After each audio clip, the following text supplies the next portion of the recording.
Hey, True Believers England team here. Saturday night, time for an auction. I'm excited. Had two really big collections come in for this one, so we've got a lot of good stuff. Always starting off with the dollar books. And I'm flying solo tonight because, unfortunately, Eric had an incident. So what we got going on here at the dollar and the first lot, we've got Darkhawk Comics number 2, starting at A. And then issue number 5, issue number 8, 10, 15, and at F we have number 16, then 17, 21, 24, and 25. All righty, bidding begins at $1 each as soon as I get the go for lot 1. So, yep, it is all me for the next 4 hours. I don't know if anybody's going to jump in. I hope somebody does. I like conversation a lot better. But yeah, there we go. I hope he's all right, though. He said he was. He said he was. But he's chilling out. And I've had my own little heart attack scare, so I get how it could be. Although I think he's home. With me, they held me for 1 or 2 days and had everything checked out. So, yep. Hello to Brian Stam. What's up, Eric and Boyd? To Hilliam as well. Cool, cool, cool. All righty, we've got a lot of good stuff tonight, including some AC comics. I'm glad to get a hold of those. Don't always. Got some good Roger Rabbit. I mean, that is a find for me. I don't think we've ever had Roger Rabbit in the show before, so there you go. That being said,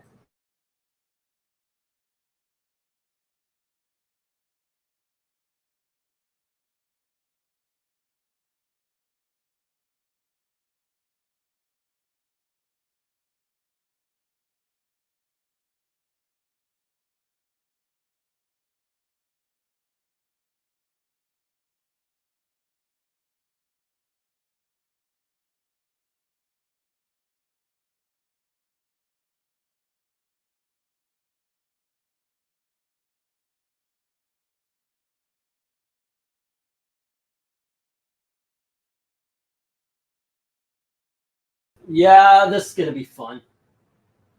This is going to be very fun. If I'm he had a heart attack or heart palpitations. Let me check. I know he said something about it in the thing, but let me check.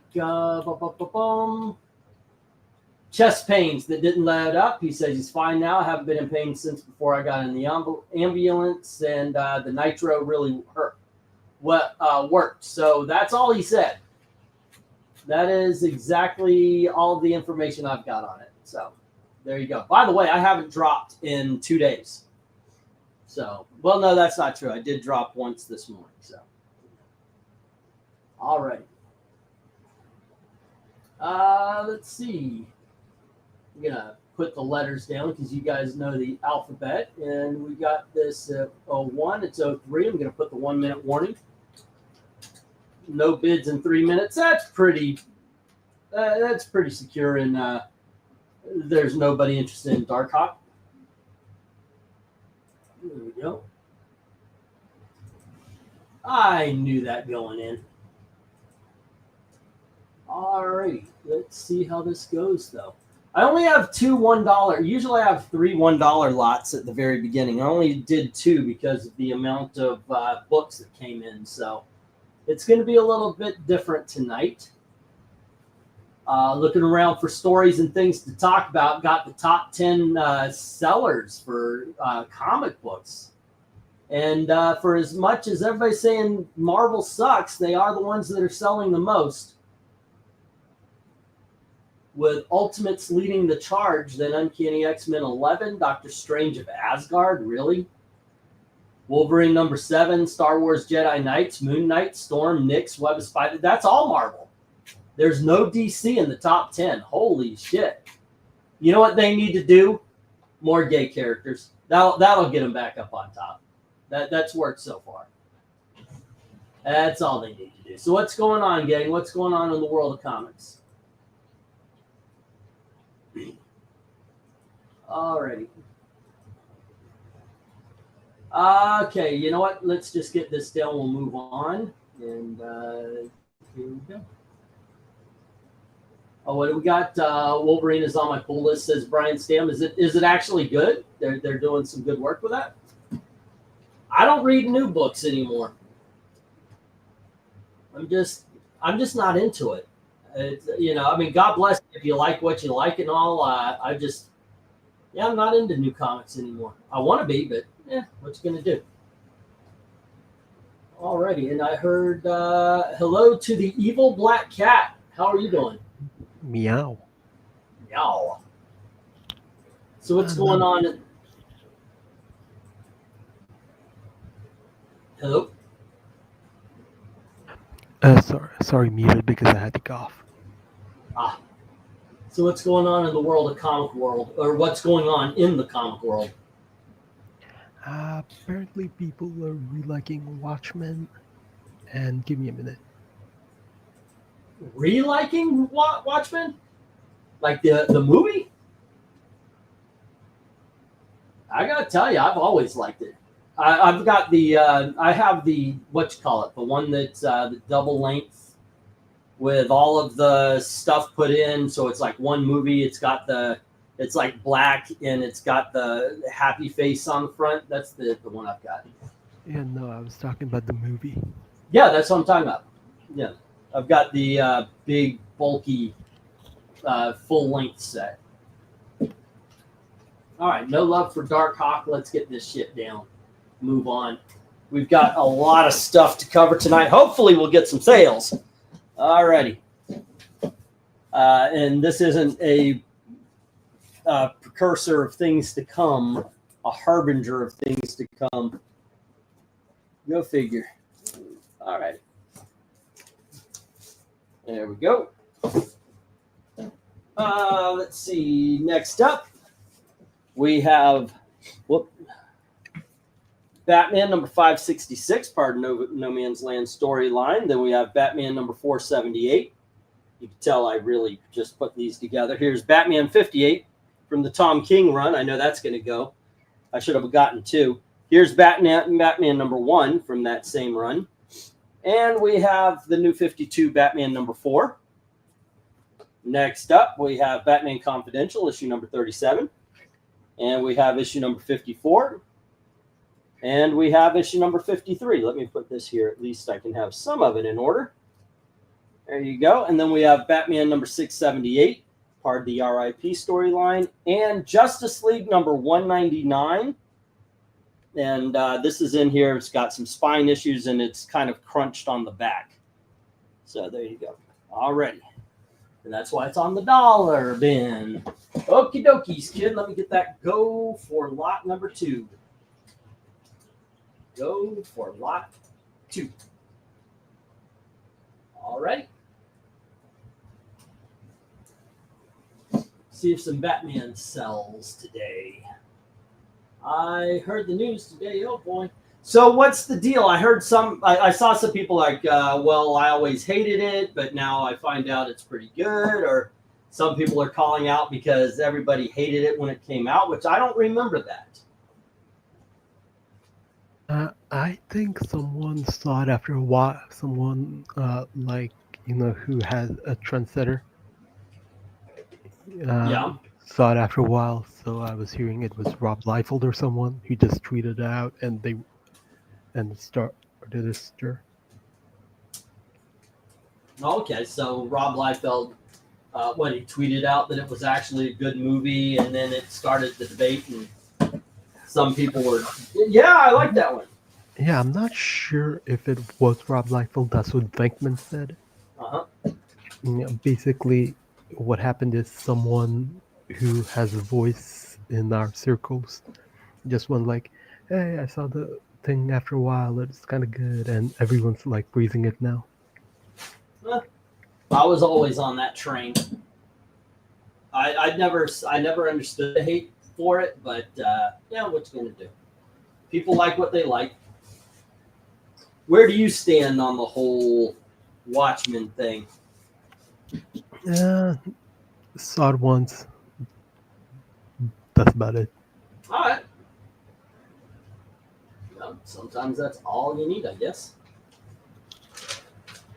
Yeah, it's like it's not a movie I'm in a rush to rewatch or anything. Oh, hold on. A is issue number 566 there, Brian. I recall some people hating the Watchmen movie at the time. Actually, I liked it, says Eric and Boyd. I know some people. What gets me is, aside from the fact that they make it Dr. Manhattan did rather than an alien, it followed the story. But the thing is, I'm hearing people blast the cartoon. The cartoon is a straight up one-for-one remake. So, alrighty, Jim comes in with A, B, and J. That's Batman 566, 478, and Justice League number 199. Alrighty. Cool. Alright, let's see, 566. I was talking about this before, but I was sitting back getting books done, and I was watching the Goonies. And for the first little bit, I'm watching the Goonies, and all I could think to myself is, "Will you kids shut up? Just y'all talking over each other. Shut up." And I realized I'm just old now. I'm old and grumpy. I'm yelling at the Goonies. I used to watch the Goonies on a loop. All right, Brian Stam comes in with C and E. And that is Batman number 58 and number 4 from the new 52. All righty.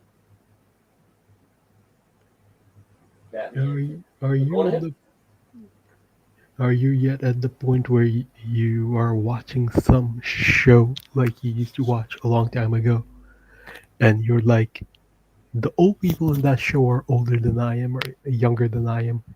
There has been a couple. We thought about that when we were watching Uncle Buck. I watch Uncle Buck every Christmas, and I looked at my wife. I said, we are 10 years older than John Candy ever was. And that kind of hit. I mean, that's that kind of, oh man, kind of thought, but yeah, that does happen. That does happen occasionally. John Ritter, the same way. Anytime we see John Ritter in a movie, we think he died 2 years ago. My life. I am now 2 years older than John Ritter ever was. So yeah, I think about sometimes like that. But occasionally, yeah, you get to a point where you're thinking, wow, that guy was so old in that movie when I first saw it. But now, yeah, you do think that. Don't bring me down with that Info England team taking that. It's true. It's tragic. Look, I'm a huge John Candy fan. I mean, I'm talking Who's Harry Crumb fan of John Candy. What was the I even like that one security movie he made with Eugene Levy. That the title of it's escaping me right now. Hello to RDV. What's up? Hey, I came on to whisper things. Okay. Oh, you got somebody already doing that. I can go down. Yeah, you can talk normal. We've got the whisper. Armed and Dangerous. Thank you, Vez. Yeah, I'm a huge John Candy fan. And I think it was funny. Eric and Boyd put up the SCTV, the Polka Brothers. It's fun, and yeah, but I think about it sometimes in terms of that, like we're older than that person ever was, or when I was in middle school, they were doing Bye Bye Birdie, and I was up for the role of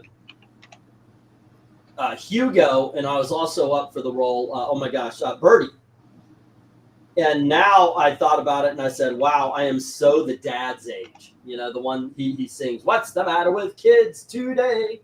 I think it's kind of cool. Do you know my absolute favorite, though, skit with him? And is the post office skit with Gilda Radner and John Candy. Yeah, I don't remember that. It's on YouTube. You can watch it on there. It's hilarious. That's funny. I like that you had Bugs Bunny and Boss Baby in the thumbnail. Yeah, that's exactly who it was. All righty. Let's see. That is the end of that 1 minute. So let me get the stop. And the top row, for the most part, went. And let's see. Yeah, he died in 94. Right around Phil Hartman. They're the same year, weren't they? Who? John Candy and Phil Hartman. Weren't they around the same year? Yeah, roundabout. Oh yeah, they also released the information, the cause of death for Gene and Hackman and his wife. Yeah, what was it? Well, he had onset early dementia, and I guess his pacemaker started to go. Yeah, I don't think it was early, but. Well, no, they actually said he had onset, or he had dementia, pretty much. Yeah, I would believe dementia, but he's 95 years old. Yeah, I wouldn't call it early. Yeah. He got to live for another 6 or 8 years. Who knows? Could have.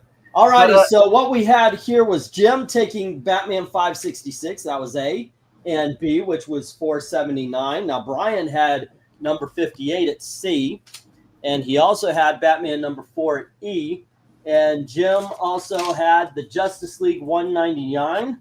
All righty. And the rest hits the reject pile. And like I said before, we've got a lot of books tonight, a lot of new stuff. So I decided only $2 lots at the beginning of it. So let's get to the $2 books here. Yeah. So his wife died before he did. Died of hantavirus. She had the hantavirus, which basically really bad upper respiratory and all that stuff. She died of that, and then he was alone for like 7 or 9 days. Wow. And then he died. Because everybody was thinking that Gene Hackman died first, and she may have taken her own life, but it was the other way. Well, they're going. It's right. It's really hard to tell, but according to the fact that she did not put any ongoing social media or text or any other stuff, since the 11th, and he died on the 17th, or at least early morning of the 18th. They said so. But yeah.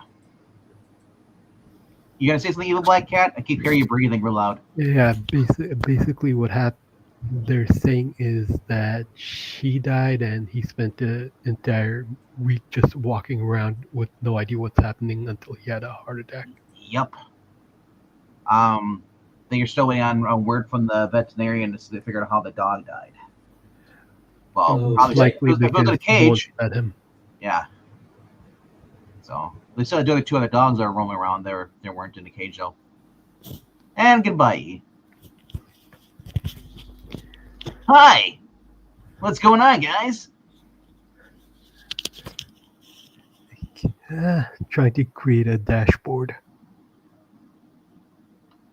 I think he hit the dashboard and veered off the road. Thank you for not saying like the veterinarians. Yeah. This is gonna be a lovely night. Hey, look, he's back. Damn it. Right. Yeah, thanks for hanging out, guys, because this is bad if I don't have backup on this. I just got done watching Reacher, so I'll caught up on that now. Oh, that's cool. Let's see. We got 1, 2, 3, 4, 5, 6, 7, 8, 9, and 10. All right. Going to the $2 books, we've got Vampirella number 16, the Peach Momoka cover. And then we have, this is an advertisement for the card set for Vampirella. All right. Peach Momoka is when Vampirella died. And then we have Twilight Zone number 3 from Now Comics. Hey. And we have the Secret Set 6, issue number 7. And we have issue number 9. Ooh, get the good ones before the new ones come out. Here we have issue number 10. Didn't the new one come out? I was going to say too late. It's already issue number 11. Issue number 12. Issue number 16. Love that freaking cover. And finally, we have issue number 34. 1 through 5 is going to be as a set later. So there's a lot of Secret Six to be had tonight. Alrighty. Bidding begins as soon as I get the go for lot 3. All right. Yeah, I did not even know that Peach Mocha even did a variant of that. It makes me think how early, or how, it's probably not even a year old, probably, if it's Peach Mocha variant on there. Yeah. Oh, it's 2021. Wow. Yeah. I guess it's, yeah, it's 3. It's, well, that's 4 years old now. Yep. I wish Peach Mocha would stop doing covers. Seriously. Okay. Because so many people are obsessed with buying those X-Men books because they have her covers on it. Yeah. And if they get rid of her covers, no one buys those books. But I am not the biggest fan. like, to me, I don't think she's horrible. It's just that it's a style of the fit. Come on, everybody was talking about like she is the she's the greatest thing since sliced bread, and it's like Sliced really? bread's still good. I still want sliced bread. Okay, hello to One Slick. What's up? Jim says $2 on G and H, which is issue number 11 and 12. All right. Yeah, I can see why you like that Wonder Woman cover. That Artemis cover. If you're talking about Cheesecake, that Artemis cover. Yeah, issue number 11. I was just gonna say, for all the guys who are like, Wonder Woman can tie me up any day. All right. Let's see if the Secret Six fan. This is the big experiment to me because. Wow, Rager, is that supposed to be an insult? Because you're failing. What is the insult? Well, he says Peach My Mocha, the Michelangelo of cover art, and I'm not sure if he's trying to make a dig at my avatar. Oh man, if you think that the turtles are bad, you're just cold hearted. You have no soul.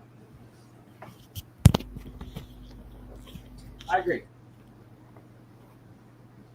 It's like saying you hate puppies and kitties. Puppies, kitties, and turtles. What were you saying, Evil Black Cat? Yeah. I do hate puppies. Yeah. Hey, Brian. All right. Is it non-X-Men Dave Cockrum covers? Wait, what? Non-X-Men? What about non-X-Men Dave? I don't know. There's no non-X-Men. I know we're doing Dave Cockrum X-Men in the next season. Because you said Michelangelo, bro.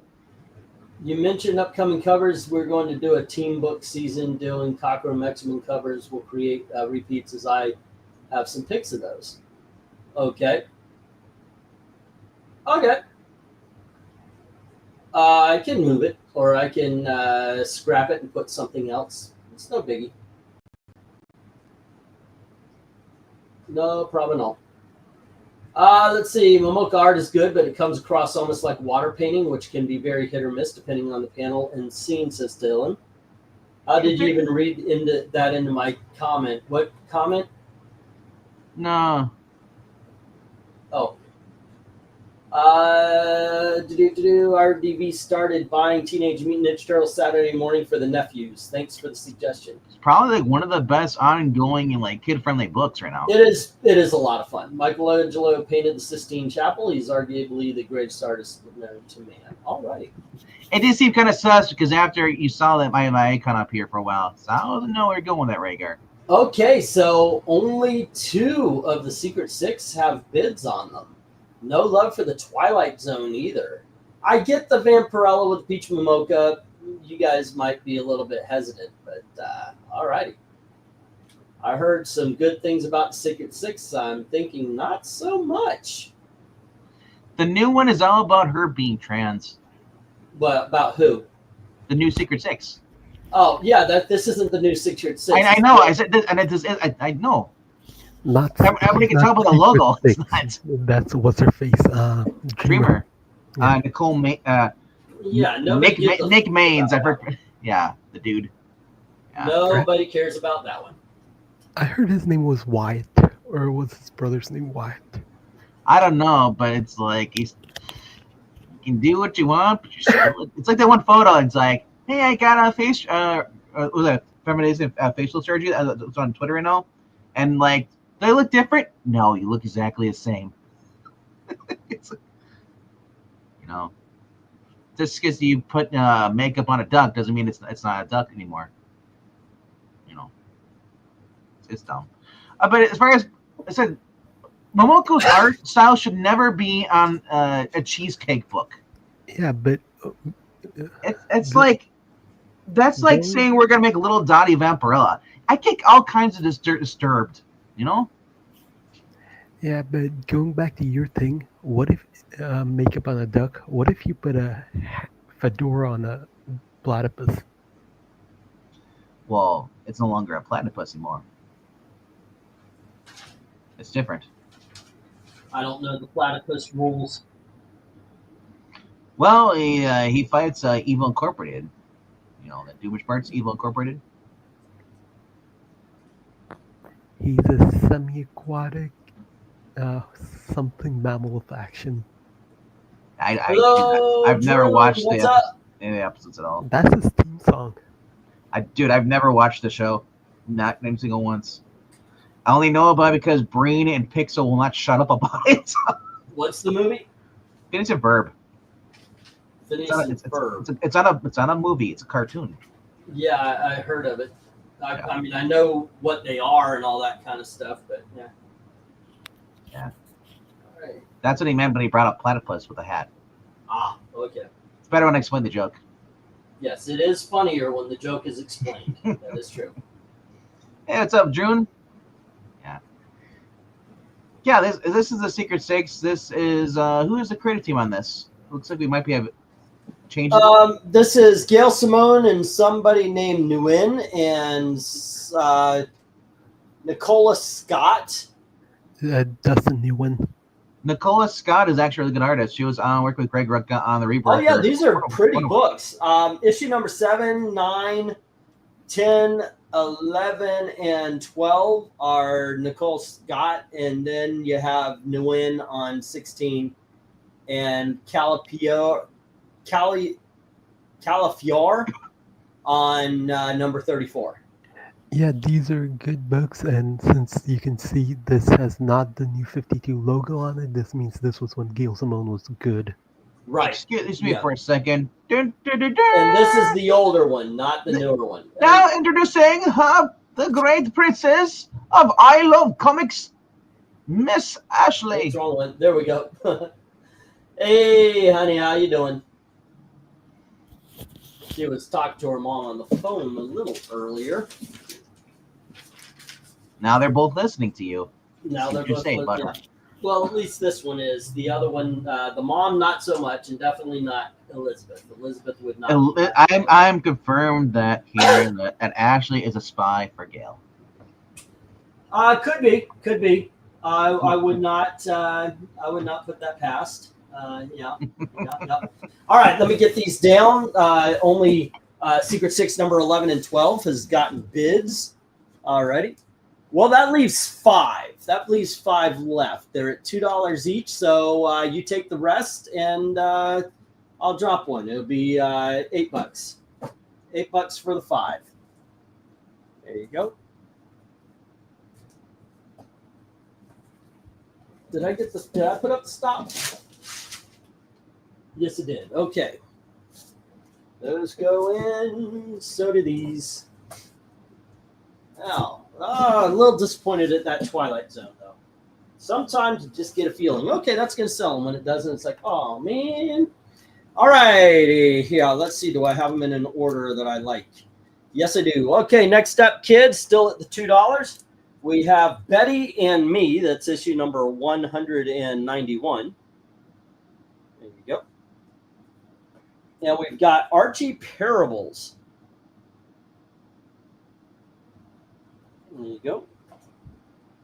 Next up, we have the Katie Keene special by Bill Wagen. That's number 1. And we have Katie Keene number 3. And we have Katie Keene issue number 4. There you go. Next up, we've got Mighty Mouse issue number 2. And we have Mighty Mouse issue number 7. And here is Mighty Mouse issue number 8. and Mighty Mouse issue number 9. And finally, we have Mighty Mouse issue number 10. All right. Now I think of Andy Kaufman when he's singing Mighty Mouse. He doesn't sing it, he lips, but okay. Yeah, he only knows the one part, and that's it. Hey, it was funny. Yeah, it was. So, yeah, good on him for coming up with the bit. All righty, we got the go for lot 4. I'm sure other people had the same bit. They just didn't do it first. Oh, there you go. Yeah. Yeah. And the bidding starts at $2. Oh, David Hefferman. Who? On the bottom right, it's David Hefferman. Oh, there you go. Hey, what works, works. And we are on lot number 4. Looks like Mighty Mouse got outshined by Batman down there. Or Bat Mouse.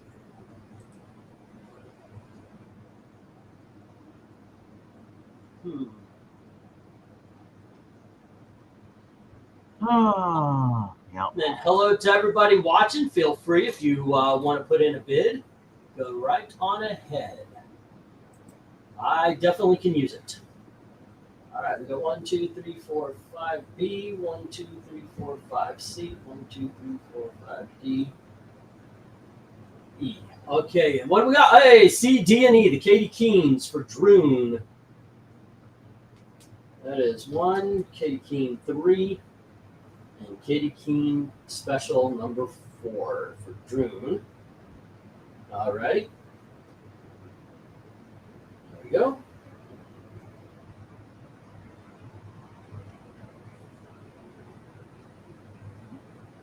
Let's see how the plush they made back then. My God, 80s Mighty Mouse is my childhood, says VENKMAN. Hey, it's fun stuff. I remember reading this back in the day. It's kind of funny. I don't remember details, but that's just the way it is. I mean, you know, it's been a while. What can we say? 1, 2, 3, 4, 5. But you can remember like the mood it put you in when you read something or you watched something a long time ago. Mm-hmm. And sometimes that leads you to go back and watch it again and find out, you know what, Chomps sucked. Okay, I was a kid, I liked it, but it, in all honesty, really sucked. Yeah, all right, Tim says $2 on the Archies, the Betty and Me, and the Parables.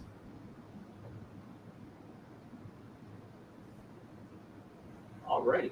And the top row is taken care of. We need some Mighty Mouse fans. I think my parents watched Mighty Mouse. I know I did. My parents, at least my mom, she watched Underdog. Oh, so did I. Yeah, she didn't care for Mighty Mouse. She was like, I think I Underdog instead. Yeah. And everybody brings up the bit where there was the smoking of the mirror or the snorting of the cocaine. She never mentioned that, so. Huh? My parents never mentioned that. Yeah, there's a cartoon where he flies over some flowers and he sniffs the flowers and all the pollen goes into his nose. I mean, it's an innocent, harmful joke, and I don't think it had anything to do with cocaine, bro. Oh yeah, I think so too. Sure, yeah. But that's not what ended up. I think a lot of people just have distorted minds. They're warped, perverted. So. Let's see, I think just like a lot of times we see things that aren't really there because that's how we interpret it. Right. Okay. I mean, if you're looking for stuff, you're gonna see stuff. Not a lot of love for the Mighty Mouse of things here. Dude, GoBots was awesome. I love Challenges of GoBots. You like that? No, I got it. If anything, GoBots was better than Transformers towards the end after they killed off Prime. Once they killed that Prime, that show went downhill fast. Got to admit, never watched either, to tell you the truth. They just were a little bit after my time to be doing that kind of stuff, you know? Yeah.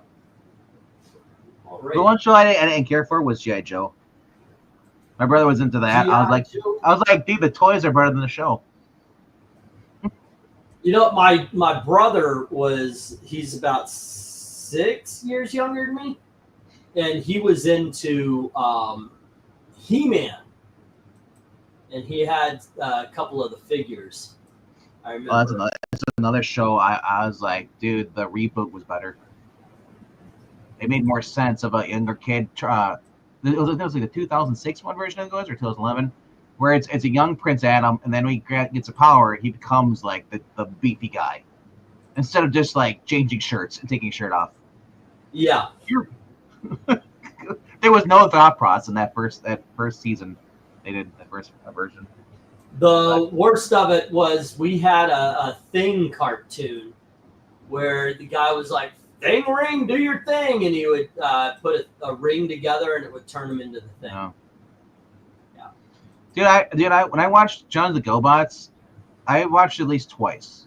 I watched it when I was about 5 or 6, which is the age you're supposed to be watching that stuff. And then I watched it later on when I got around like 18, 17, right around there, right out of high school, or right around there. The dialogue is corny, you know, but I mean, you gotta think about who it's not written for adults, so it's gonna come off really cheesy.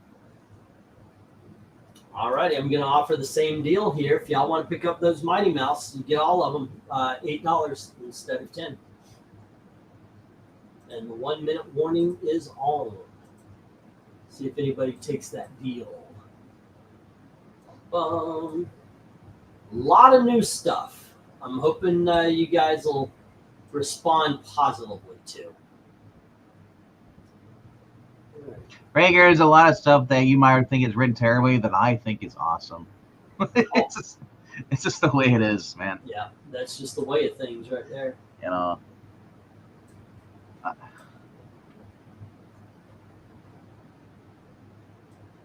Like, there's a lot. I mean, I'm probably the only person to hear that doesn't care for Flash Gordon, the movie. The 1980s movie? Yeah. Oh, it's horrible. I love it, but it's horrible. The Queen soundtrack, I like that, but I mean, like the babes, I can agree are good looking. Oh yes, yeah. But I think Timothy Dalton should have been the main star. He literally steals the screen. He has more charisma for sure. Yeah. Yeah. Then they tried Sci-Fi Channel tried rebooting it into a TV series. I think one of them. Yes, I heard of that. I didn't actually. It actually, I watched it. It was a little more modernized. And I gotta say, it actually, for me, worked a little better. But unfortunately, Sci-Fi aired it during the summer, which I think it's just like, why even air a show if you're gonna put it on during the summer? All right. No. Jim has the Archies and Droon has the Katie Keens. No love for the Mighty Mouse. All righty. Rhaegar, it's hard to tell what the hell you're saying when you're saying through text. How am I supposed to? So, get on microphone. What's he saying? He says you like misinterpreting what I'm saying, which is funny. Oh. Alrighty. This is why people don't talk to people through text. They actually go on the phone and talk to them. The way you say words is key.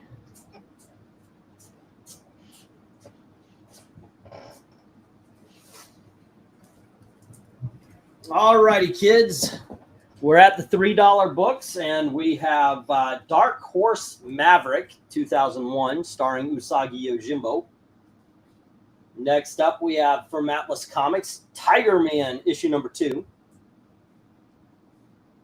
And then we have Crime Classics, starring The Shadow. That's issue number 6. And we have issue number 7. Here's issue number 8, issue number 9, issue number 10, number 11, number 12, and number 13. All righty, bidding begins at $3 each as soon as I get the go for lot 6. Or 5, we're on. Yes, go for lot 5. Okay. Go for lot 5. There we are. Bum, bum. Okay, and now we've got some crime classic. I do believe these are reprinting the old strips. Let me find out faux show, and then I'll open up that Dark Horse book as well, just to show off what it is. Alrighty. Let's see. Wow. Yeah.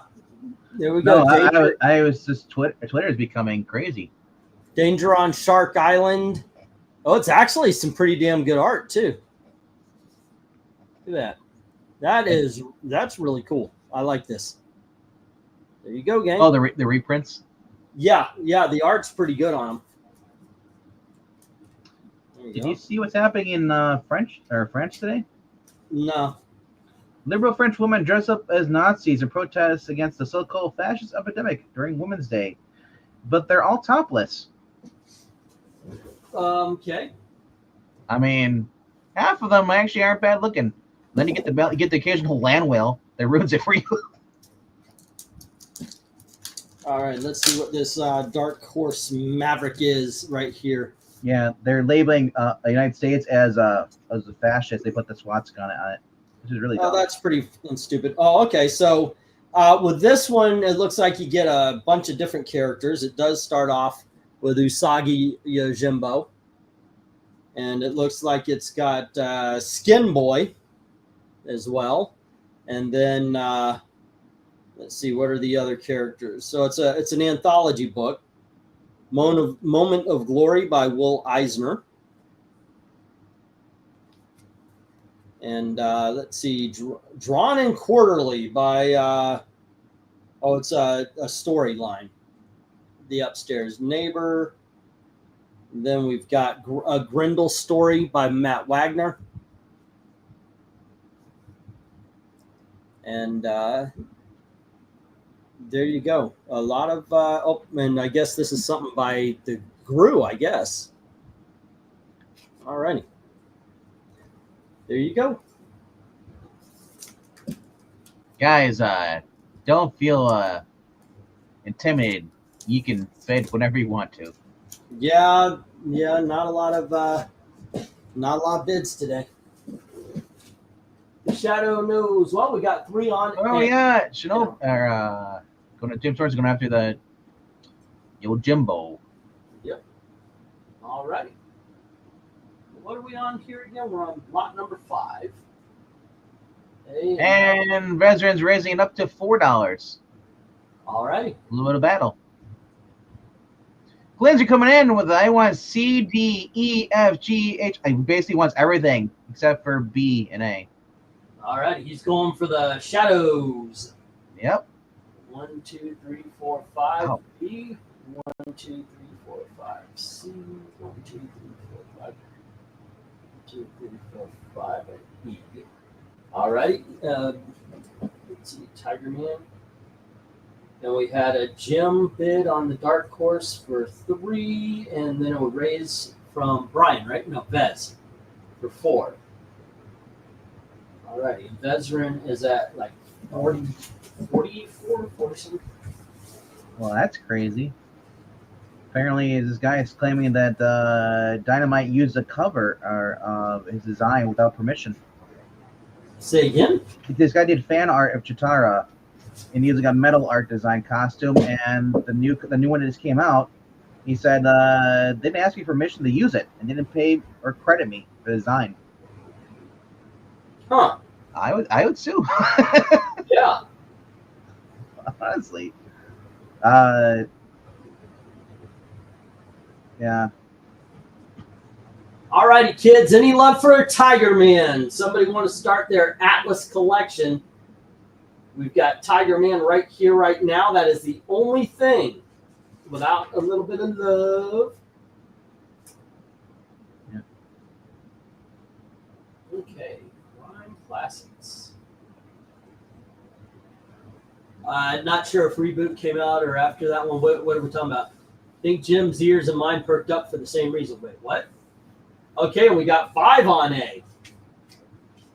The version I saw was a CG version in the mid to late 90s middle school. The version had a rough start the first season. But what are we talking about? He materializes out of thin air, just like the shot. What are we talking about? I believe that Usagi is good, but some of the others in the issue was the clincher, says Jim. Was it the Grendel, the early Grendel? I guess that's not too early. That's 2001. It looked early. That was like young art. Let's see.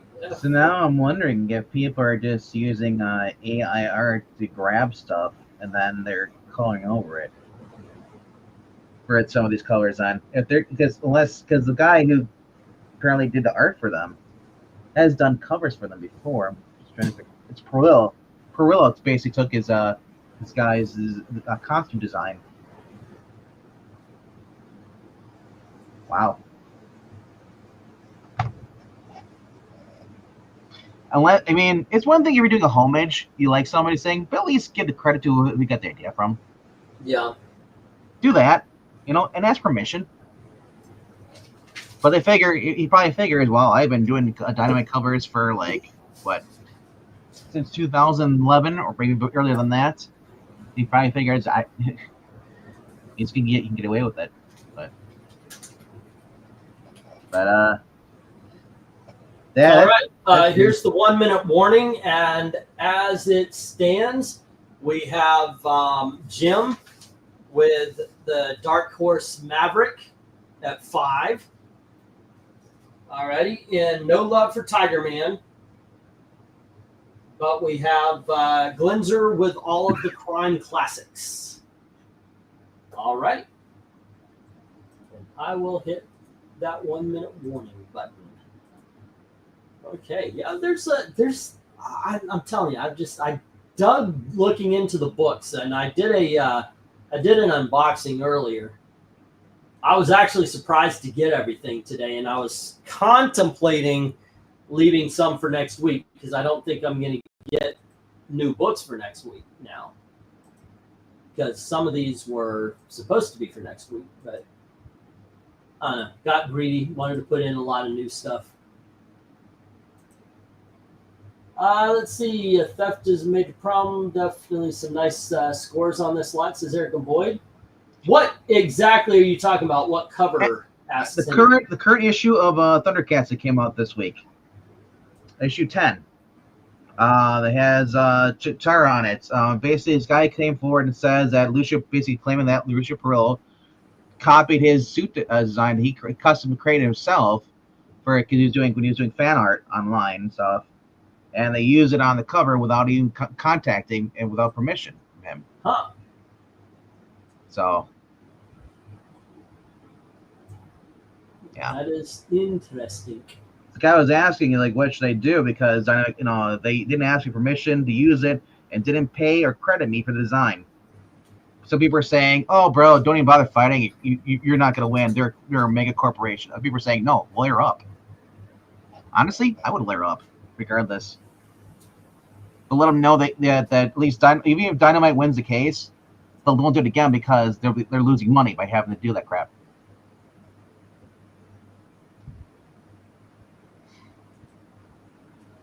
No,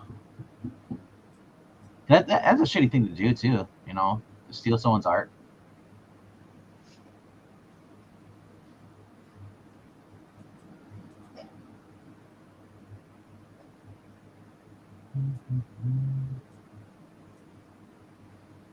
It helps with multiple conversation in chat. Okay. Oh yeah, talking about the live chat. And goodbye, E.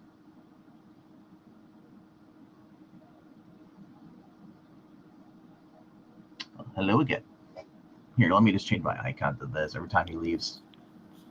And we're gonna go to this. There you go. That'll be easy for you guys. Are we having technical difficulties? Because I see this is an improvement over difficulty. Is it improvement? It might be improvement. Hey, now that looks nice. Hey, Clint, what's up? Yeah. The only book without a bid right here is Tiger Man. We're at the $3 lots. So the bids start at $3. Yeah. Let me go over it one more time here. Right now, Jim's got A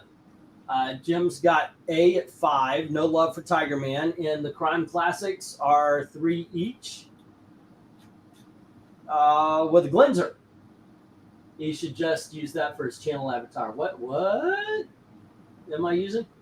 No, they're saying you should use mine. Please stand by. Oh, please stand by. I know, right? There we go. Okay, let me get the stop here. There we go. And there we go. Once again, the only thing hitting the rejects this time is Tiger Man. And we have Jim with the Dark Horse Maverick at 5 and Glenzer with the Crime Classics at 3 each. Alrighty, there we go.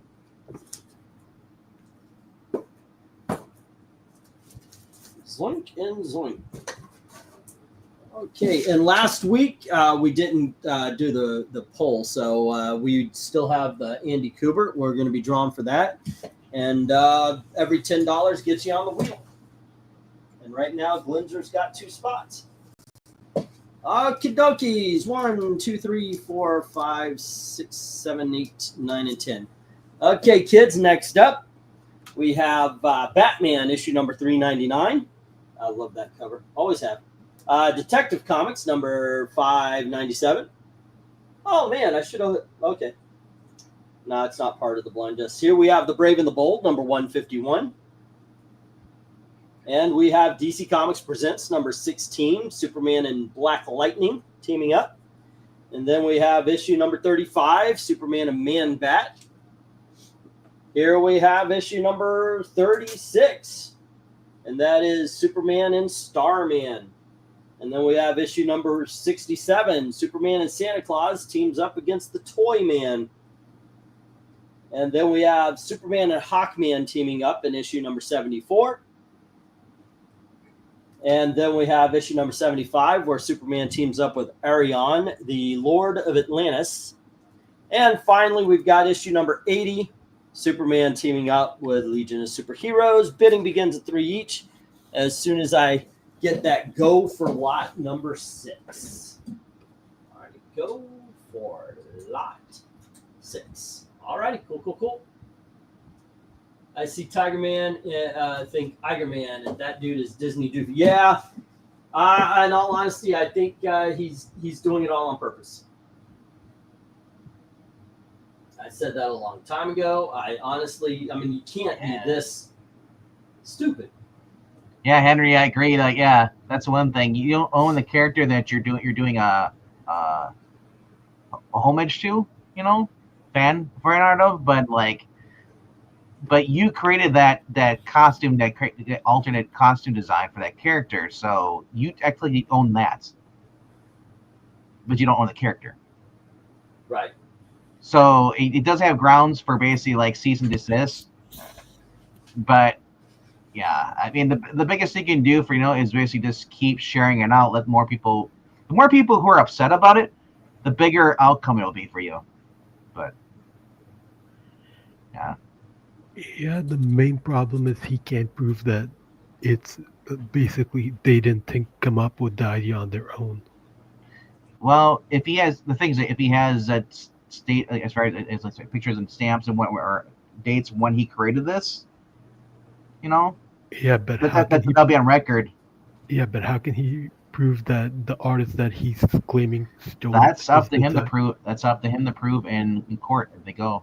But yeah, but that's the thing. It's like 2 people decide to make Spider-Man's eyes black instead of white. That's it's like me taking Superman's costume and just changing from an S to an H. It's kind of very similar, bro. But I don't know. Like I said, that's up for the courts to decide. But if it's the case, if they actually are, if there's I don't know about Lucia Crow. I don't look at his arts, but if there's a history of him doing this, then that's an even bigger story. But who knows? He maybe are. You are right. Someone could have just done this and no idea someone else did it. But it's kind of unlikely that someone comes up with the same exact style art down to the detail and everything. So I don't know. Maybe this guy could be lying too. I don't know. Oh, Lucio Perillo basically is being accused of stealing a costume design that somebody created for a character for Thundercats. You know, as it was a fan artist. So, like I said, it doesn't look good, but H is for Hawkman though. Yes. All right though. So you got the bids down there. We got from Jim Sorensen. Jim Sorensen has A and B, and Brian, you're a little bit late on A, so you got to raise up to 350 or higher. And it looks like on my end, StreamYard, it looks like Vezran is in first with $3 on G. I have to check YouTube, or you can raise it up higher if you want to, you know, just to avoid all that.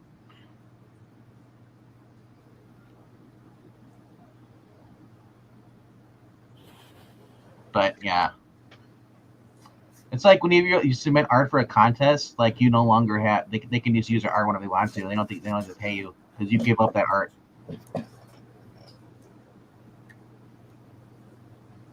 That's why it's always best to copyright your stuff. We got some cats fighting outside. I think my is that what that was?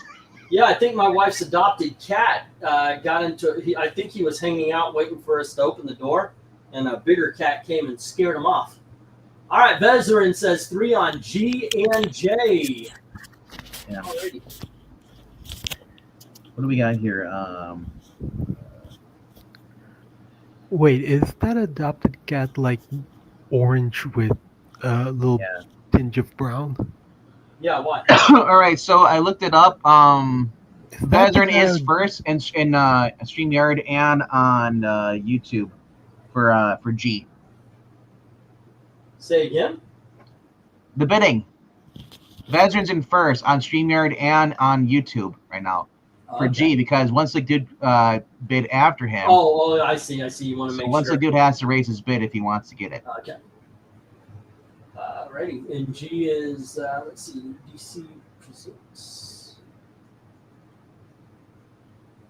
and that was issue number 67, and J is issue number 80.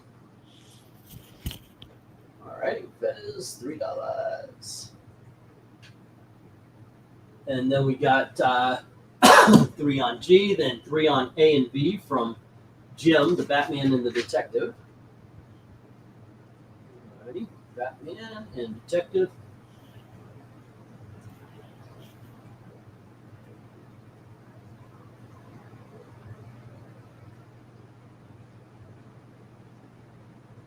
Let's see, but that cat that Gail has adopted is a fighter. Like he attacks people coming up to him. Let's see, Brian. Right now it'd be 350 or higher. Because Jim has A already. Clint says 3 on H, which is the Superman Hawkman, issue number 74. Hawk to a man? Say again? Hawk to a man? Hawk to a man, yes. Let's see, then Brian comes in with 350 on A, the Batman. Awesome cover. Yep. I know that F is by Jim Starlin versus Mongol. I recall that Starlin run on that title, says Henry. Fromage cheese, Fromunda cheese, not so much. I don't want to homage to either one. Isn't fromage like really smelly? I think I like pork ribs better. Lamb ribs were a bit too fatty, but they are good, says Great Googly Woogly. You are eating well, by the way. Hey, Jackson, you stopped in. Breen's out here. So, yeah, he's under the weather. Well, he's heart scared today. Yep. So he's at home. He's resting. He's exhausted. That's going on Monday for cardio scam. What do you call it? Yeah, it'll take you out of it, even if it isn't heart. It will take it out of you. I mean, they gave him nitro, but basically which puts more oxygen into your bloodstream. Wow. So I mean, dude, I agree. Yeah, I agree with you. I know we're not his mom and dad or anything, but dude, stop smoking. I told him, man. I threatened him as if he doesn't stop, you're going over there. Doing what? And you guys can be roommates. Yeah, I'll see if Gail will allow that. Well, he might quit smoking. You might take it up. That could happen. Hey, Gratu. Yeah. I dropped my bid. I Love Comics. Jim still has it. This is Brian. Say again? Oh, okay. Yeah. And Andy Quinn's hitting the hay. All right. Let me get the 1 minute warning here. And I'm going to get going, unfortunately. So you have a black cat. You got to hold on to the fort. Yeah. I appreciate you stopping by, RDV. Come back when you're done. Need the conversation. You have all the people in the chat that aren't bidding that can talk to you. Oh, and also when I drop, that's. Oh, you mean like that? Oh, okay. Yeah. That is when I take over and tank the channel. There you go. That's when you start talking about. So nobody can hear what you're saying. So yeah. All right, we got the stop or the 1 minute warning, and right now Jim has the Batman and the Detective Comics at 3. Vezerin has issue number 67 and 80.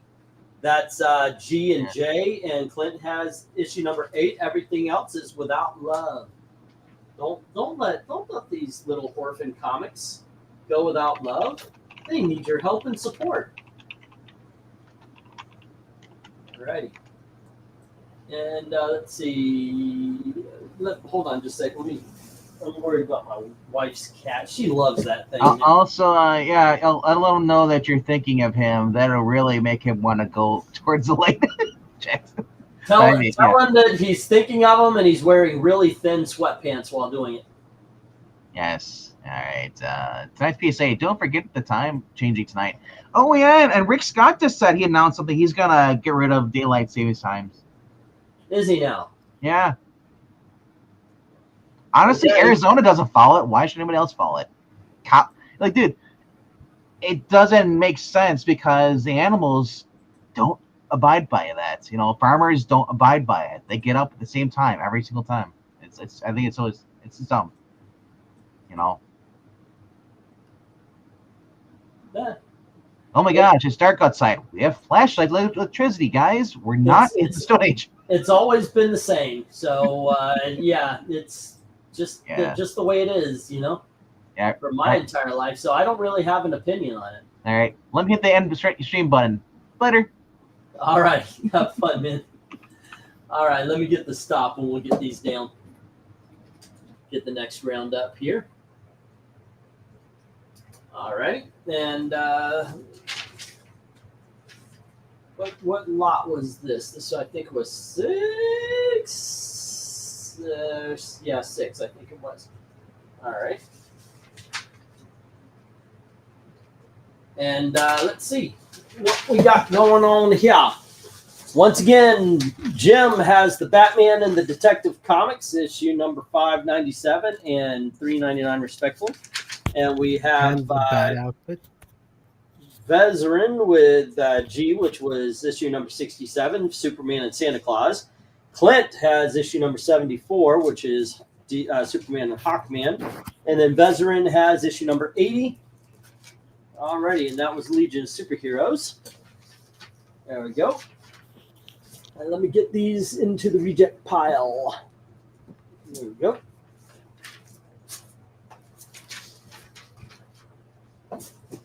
And we're going to move on to some $5 books. Oops, and I'm going to bump the box that the camera's on. Alrighty, moving $5. Okay, there we go. Let me get the next round here. 1, 2, 3, 4, 5, 6, 7, 8, 9, and 10. All righty, kids. Next up, we have Punisher #1. This is from the Garth Ennis run. And we've got Ghosts, issue number 112. And then we have The Witching Hour. Alrighty. There you go. Just want to show off the book there. So there's All Understanding. Alrighty. And that is issue number 66. And we have the House of Mystery. Do you dare enter the House of Mystery? And that's issue number 296. There we go. And finally, for the top row, we have the Twilight Zone, issue number 1 from Now Comics. Back in, what was that, 1990 or 91, I think it was. And then we have from AC Comics, Thrilling Science Tales, issue number 1. Alrighty. And we have Thrilling Science Tales, issue number 2. And then we have Good Girl Art Quarterly, issue number 10. And we have issue number 11. And Miss Victory Golden Anniversary Special. Alrighty. Bidding begins at $5 each, although I do believe issue number 11 should be higher. Let's see. I might have done that one wrong. Good Girl Art Quarterly. Bum bum. Ba-da-da-dum. Ba-da-da-da-da-da-da-da. Yeah. Okay.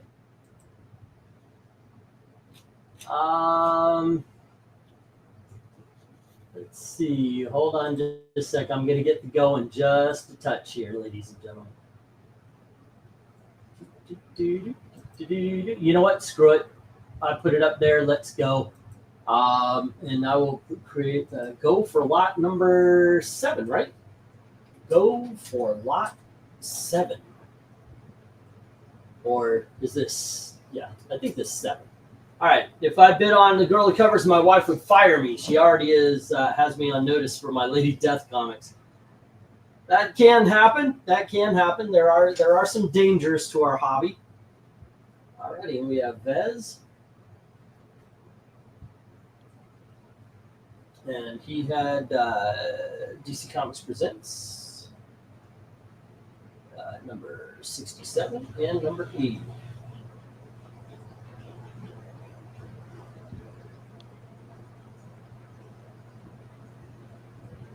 All right, right away, we've got Jim with a bid on The Witching Hour. A lot of fun. Where would you go on this lot there, Evil Black Cat? Possibly either the Punisher or...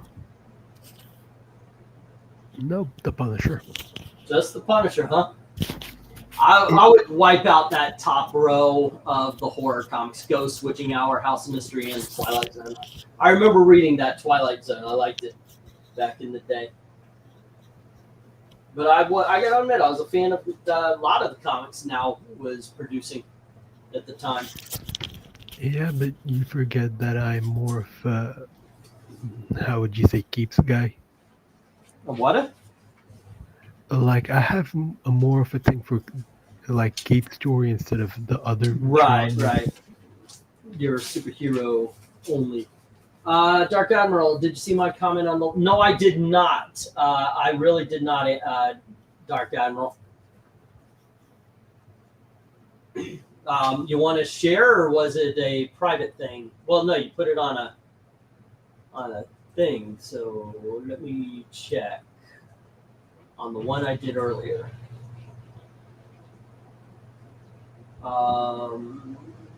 What's in the box? There we go. Hey, I was looking around. Seems there's going to be a reboot of Atlas Seaboard Comics. They've done a New York City reprint of Wolf the Barbarian. It's probably going to be even harder to find those books soon. They're talking about movies and stuff, so you know what that means. Ah, okay. So that Tiger Man, maybe I should hold on to. I see. Yeah, that's something. They're gonna start doing the Atlas Seaboard stuff, huh? Huh. That is pretty cool. From a distance, G looks like Liefeld art. Really? And we've got $5 each on the bottom row, and that is from Eric and Boyd. Alrighty. All the AC comics. Cool, cool, cool. And Detective. And that was at $3 each. Being single does have its benefits, says Darth Kato. Brian Henry, that's a great idea. 30 minutes settles it once for all. Wait, what are we talking about? Go for lot 7. Okay. Let's see. Let's do from F. Looks like Michael Kaluta over art, but I have no idea. I'm not familiar with the stuff. Yeah, but now it's a race to beat the spec. That is true. That is true. I've got these are $5 books, Eric and Boyd.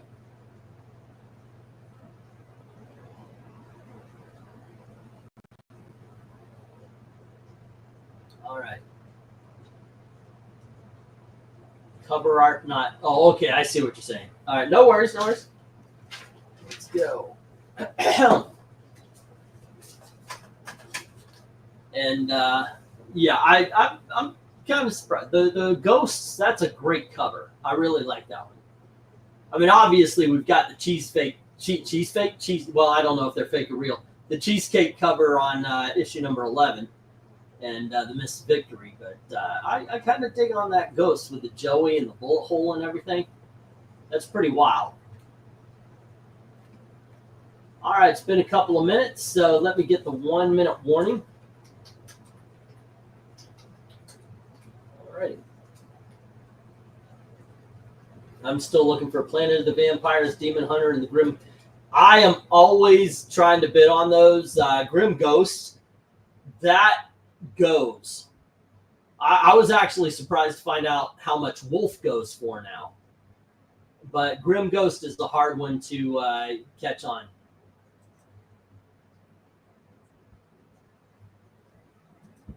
All right.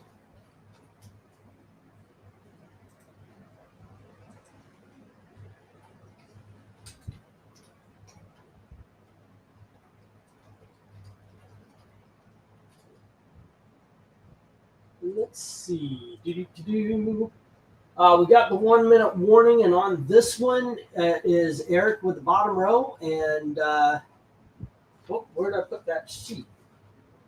It's just writing on it. It's on the bottom here. Well, I gotta look that up then. Jim with C. Where the hell did I put that? Well, I guess I'll just write it on there. We've got the Witching Hour. Alrighty, that was to Jim. That was. And then Eric Boyd has the bottom row. There you go. Bum bum. And let's get the stop. Once again, Jim's got the Witching Hour, and Eric Boyd has the bottom row. So let me get those. And Punisher, Ghosts, House of Mystery, and Twilight Zone hit the floor. There we are. Or actually just go into the reject box. I stopped throwing them on the floor.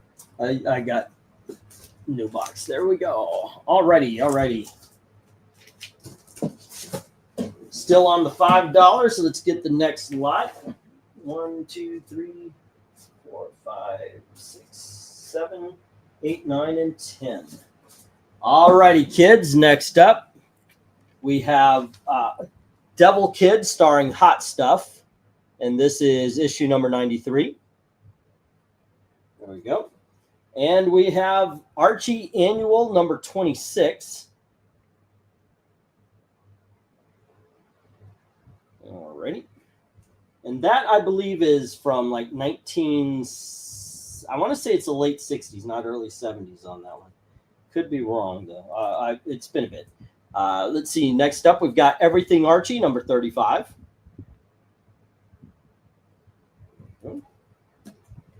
And then we have Little Archie, issue number 8 from 1958. This is a bit beaten up. You see it's got a tear there. But it is issue number 8 of Little Archie. All right. And then we've got Batman and Robin Adventures, number 3, the Christmas issue with the Riddler. And we have Batman and Robin, or hold on just a second. Yeah, I can put this one up since these two go together. Next up, we have Mighty Mouse, issue number 1 from that run that I had up earlier. All righty. And then we have Batman Adventures, issue number 3. And we have Batman Adventures, issue number 3. So I guess they're from 2 different runs. And we have Roger Rabbit's Toontown, issue number 3. And we have issue number 8. And then we have just straight up Roger Rabbit, issue number 9. All righty, bidding begins at $5 each. As soon as I get the go for lot number 8. All righty. Go for lot 8. What was, B was Ghosts, right?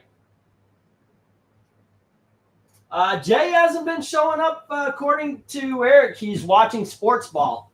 I sent a message, hey guys, can you, help?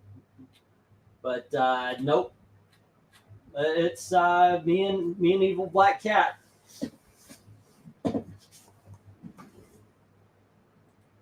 And Evil Black Cat remembers that he's on stream and isn't too busy with this dashboard. What are you doing on the dashboard? What do you mean? What's it? What do you mean? I'm designing a dashboard for a company. Oh, okay. So you're off in Evil Black Cat land. It's basically a take-home assignment for a job interview. Right. Well, hey, you got a life. Alrighty. Let's see. What am I doing here? All right. I just sent an. The ghosts. Ghosts is what I needed. I need to pull ghosts for Glenzer. All right. Number 112. Say again. Speaking of ghosts and dead people, how is BREEN? Well, I haven't heard from him since I saw his message about how he can't do the auction tonight. So, yeah, I'm hopefully he's doing good. I mean, no reason to believe otherwise.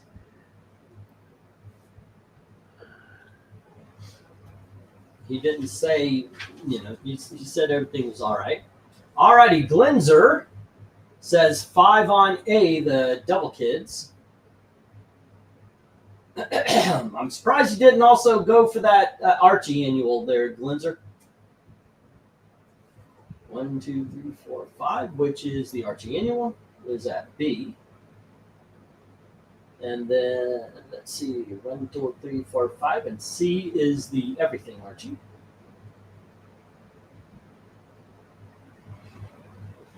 That was 35. And we got, that B was from Ghost Swap. Cool. Gotcha. Then 1, 2, 3, 4, 5.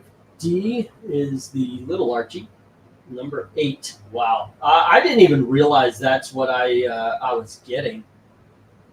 But when I saw it, I was like, holy crap, this is 1950. That's one of the like single digits. That's a good book to get. 1, 2, 3, 4, 5. E.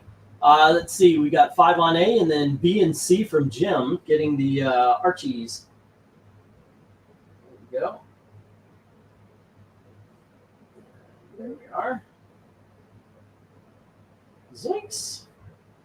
And okay, Eva's Mighty Mouse. And no love for any of the bottom row. Not a lot of love for the Roger Rabbit. I'm going to assume because I've had the #1 up here for a little bit with no success as well. Nothing against DBC. I just haven't seen Lucian, says Erica Boyd. Yeah, he's been a while. Good looking cartoon and animated comic lot, says Erica Boyd. Yeah, I think so too. This kind of thing, I got to tell you, it's like I get excited. Oh wow, okay, this is something the Roger Rabbit is something we've never had in the auction in all, what has it been now, 4 years, maybe 5 years. So I was kind of excited to get these, but these aren't selling, and the issue #1 that I've had, it hasn't sold. So it's either just the price or it's lack of interest. So, but that's the way it goes. Sometimes you win, sometimes you lose. And it's been a few minutes, so I'm going to get the 1 minute warning. All right. And let me start that clock. Here we go. I'm not here, am I?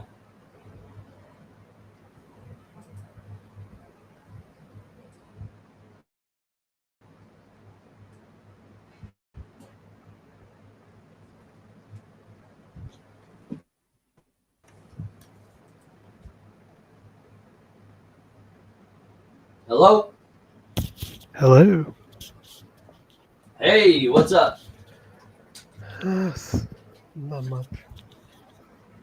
Yeah, that's yeah. This sucks. I hate dropping like this every freaking time. Sorry, guys. Alrighty. But what you gonna do? This is the way it is, I guess.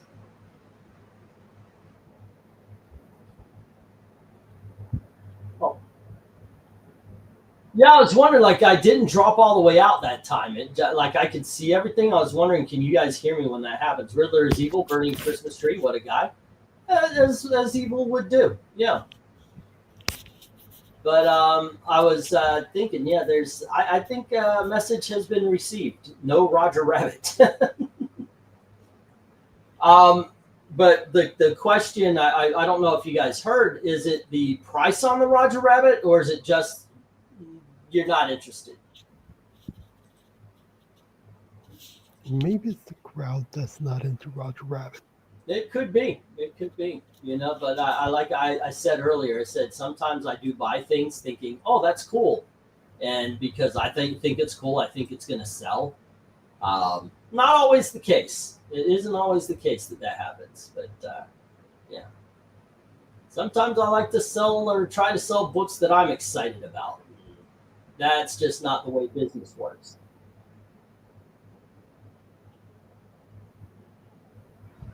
Alrighty, and let me get the stop. There we go. No worries about dropping. We're cool with the. Thank you very much, Henry. Alrighty, so that did not go all that great this time around. Well, no, it did okay. I guess we got 3 out of 10. We have the Devil Kids going to Glenzer, the Archie Annual, and everything Archie going to Jim, and little Archie all the way down to the Roger Rabbits into the reject box. Okay. There we go. And let's see, one last $5 lot before we move on to the big dogs. And let's see. Oh, let me get these in order. 5, number 10, and 14. All righty. Okay, kids, next up we have Freedom Fighters, issue number 5. And we have Freedom Fighters, issue number 3. Whoops. I wrote that as 8 first. All right. And then we have the Freedom Fighters, issue number 10. And we have issue number 14. And here is Action Comics, issue number 566, with Captain Strong Popeye. We've got Legion of Superheroes, issue number 294. And here is Superboy and the Legion of Superheroes 225. I'll put those like that here. Giant Size Conan the Barbarian, issue number 5. Son of Satan, issue number 7. And we're closing this round out with Charlton Comics Montana Kid. Alrighty. Bidding begins at $5 each as soon as I get the go for lot 9. Alrighty. Let's see. Type that in there. Go for lot 9. Nobody wants my Infinity Ink. Not these days. Not these days. But I think it might be a case where everybody that wanted them has them. All right. So mostly just Zach. Say again? Zach was the main target for those Infinity Inks, remember? Yeah, Zach and LK, who is another who has abandoned us. So, there you go. Hello, sir. How are you? Well, first off, let me say, sorry to disappoint you, Black Cat. Don't worry, there'll be other chances. How you feeling, man? I'm very tired. They warned me that I might get a headache at some point today. They were right. It just took longer than they thought. Yeah. So I thought I'd pop in for a minute. I didn't hear Cat while I was listening, so I just assumed you were by yourself. But Cat whispers because he doesn't want to wake up his family. Yeah. So it sounds like I'm by myself, but no. And he's doing okay. It takes a bit, I think, to get used to. If I drop, you're on your own. Yeah. So what happened today, man? Thanks, what can you tell us? I was just putting some stuff out, and my chest started hurting, and it didn't stop. And it was in the heart area, so I thought if I just stopped for a minute, it would just pass like heartburn, but it didn't. So I waited a few minutes, and then Phil said, you might want to do something there. So I was going to call my sister and have her come take me to the hospital. She said, just call an ambulance. Then her husband said, call an ambulance. Then their daughter, the nurse, said, call an ambulance. So I called an ambulance. But my brother went to call you because I was really, shaky. And they've got this new thing now where you have to dial 859 before you do anything. Really? He couldn't call 911. That's for his phone. And so I called on mine and it worked. And then when I'm on the phone with him, and I was like, oh yeah. But I was kind of like disoriented. So anyway, got that, and then they got there in a couple minutes, and I was already starting to feel a little better. But when they took my blood pressure, the top number was over 2. And that's like Black Cat's fondest wish on the precipice. And so but then like 5 minutes later it had dropped back down significantly, and so they gave me a couple hits of nitro or nitrous, whatever the hell it is, and these chewable things, and I wasn't hurting at all the entire time I was at the hospital, other than the fact that the bed was uncomfortable as all get out, and the TV didn't work for shit. So by the time I found a game, it took forever to find something to watch, because that's the important thing when you're in the hospital for heart related stuff. It really is. Yeah. You keep yourself calm that way. But I was there for about 4 hours, I think. And then I've got to make an appointment with a cardiologist, and that I'm sure that's going to be a whole lot of giggles. Right, I'm pretty sure. And yeah, thank you very much for the super chat, Eric Green. It's nice to hear you, sir. And then we've got Get Well Soon. And we got a $6 bid from Jim on EF and G. Alrighty. That's right. Yeah, you better have me back soon.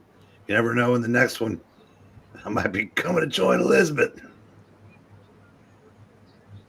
Alright. All right. And then Vezerin comes back at $6.50. Go. We'll push back. Ooh, I just thought of something. What's up? Yule used to have me on his show with Joe to eulogize people. We were kind of like his death squad. God, I would hate to be the subject of one of those. Yeah, don't do that. don't be the subject. Nah, I think I'll pass on that. Yeah. Okay, so let's see. We have just clocked off work. How's it going? 6 of one, half a dozen of the other. Jim says 7 on E and G. Alrighty. Alrighty, breaking it down to the Captain Strong and the Doom Dark Side. Okay, and let's see. So you took nitroglycerin? I guess. It's the tiny tablet they put under your tongue, just let it dissolve. They gave me one on the way and then another one when I got there. But whatever it was, it did the trick. As I said, it was, I think VENKMAN said something like it must not have had something. Yeah, it said corrected something. So it's. Yeah. And I said the first time they ran the tests, they made it sound like they were going to keep me overnight. But the second round of tests went really well. So she goes, I can't keep you here. And I said, yeah, I'd really like to go. She goes, I don't think that'd be a problem. She said, you're definitely going to want to make an appointment with a cardiologist. So anyway, so I thought I'd pop in for a few minutes anyway. Well, I'm glad you did. Thank you. And letting us know how you feel. And I hope you can stay on for as long as until you get tired enough to drop off, I guess. I appreciate the conversation. I respect Evil Black Cat, but he's whispering. Yeah. So, and my old man ears, I sometimes have a hard time hearing it. Green can stay for as long as before he has to drop off or drop dead. Dude. Well, it just really read the room. It's kind of the same thing. No, is that I would be disappointed if he wasn't doing everything in his power to hasten my next. Okay, so I'm going to put up the 1 minute warning.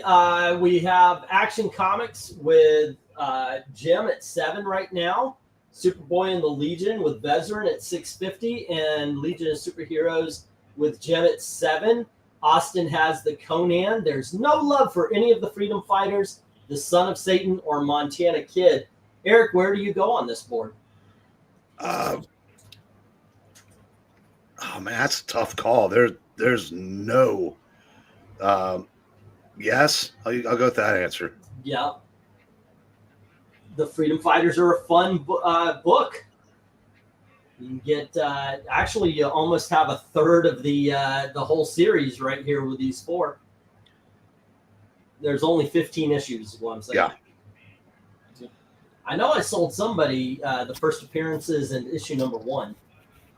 Clint says I have that Son of Satan in a trade. I know I also sold the Marvel Essentials Horror to somebody a while back. So. Alrighty. But yeah, I'd go for the Legion of Superheroes. It already has a bid. That'd be my first choice. The Dark Side it's a great story, and then the Superboy, then the action. And then those Freedom Fighters. Yeah, Freedom Fighters are fun. Yeah, Son of Satan from a collector, yes, yeah. But the Marvel Spotlight series was light years better than the actual series. but as a collector, you got to have those too. But no, it's not to disparage any of the books on this lot. I'm just saying that the Spotlight series, it's just better. I don't know what they did. It's like they kind of like the Kolchak TV movies were fantastic, but then they did some of the TV series that just kind of changed the feel of it. Yeah, that's kind of what the Son of Satan book did. But I mean, I don't have them all this time around, but I get a chance I get to pick one up. I do, so it's not like I'm anti that. Yeah, this is a really good lot. And Glenzer put 5 on the Montana Kid. Alrighty. And Austin has the giant size Conan. Do I have an Austin page yet? No, Glenzer was a fun show, but the 2 TV movies, Night Stalker and Night Strangler, they still hold up today. And the series kind of feels dated because everything been cool in the movies. They just he was afraid of women, afraid of liquor, all the things that made Kolchak cool in the movies just weren't used in the series. All right, let's get the stop. All right. There you go. And once again, starting at the A's. Well, actually, the entirety of the Freedom Fighters hit the reject box. Alrighty. And then we've got Son of Satan hitting the reject box. Alrighty. And Action Comics is with Jim at 7. It's Action Comics 566. I had like 599 on there, so I read it wrong. Superboy and the Legion of Superheroes, number 225. And Legion of Superheroes 294 is with Vezeran at 650. And Legion of Superheroes 294 is with Jim at 7. Austin has Giant Size Conan number 5. And the Montana Kid is with Glenzer. Okie dokie. Oh, wow. We're neck and neck on the 2 boxes right now. That's not too shabby, I guess. Half and half. Great. They all fell over. Excuse me just a sec. There we go. Okay, and now on to the big dogs. Let's change that banner. Who let the dogs out?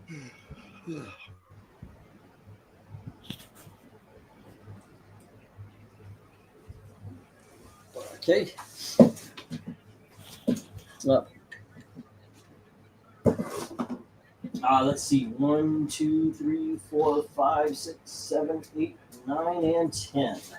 All righty, kids. We've got Ms. Marvel, issue number 20, first appearance of the Warbird outfit. And then we have Superman number 16, the Zatanna Lobos variant. And we have Barbed Wire, the movie adaptation. All right. Next up, we have Amazon, the amalgam of Wonder Woman and Storm. And we have the Danger Girl preview from the original series. And next up, we have Giant Size Special Captain Marvel in her first solo book. This is Vampirella on Wings. And Sad Wings of Destiny in it. Sad Wings of Destiny, yes. There you go, the Virgin variant.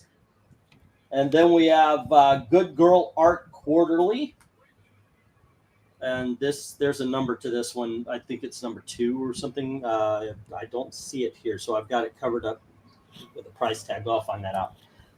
Then we have Good Girl Art, the Winter book.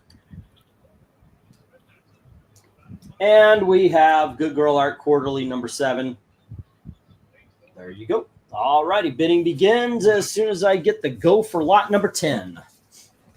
Fun times. All right. Let's see. Go for lot 10. And just as a reminder, we are doing a wheel today. And the art, the Andy Kubert that Darth Kato put back is on the wheel. Every $10 gets you a spot. If we get 10 people, we do a drawing of 2. And I've got League of Extraordinary Gentlemen waiting in the wings. Cool. Where do you go here, Eric, or is there anything that you are interested in? Oh wow, I apologize. I forgot to turn on the TV. Oh. Honestly, I like the Good Girl Art Quarterlies because the stories are fun also. Mm-hmm. But yeah, the Ms. Marvel would be my top choice, I think. Then probably the Amalgam. The Captain Marvel story, that one, yeah, okay, that one's safe. That one's pretty good. The second one from the early '90s was like a test run for social justice comics. Yeah. But I think Ms. Marvel, Amazon, and then 3 Good Girls in that order, I think.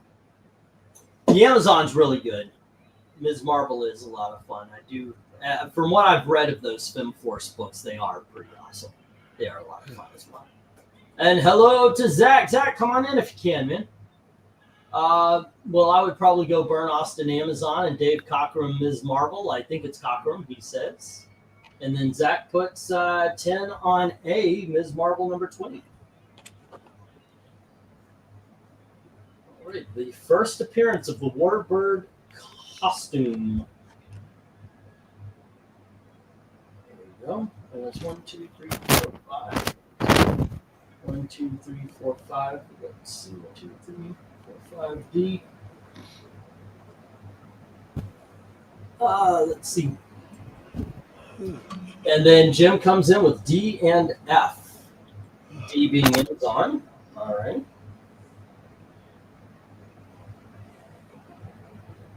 And that is 8.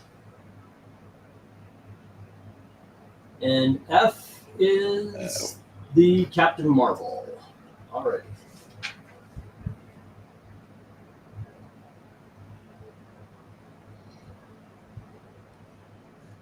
And that is Jim at 8.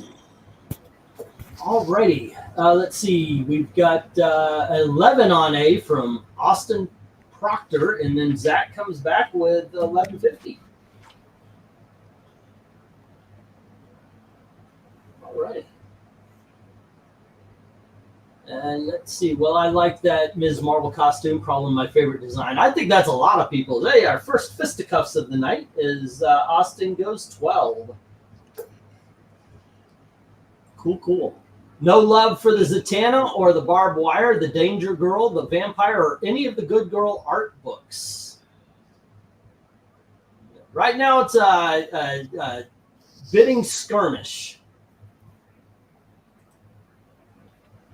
We haven't had a bidding war in a little bit now, just a few days.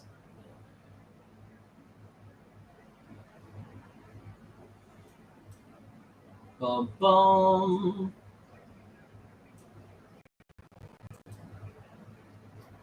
And let's see how it goes. Are you guys still here? Yeah. Okay. What sports ball are you watching? I'm not even sure. I just turned it on, whatever it is. But that's it. I'm just trying to stay awake. Oh, I gotcha. Hopefully VENKMAN will come back after he finishes reading. All right, 1250 from Zach, and Austin says he yields. All righty. Let's see. Not a lot of love on this. There we go. Not a lot of love for the good. I'm surprised at the Good Girl Art Quarterly. These are decent prices on those books, and the Vampirella. But what you gonna do? Yeah. Good Girl, if I remember correctly, this would at least have 1 or 2 news stories, a couple of Golden Age reprints of characters that had fallen into the public domain. And as I said, there's usually some humor to go with it. And as I said, I would recommend those if anybody out there is remotely interested in that kind of stuff. Yeah. Alrighty, and I'm going to get the 1 minute warning. It's been 3 minutes since the last vid. 1 minute warning, yeah. Let me turn that stop clock on. And here we go. Let's see how it goes. All right. But I feel very fortunate today. I was actually very excited. I got a knock on the door, and I'm thinking, who the freaking... nobody knocks on the door with good news. And then I saw a box of comics, and I was like, hey, good news.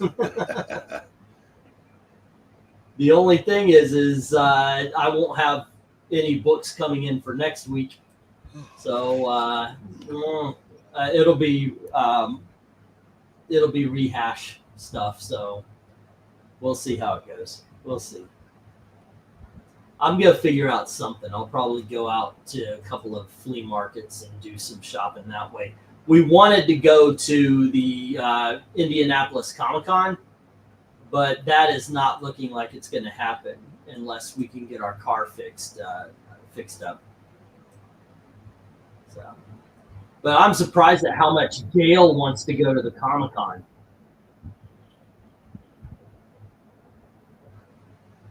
If you guys have a wife or a girlfriend that's arguing with you about needing to go to the Comic-Con, keep her.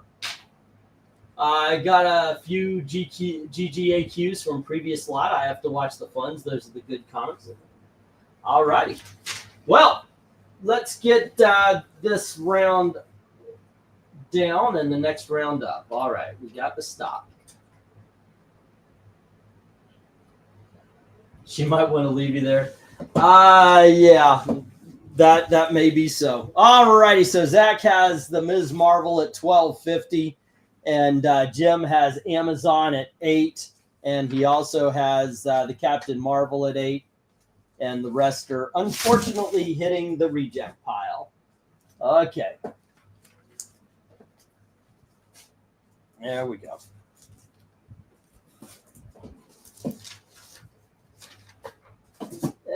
Let's see what we got next up.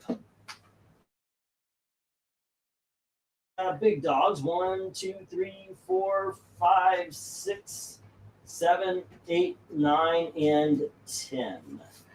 All righty, gang. Next up, we have Guardians of the Galaxy #1 from the 1990s run. And we've got Justice Society #74, the last issue. And we have Mighty Mouse, issue #166. From Dell Comics. All right, I think that's 1966, maybe 67. Herbie the Fat Fury, issue #1 from 1992. And we have the Legends of the Darkhawk from Amalgam Comics. And here is Batman '89 movie adaptation. And we have Superman Speeding Bullets, the Elseworlds story. And Gotham by Gaslight. Elseworlds, the first Elseworlds, as a matter of fact. Then we've got the Teenage Mutant Ninja Turtles 3 movie adaptation. And finally, we've got Batman Begins, the movie adaptation. Video begins as soon as I get that go for lot number 11. All righty. That's funny. Glenn's are saying E's car is not illegal. It's undocumented. That is pretty much true, sir. That's what makes it illegal. But yeah, that is very much true. All righty. Let's see. Go for lot 11. So what is it that you're dag-nabbiting there, Eric and Boyd? As Gail said why she wants to go. We haven't been. She didn't go to last year's MegaCon, and we didn't go to last year's Indianapolis either. So she actually likes going. She likes to see the cosplayers, and she enjoys watching us have fun.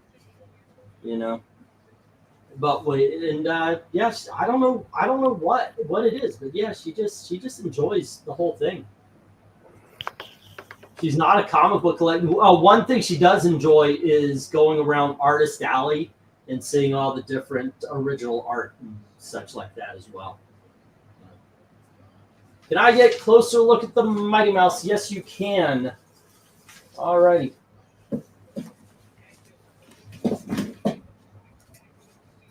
Zoinks. And now it's a German copy. It's Mighty Mouse. I'm just kidding. Okay, you can see some scuffing, and right here you've got some spine ticks all the way up. Alrighty, the corners are sharp. The colors are bright. You can actually see that. There's none of that. None of the wearing. A little bend right here on the above the D and del, and you do have some scuffing on the bottom corner here. Turn it to the back, and it is crisp and white. You got a little indent right here along the spine. Alrighty. And open it up, and the staples are tight. You can see that going right here. Everything is looking good. It's bright and colorful. Probably about a 5.5 or a 6. There you go. Looking good.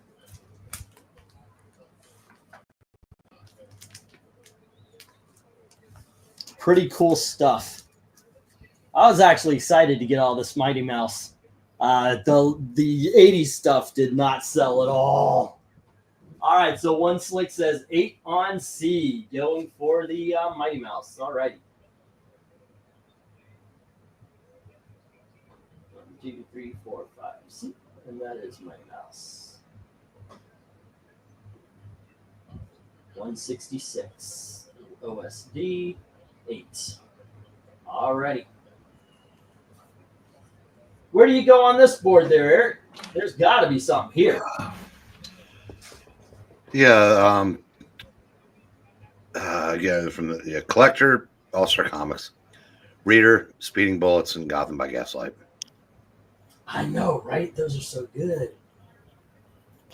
Wow, I like the way you split them up. I'd say collector go Mighty Mouse and Justice Society, but Speeding Bullets and Gotham by Gaslight are just really good. Darkhawk is a lot of fun, but I would also say the same thing about Guardians of the Galaxy. There's some good stuff up here.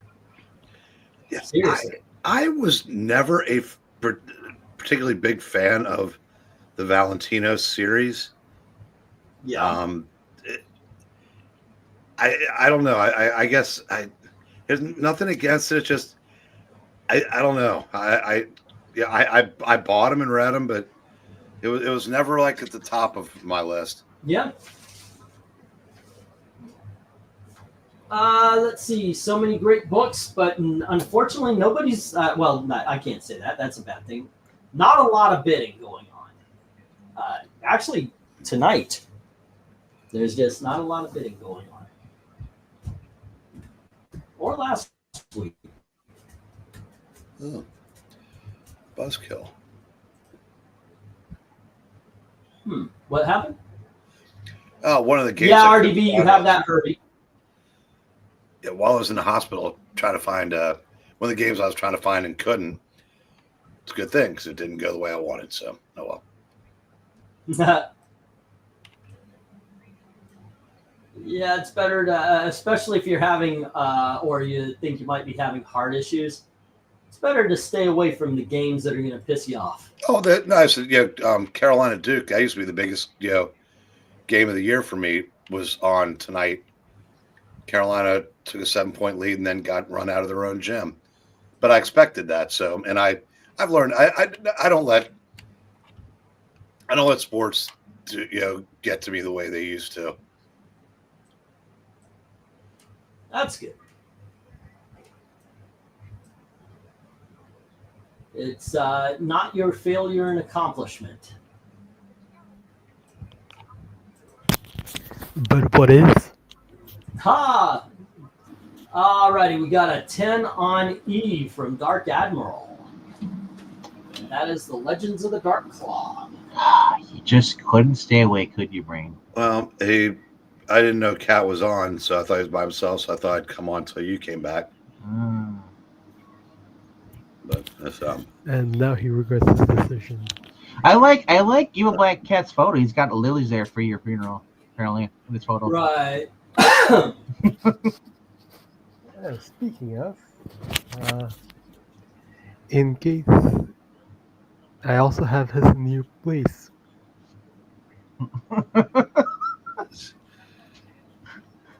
The friends, and there goes he. No, I thought he was trying to share something. No. So I highlight. Okay. Alrighty, let's get the 1 minute warning. And we have a bid on the Darkclaw and the Mighty Mouse, and that is all. Yeah, Austin, I would like to extend a pixel finger to you. And to you, and to you. Everyone gets one today. Yeah, Glinzers was kind of clever. Yeah. I went to a real doctor and decided to accept a substitute. All right. Plot twist. It was all a cover up. You got punked, bro.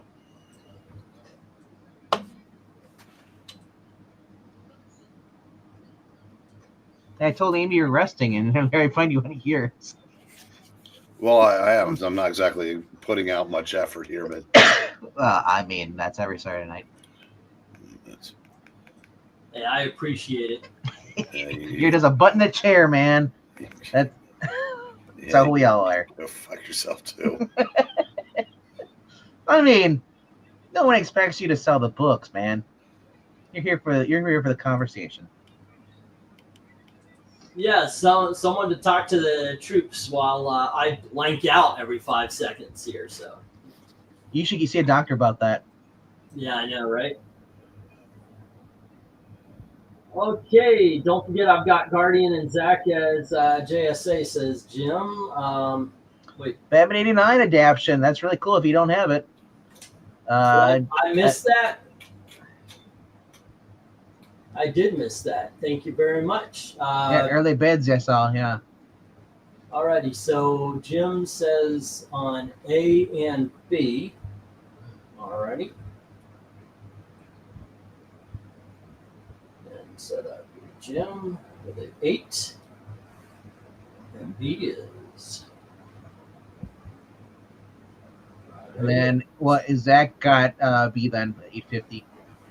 Alrighty. One Slick's got C. One Slick has C, no love for D. I do believe you have that one, and no love for anything on the bottom row. It didn't look like the first issue. That's what threw me off. So I was like, is that the right one? Wait a second. Maybe you got the one with the Spock. I don't think you have this one. You've got the one with. I remember I had that one issue where he looks like Spock. But this is a reprint from the old series. Oh. Wait, look. In black and white. That's Herbie from 1992. Yeah. Yeah. Hello, Amy. Oh my gosh, Amy, you should have been here earlier. We had so many cool kids books, including Roger Rabbit and such. Yeah, Herbie number 1 is from 1964. That's Right. a really cover. I did have one of those. I don't know if you were the one that got it or if it was One Slick Dude or. I remember that Darkness Come came in and was like, I want it. Yeah. It was like, yeah, it's crazy. And I did. I do have in a box. Hopefully, we sell enough comics tonight. I can send you the entire box. I got some books today, so it finally showed up. Oh, your book showed up today. The JLA. Yeah, I expected in probably like 2 or 3 days. Okay. Cool. I'm glad they came in. I was like, I hope they don't show up when it's raining outside. But yeah, I've got a box of a short box waiting for you if we do enough business here. Speaking of things in a box, BREEN, have you started coughing shop? Did you say something? I didn't think so. It's so quiet, you can't hear him, right? That's right. It's so quiet. It's Yeah, so yes. quiet you can hear a coffin drop. You gotta speak up for BREEN. He can't hear you. I have very selective hearing now. Besides, I told you, so I'm. You asked me if I've gone, shopping for urns. Urns. I thought we were just gonna stick you. Did you get Kraven's Last Hunt? Which one? There's like 3 of them now. No, I'm gonna be a pile of ashes and hang out with my mom and uncle in my sister's garage. The reason I don't really buy a lot of Spider-Man books because I have them on 2 different versions of CD-ROMs. So I never really, and plus I don't want to cost pricey to collect all of them. And I'm running out of storage as it is room. But EBC would drop a terror joke at a Jewish convention. Wow. Well, I said, the reason why it never offends me is I said I flew a paper airplane into 2 stacks of CDs on September 15th, 2001. So I have no tact. Yeah, and Glinster, I would not drop a terrorist joke at a Jewish convention. I'd drop about 6 million Holocaust jokes. That's not true. You drop a penny. Occupied. No. If That I was- drop a penny, I'd That was create a actually very good, Kat. Yeah, and if I dropped a penny, I'd create a stampede. I can't risk that. Just don't drop it in front of an oven. Oh. I wonder why this channel does so well. Oh. Yeah, and you also wouldn't want to drop a penny or a soap in that shower. Austin says, I just got news today that my state legislature passed a bill banning pride flags from schools. Today's been kind of crazy day. Also, Rick Scott came out and said he is basically going to get rid of daylight savings time. So. Well, apparently Trump wants it to stay the way it is, like right now, year-round, which would suck. Yeah. Because I don't like the idea of it never being light out after 8. So hopefully that I think if either one of them goes, it'll be the fallback. So, Henry, when I was joking, say that which Kraven's Last Hunt, because Nick Spencer did a Kraven's Last Hunt, and now they're doing a Kraven's Hunt in the Ultimate Spider-Man, or what they were, but Marvel keeps repeating things. They just did the Search for Charles Xavier for the 3rd time. Dark Phoenix is getting another reboot. This time has come on. Come on. There was a Kraven's Last Hunt type thing in Amazing Spider-Man, like the 630s, but that one actually had stakes because his daughter ritualistically killed Maddie Franklin, one of the Spider-Womans that had her own title for a minute. Yeah, this is the one I was trying to date, Peter. That was, well, for a minute, and then realized why it was a bad idea. But All right, I'm back. that story, that particular issue was it was as good as the Spider-Man, the Peter Parker Kingpin fight in the prison. Which story are you talking about? The one of the Kraven stories in Kraven's Spider-Man, Second Last Hunt. when they killed Maddie Franklin. Oh, okay. They put her on the table and just put a knife through her heart, and she knew exactly what was going to happen to her, and she was talking to Madam Web about it, but there's nothing she could do about it. She knew she was dead, and she has a line. She says, "If you see Spider-Man, tell him I wasn't scared." Because I don't know why that's important, but it is, and then they kill her.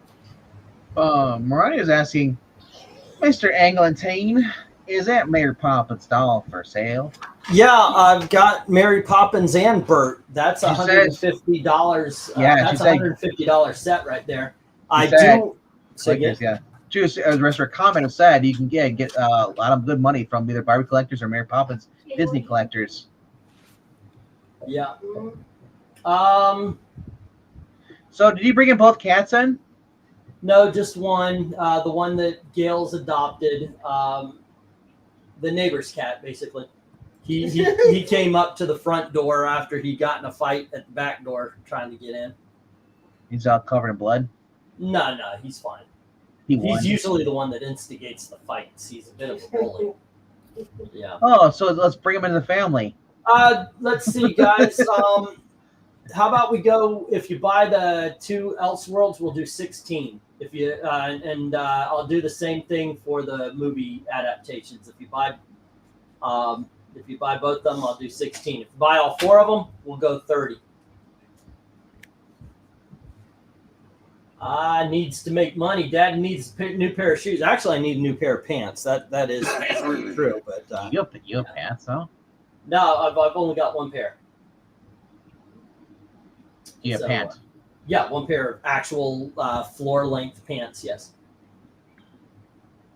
Pants. That's plural. That's all I have. I've never bought pants, so actually, Gail did buy a new pair of pants when we got here. But yeah, I'm a shorts guy. Just do what John Voight did when he broke out of the prison. You just wrap yourself in saran wrap. Wrapping it, yeah. Grease yourself up. There you go. You'll be fine. Yeah. Alrighty, let me get these down. I think I've been on the 1 minute warning for a while now. I never read Craven's Last Hunt because I never read Spectacular or Web of Spider-Man. So if it happened to make Spider-Man, I read it and then had no idea, and I just skipped to the next story. Okay, gonna get the stop here. Remember, everything is, if you see something in the past lots and such, and you want that, you missed it, we'll go with that. So what we got going on, Jim has the Guardians at 8. Zach has Justice Society at 8:50. One Slick Dude has the Mighty Mouse at 8. And Dark Admiral has the Legends of the Darkhawk at 10. And everything else, unfortunately, is hitting the floor. Or not hitting the floor. It's just going. You should start a new channel called I Love Shorts, where you go and buy shorts, try them on, and you'll upload them on your channel as shorts. I don't even want to meet the people who would be interested in that kind of video. Well, here's my OnlyFans. It's a little short. But right. Okay. Here we have Vampirella Strikes featuring the Aucton. This is a 1 in 500 autographed copy. And then we have Teen Confessions. This is issue something or other. I'll have to find that out. Alrighty. That is, it is, I do believe it's a 1950s book. We have Roger Rabbit, #1, and then we have Darkhawk, #1. Here is Fightin' Army, issue number 134. Alrighty, next up we have The Amazing Spider-Man, issue number 200, and The Amazing Spider-Man, issue number 74. Oh, nope. 875 as legacy numbers go. And this is a 1 in 50 or 1 in 100 variant. Then we have Swamp Thing, issue number 23. The first run, we have DC Comics Presents number 52, first appearance of the Ambush Bug. And we have the Brian Azzarello book, The Joker. All right. Hardcover. Okay, bidding begins as soon as we get the go for, what is it, 12? The Teen Confessions is like mid-60s. Is it? I thought this 12 cents. That's how you can tell it's from not the 50s. Okay. Go for lot 12. All righty, kids. There we go.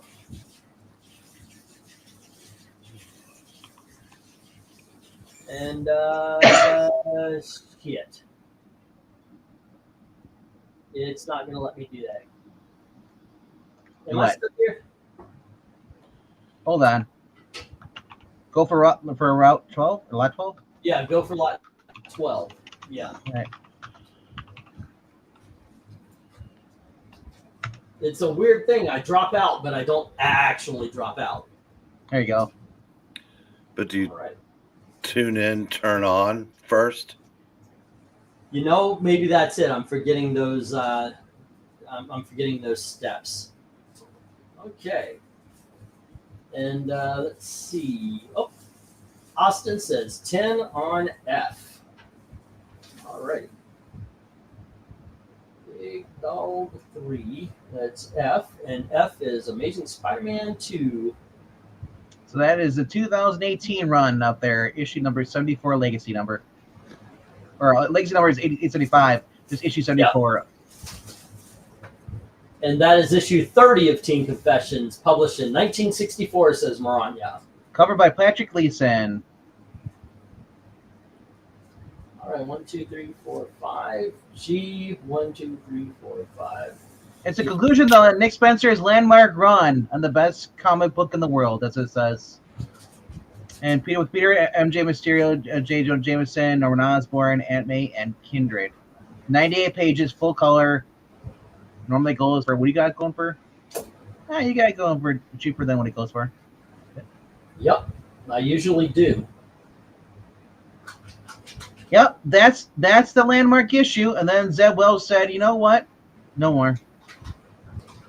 No more are they allowed to be together. Zeb Wells and everyone else there. And yeah, so that's legitimately the last Amazing Spider-Man book that was decent. That's the last one where they haven't. Because after this, Zeb Wells took over and ruined it.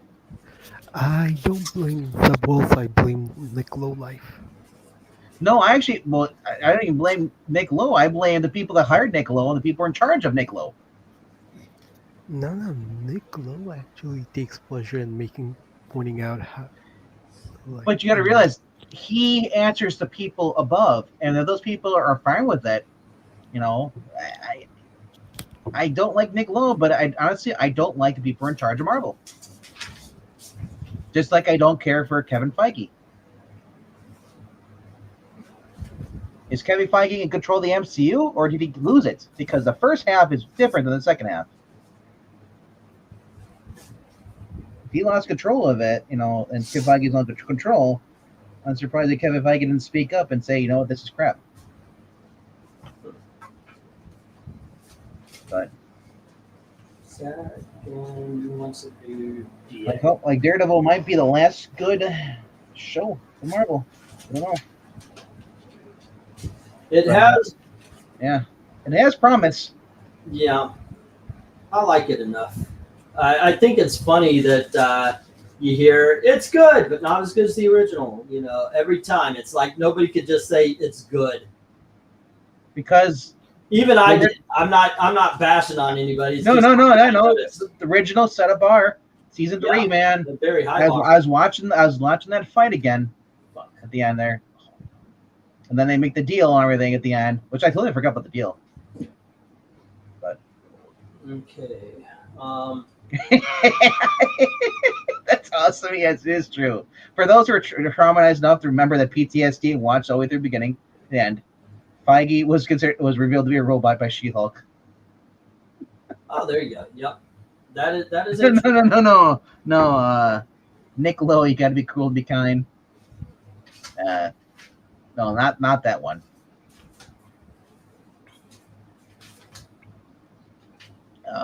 Superman Doom Patrol looks pretty cool up there. Oh yeah, and that's the first appearance of the Ambush Bug. We actually did that as a reading on this channel. Is that Swamp Thing and the Atom? That is Swamp Thing and Saber is his name. All right. Eclipse Coupons. He's a saver. He's a saver, yes. Yeah. Roger Rabbit up there. That's pretty cool, man. Don't see those often.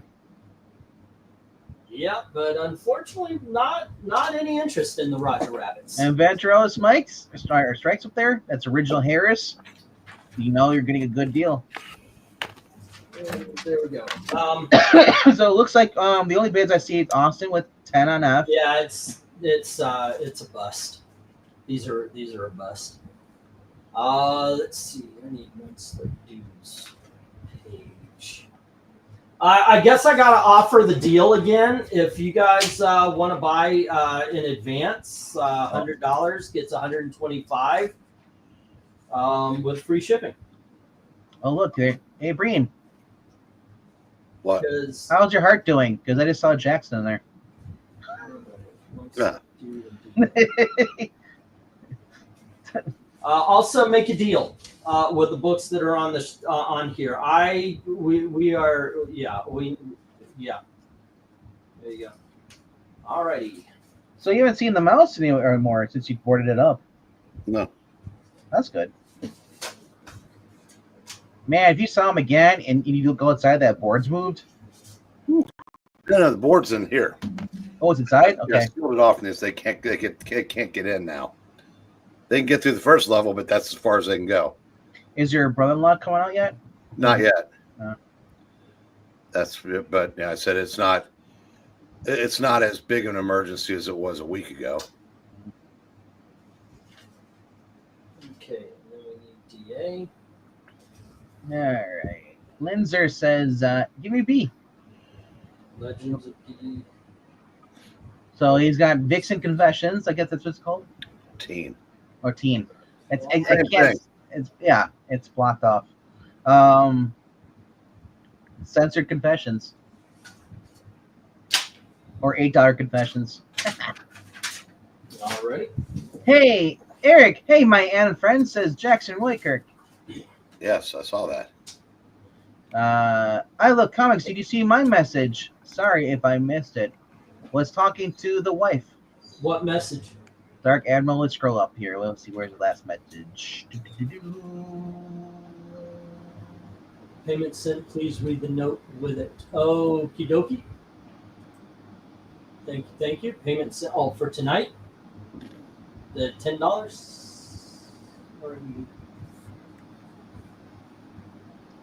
I'm scrolling up to see if he left a message in the chat before that, but.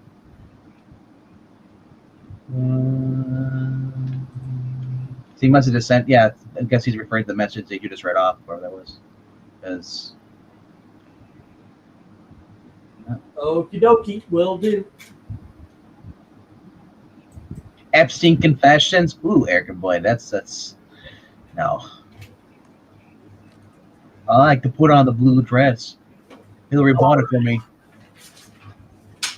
Get the 1 minute warning. Am I taken to reading all the comments now? I try to address the people that are in the chats. They feel like they're welcome here. Yes. And we have, let's see, we do have a bid on Teen Confessions from Glinzer.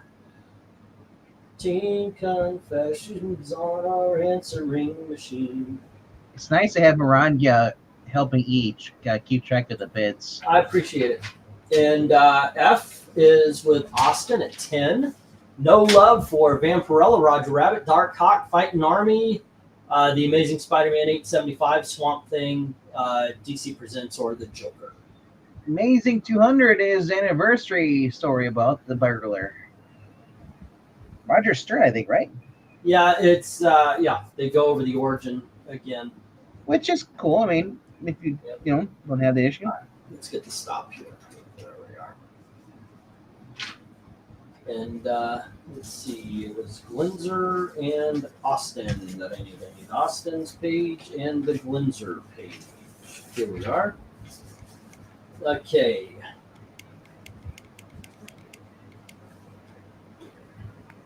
And Glinzer had the Teen Confessions. So, Breen, I finished Reacher.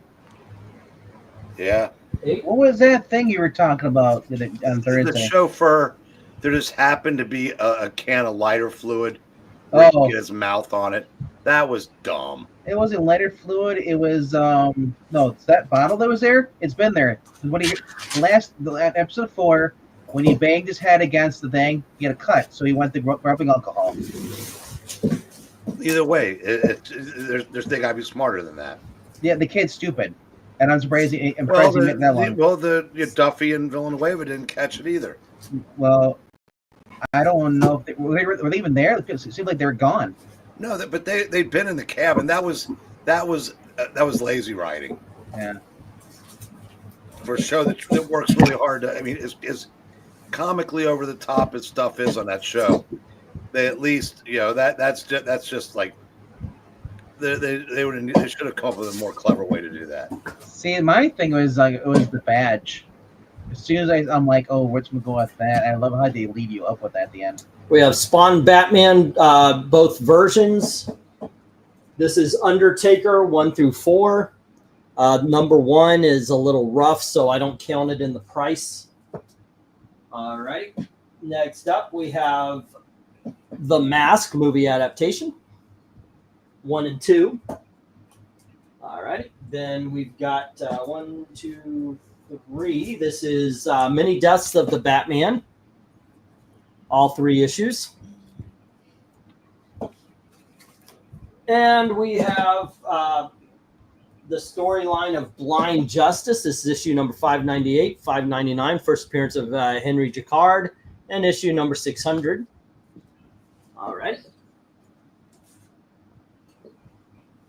Let's see, 1, 2, 3, 4, 5. This didn't sell on the other board, but here is the Secret Six, and this is issues 1, 2, 3, 4, and 5. All right. 1, 2, 3. Next up, we have RoboCop 2, the movie adaptation, 1, 2, and 3. That's the whole thing. All right. And we have 1, 2, 3 of Wolf and Red. All right. From Dark Horse Comics about the Tex Avery characters. Am I still here? Mm-hmm. Okay. 2, 3, 4, and 5. This is a deal. This is a freaking deal and a half, ladies and gentlemen. I don't have issue number 6, but I do have 1 through 5. There's issue number 5 of Roswell, The Little Green Men. Issue number 4. Issue number 3. Issue number 2. And issue number 1. Now, some of these are worth the price of the whole set alone, but I've got that at 10. But I got a good deal, so I'm giving you guys a good deal. Alrighty, 1, 2, 3, 4, and finally we've got Wolf the Barbarian from Atlas Comics, issue number 4, issue number 3, issue number 2, and issue number 1. The all 4 issues, 16. All right, bidding begins as soon as I get that go for lot number 12 or 13 or whatever it is. All right. What was this? Oh, look, he's got the Wolf. It is a German book. I think this is second run. Go for lot 13. Whoops, 13. There you go. All right, we got a Brian. I got it. I got the bid there, Brian. Yeah. A1, 2. And then we got a 6 on H, Wolf Red from Glenser. We got a $6 on G from Dark Edward March Hare. Zach dropping that moolah on F. He wants that to go with the Secret Six he picked up this week. We were talking about that earlier when he pulled it up, the original ones. I was just like, man, whew. I read a preview of that book, and it's no. Yeah. It's not even worth doing a bad. You guys were doing those bad comic beatdowns. Sometimes I feel it's like reading that book, that Dreamer book, the new one out, or the Secret Six. It's like you having onions. It's not good for anybody. I don't know. Maybe it would be 1, 2, 3. Really? Hey, you go have some onions and tell me how you feel. Is it worth it for that? No, I'm talking about reading the book. I know what onions will do to me. Oh, I didn't see the Mary. So that's what Mari's talking about. 6 on G is the RoboCop. Yeah. And F was the Detective Comics with the guy in the red vest. Alrighty. Oh, wait, no. And, wait. No, I'm wrong. F is Secret Six, right? Yeah. My letters are off tonight. and 6 on H from Glenzer. Yeah. Wolf. I didn't see the Mary Poppins saying that. Sounds like I was like, what the hell's Marty talking about? What? I didn't see it over there. The Mary Poppins over there. Oh, the Mary Poppins Barbie? Yeah, those are about $100 each, but I don't think they're in mint, so I'd put them at $75 each. Sometimes, like if I could clean that up, it's $150 on its own. Gail was Simone's best book. Really? You like it better than Birds of Prey? It was really good. This one. I thought her Birds of Prey was pretty decent. All right. I'm going to mute myself for a few minutes. I'll be back. Brian already has yeah. I told him I would count it. So Brian already has the D at 6, so it would be 650 or higher.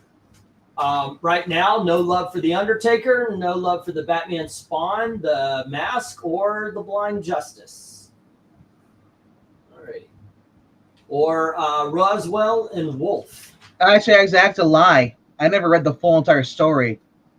I read whatever was an Amazing Spider-Man.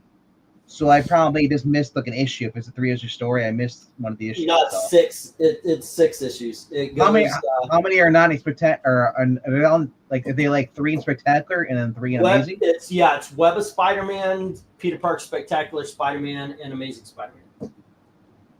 Yeah. 2 issues each. Like I said, I only read Amazing Spider-Man. I said because when I originally read the Amazing Spider-Man stuff, I had no idea there was even other titles. I got the CD-ROM collection for Christmas. All right. So I wasn't even at the comic book store. All righty, kids. You heard it. They're talking about making and producing stuff with the Atlas. Here you've got Wolf the Barbarian 1 through 4. And a good deal, too. Roswell's the same way. Roswell's probably the best deal on the board. Dude, I saw What If the other day. What If Thor battled Conan? Was that in your thing? Or I saw something, one of your videos. Or if it wasn't you, it was somewhere else. I was like, I didn't realize there's a What If where Conan battled Thor. Yeah. That's cool. It's good stuff. But I'm biased for the original run. Yeah, be careful cleaning those doll boxes. Seriously, even in the rough condition, they will still get some good money by being a mint box when removed from the box. Yeah. Yeah, I'm gonna. I do want to. I'll show you here. Hold on, just a second. Honestly, I would sell with dust and all. Unfortunately, Bert had one of those security tags on him, so I'm trying to get that off of it. Were these at like a Target or something? Where did we get this from? I wonder where they originally sold those. It doesn't really say. I don't have. It doesn't say on the price tag. I don't know where that would be from. But yeah, we probably bought it at a Disney store or a Disney discount store. Because we're always shopping at those. But yeah. Mary Poppins is one of my 2 favorite films of all time. And so I definitely wanted these. This was not a purchase for my daughters or my wife. This was for me because, yeah, I dig the movie that much.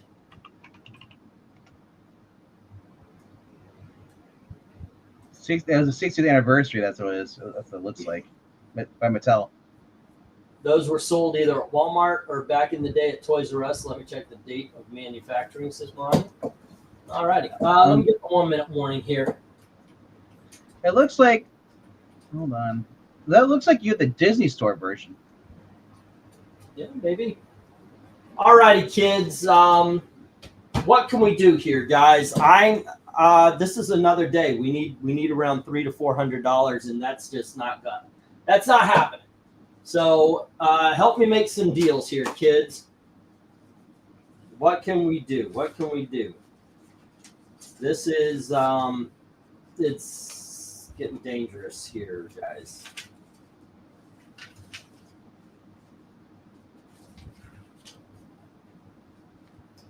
I guess there's some people are upset that Bert and Mary weren't dating. Right. Let me look it up. Once again, if you prepay 100, I give you 120 in credit and 125 in credit and free shipping when that's done.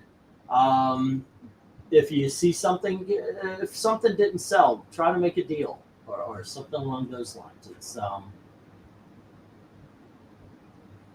harsh. All right, let's get this done.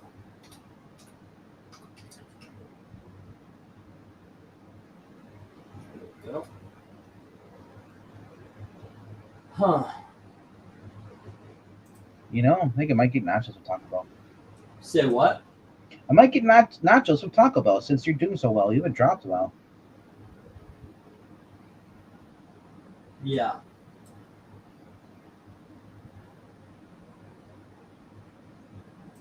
Oh, man. Alrighty, let me get these down. We'll do the next round up here.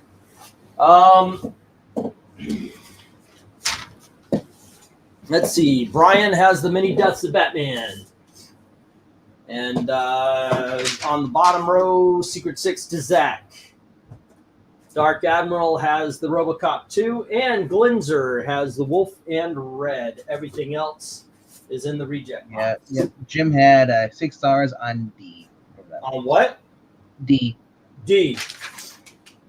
Yeah, so did Brian Stam. Okay. So you That's right. You need to clear it up. Yep, I told him All right. I would count it.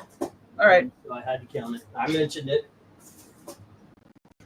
All right. I mean, technically, it's way before this down. So.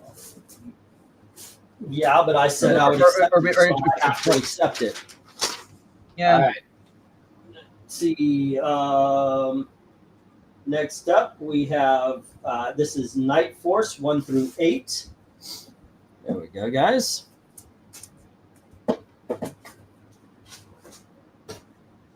And then we have the Aquaman. We've had this up here before, 1 through 10. And we have Open Space, first Alex Ross Marvel work. This is issues 1 through 4. And then we've got Terminator 1 through 4, the first Dark Horse run. And we have War Machine 2.0. And this is 1 through 15 and 1 through 3.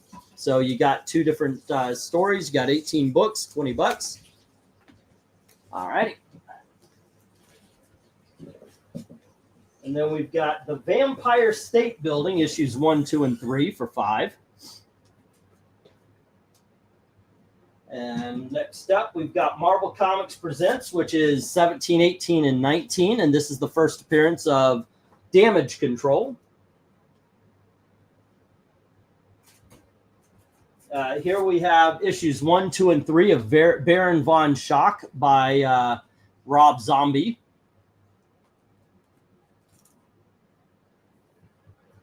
And we have the Final Crisis, Rogue's Revenge, issues 1 through 3. And finally, had this in the, all these have been in the thing before. This is Firestorm, issues 2 through 20.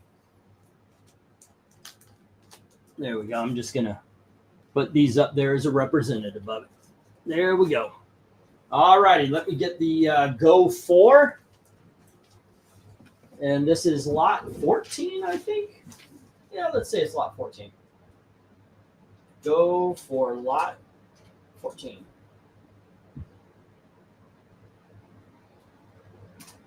Yeah, I would sell them as a set. I've looked them up. All right. There we go. Let's see if we get any love for these books. Well, I think I lost both of them now. I think RDV really did go to get nachos. There we go.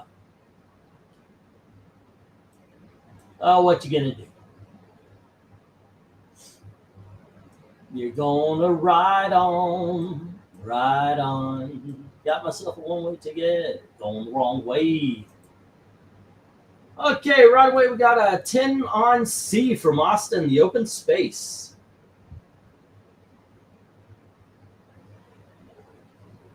Alrighty, open space. And that is Aucton with the 10. Okie dokes. I think the Terminator is Paul Galassi art, says Henry.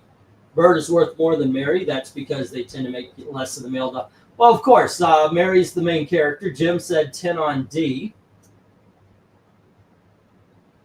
And that is the Terminator.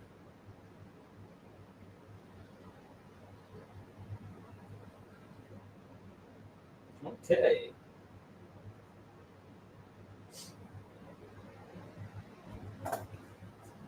And there we go. We are off and cooking with gas, as they say.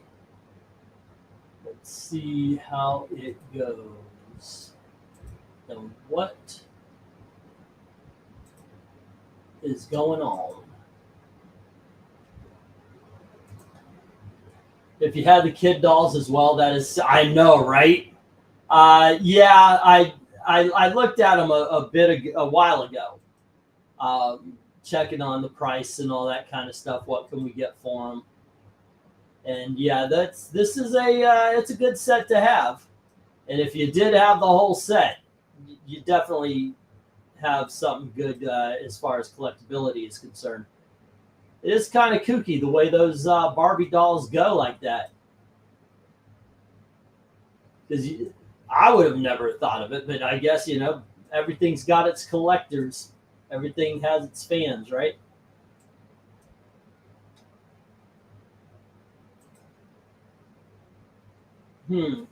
Alrighty. Let's see, 10:35. It's 10:37. Let's give it another minute, and we'll get the 1 minute warning if there's no other bids, and we'll move on. Okay.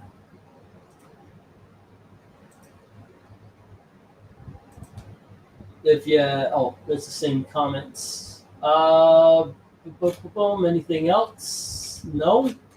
Alrighty, it is radio silence. I'm with 3 people, all who have their mics off, and let's see. I am at an auction that's not selling books, so I have nothing to talk about. Because it's not like a live stream where we're talking about a topic or anything. It's like, hey, look at these books, and aren't they cool, and will you buy them? And yeah, I guess not on these. So I'm going to get these down, and we can move on to the next. All right, let's just get this going. Let's not waste any more time. Okay, so let me get that sheet again. Open spaces with Aucton, and Jim had the Terminator, and that is all. All right, there we go. And everything else is hitting,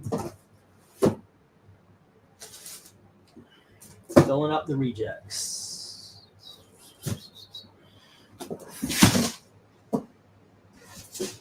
All righty. There we go. All righty. Oh, wrong way. Put it the right way. Excuse me, guys. Just getting the box settled so we can move on.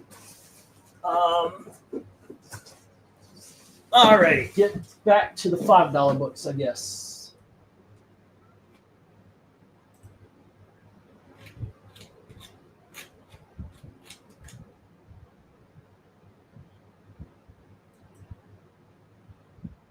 There we are.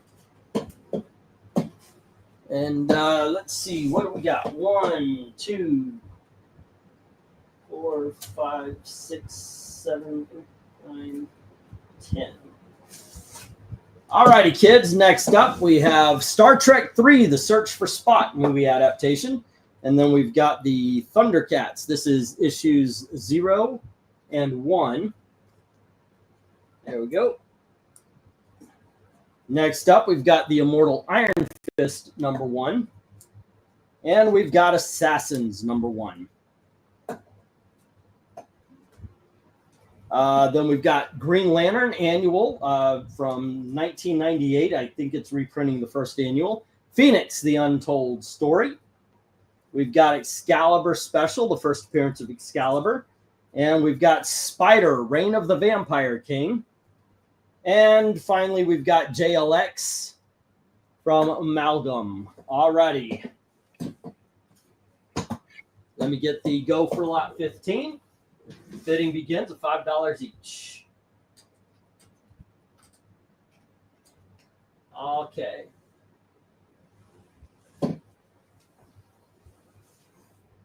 Yeah, that's just money. I can't do that. Is Gilbert and Sullivan alone again? Naturally. Yeah. Go figure. Is hey Zach, come on in. Can I? Come on in. Have a conversation or talk, because it's just not happening tonight, is it? I can understand Eric. Vezerin says 5 on A. Alrighty. And Austin says 5 on G. Okay, and A is Star Trek 3.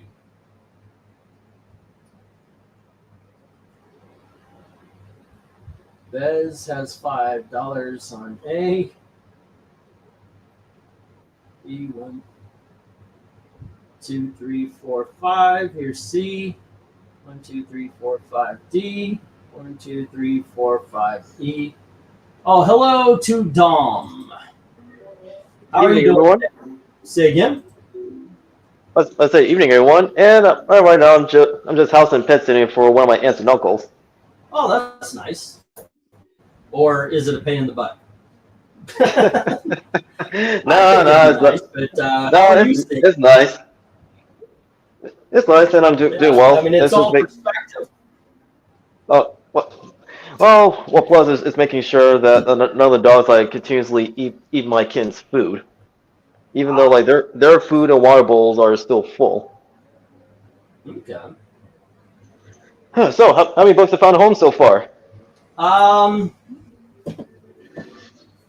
Actually, about maybe 30%.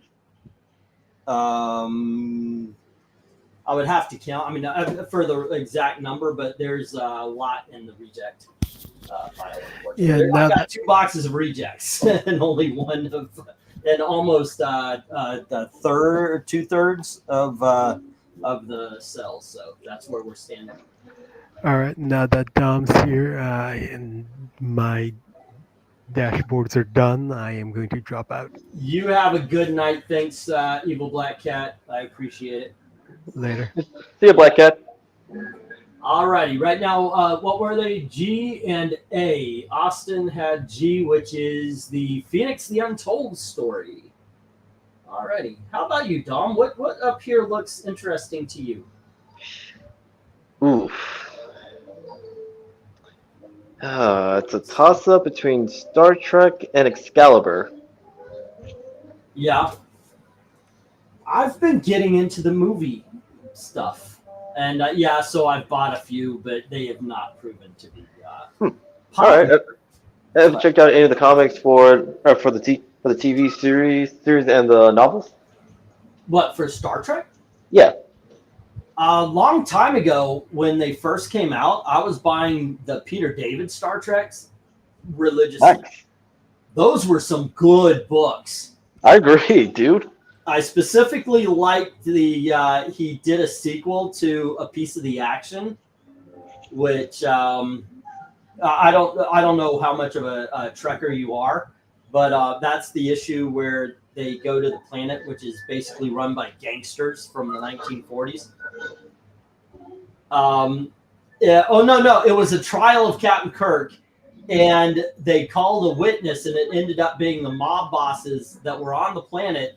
And because of the way that the TV show ended, they come in and they give Kirk his cut of the money because as he left, Kirk was the boss. So all of the crime and everything that they committed over the years that Kirk was gone, they owed him the money. So that didn't help him in his trial. I remember that now. It's been a while, but I remember that story. I remember now. Now, which season of the original Star Trek did that occur, or did it only happen in the novel? No, that piece of the action is an episode of the TV show. Okay, I thought so. Yeah, no, I remember it. I don't remember if it was first or second season though. I'm not that good on my Star Trek lore. I love the show, but I'm not one of the people who watched it 1,000 times, learned everything, and all that kind of stuff. So. No, I hear you. Yeah. Well, to answer your previous question, I'm a fan of both Trek and Star Wars. Yeah. I just don't watch or read any of the current material for either of them. Yeah. I gave Discovery a try, and I guess I could go back because my main thing was they got rid of Michelle Yeoh way too early, but they brought her back. So obviously, whatever I didn't like about it was fixed. But I hear it just got bad. Like legit. Yeah, section 31, from what I heard through the grapevine, was, yeah. Star Wars, I didn't watch Andor, and I heard that was good, but it did not take me anything to not watch The Acolyte. I watched Boba Fett, and I thought it was boring. Unfortunately. Mandalorian, the last season, they lost their way. It's like instead of this is the way, they're going, let's see. My favorite DC Star Trek story was when Q went to Kirk because he needed help with Trelane. I love the fact that they kind of admit that Trelane is a Q. He's the one that was, I believe it was called Cat's Eye or something, Cat's Paw or something like that. No, it's Cat's Eye. Yeah, or maybe I'm thinking of a different episode. But there was a character from the original that they realized could be a Q, so they just decided to make him that. Was this piece of the action is the top 5 episodes, says Glinzer? Darth Cato saying, I'm more of a Star Wars guy with a name like Darth Cato, but Star Trek with Borg in it. Oh, yeah. Okay. So Mariah was correcting us. It's Cat's Paw. Cat's Paw. Thank you. Yeah, it's been a while. Like I said, I've been wanting to watch the original series. Did I put in a 1-minute warning? Shit, let me put in a 1-minute warning. No, you didn't.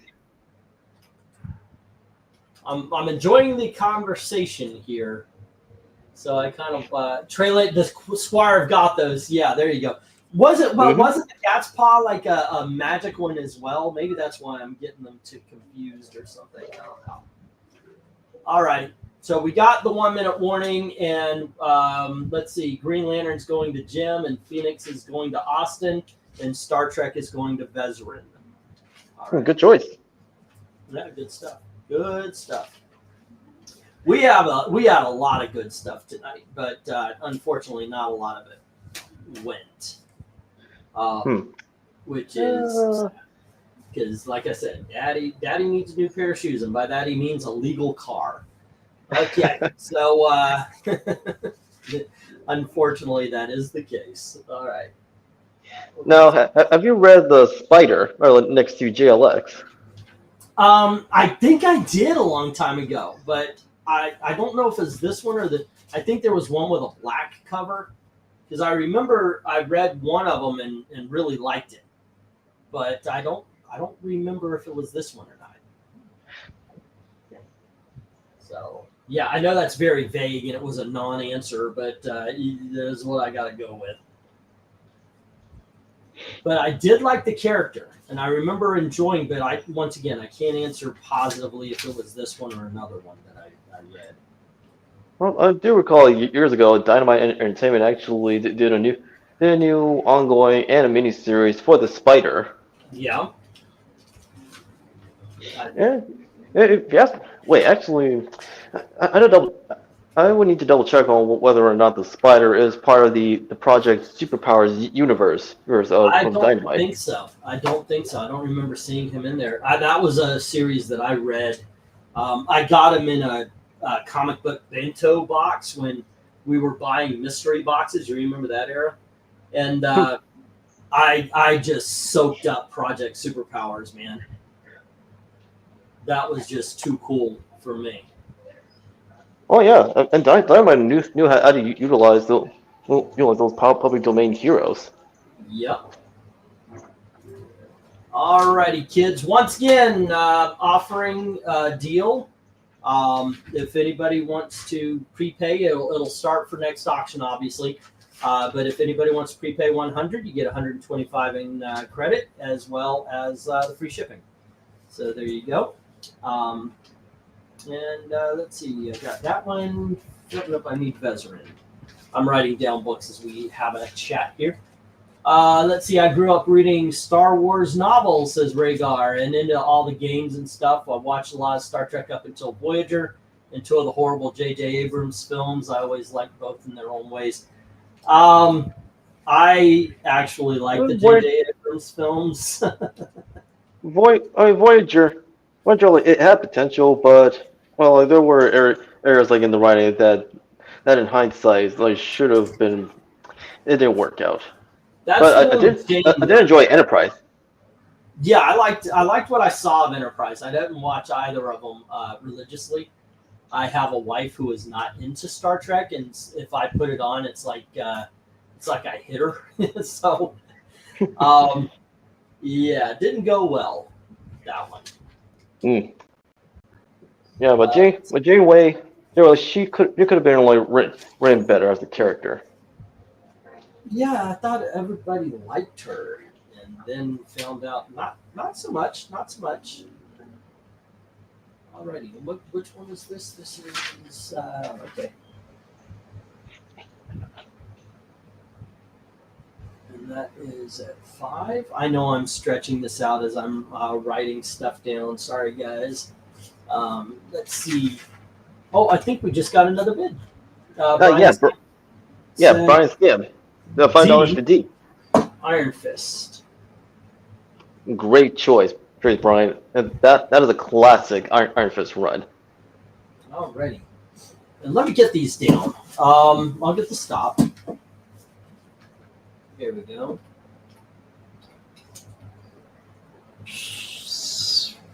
There we are. And let's see.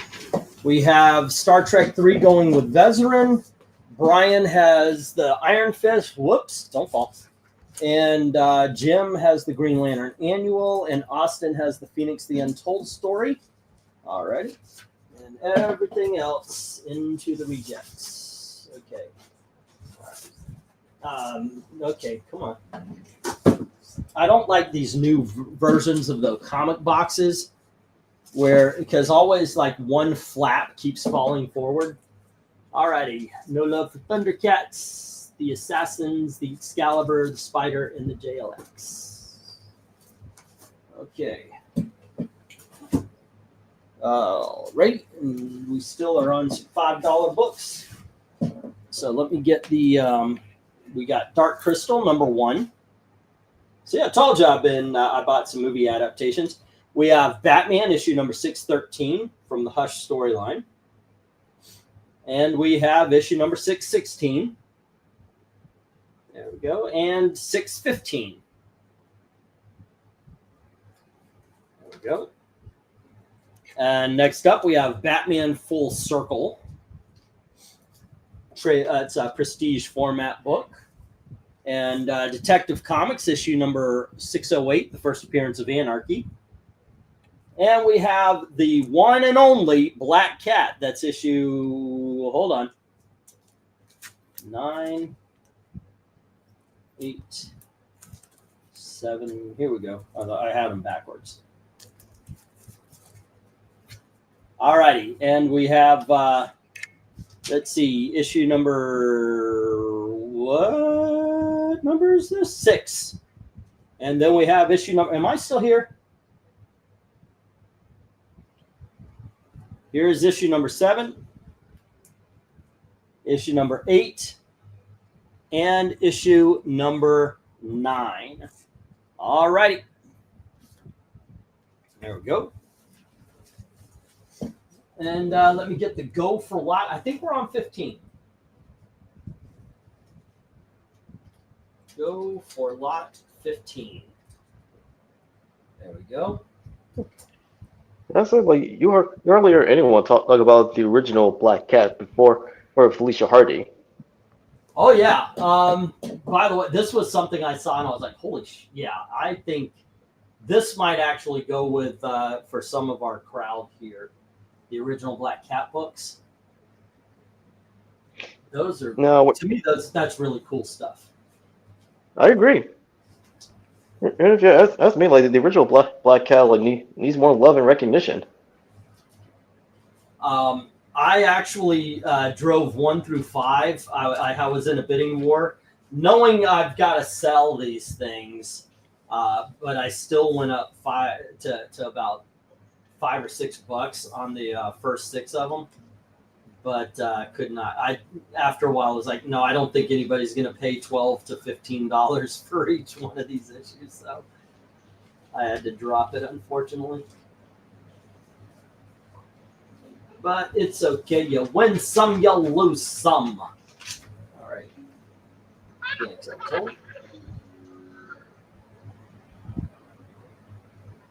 that is 5. Let's see. Brian said he needs to watch the chat more. Oh, what do we do? I tried to. I'm also writing stuff down. What did I miss, Brian? You mean the Black Cat when she was straight? Now this is Black Cat from Golden Age. Yep. Let's see. Brian Stam, Iron Fist was one of my faves growing up. I want to make sure I don't miss anything. Hush is a really good storyline. Art is fantastic. Here we go. And Brian Stam says B, C, and D on the Batmans for this lot. All right. And let's see. What do we got? We got this is the 5s. And this is lot number 15 or something like that. A, 1, 2, 3, 4, 5. B, 1, 2, 3, 4, 5. C, 1, 2, 3, 4, 5. D, 1, 2, 3, 4, 5. And E. Let's see. It was Brian Stam with Batman. And once again, that was issue 613, 615, and 616.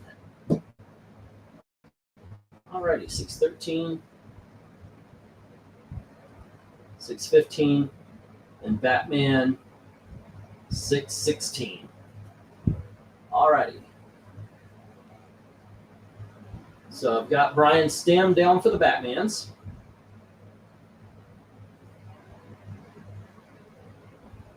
And let's see, any others? Jim says 5 on G, the Black Cat number 6. All right.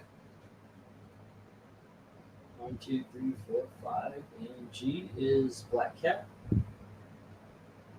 Number 6. Okay. 1, 2, 3, 4, 5, H. Okay, let's see how we do here.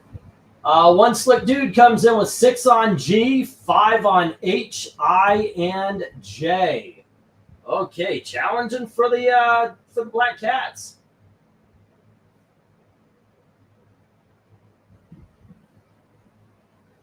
Okay, awesome.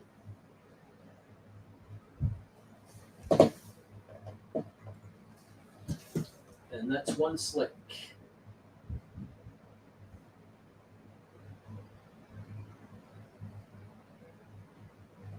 Alrighty.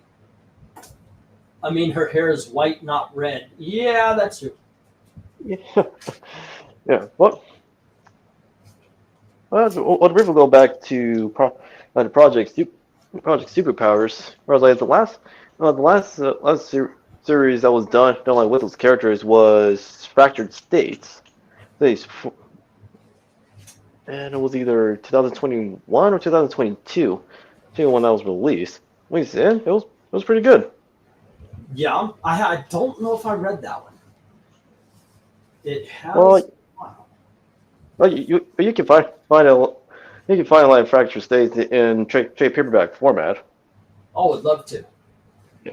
But it will be nice like if the Project Superpower series, including the minis are collected in a big sets of omnibuses.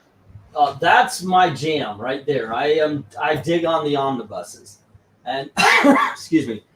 Right now, I'm reading through Squadron Supreme and enjoying the heck out of it. Those and for the older ones, I like the black and whites. They've treated me pretty well. You got the Man of War or the Sergeant Rock. That's awesome. I still need you to own a copy of the Squadron Supreme omnibus, which contains everything from their first appearance in Avengers all the way leading all the way to the Maxi series and what came after, including their appearance in Exiles. Rhaegar Anarchy from Batman. He's not Antifa, because if he ever encountered them, he would actually take them down. Yeah, he would not be a fan of Antifa because Antifa they actually attack normal people. He would see them as a threat. Yeah. I do gotta admit, I like his treatment in Batman Origins, the game. Did you ever play that? Unfortunately, I did not play it, but I did watch a walkthrough. Yeah. That's for how he was portrayed in Origins. It was decent. Yeah, I liked that take on him. That was pretty fine for me. Well, what I do take issue with how Anarchy has been treated in recent years is the writers write him more as a villain, even though in his creation he wasn't a villain. No. He had the same beliefs and all. He was more of an anti-hero. Yes. But I get it. I get how, especially nowadays, I get how somebody who believes something so greatly could end up being a villain because they would want to take things as far as they can to prove their point, to get their agenda done. You know, we've seen it. We've seen it in practice in real life. So I can actually see that kind of character working in that kind of way. So yeah, he also he gives off an anarcho-capitalist vibe, but he's not completely like that. Yeah, but he is a rather compelling character because there are layers to him. Plus he doesn't have a tragic backstory, sort of like some of the people in Gotham besides the Bat family. Yeah, that's true. Yeah, he's much like Tim. Like him and others, they did not have any tragic backstories. They just had good lives. Alrighty. Am I caught up? I think we're caught up. Oh yeah, I'm caught up. All right, finally. Alrighty. Yeah. Well, go ahead.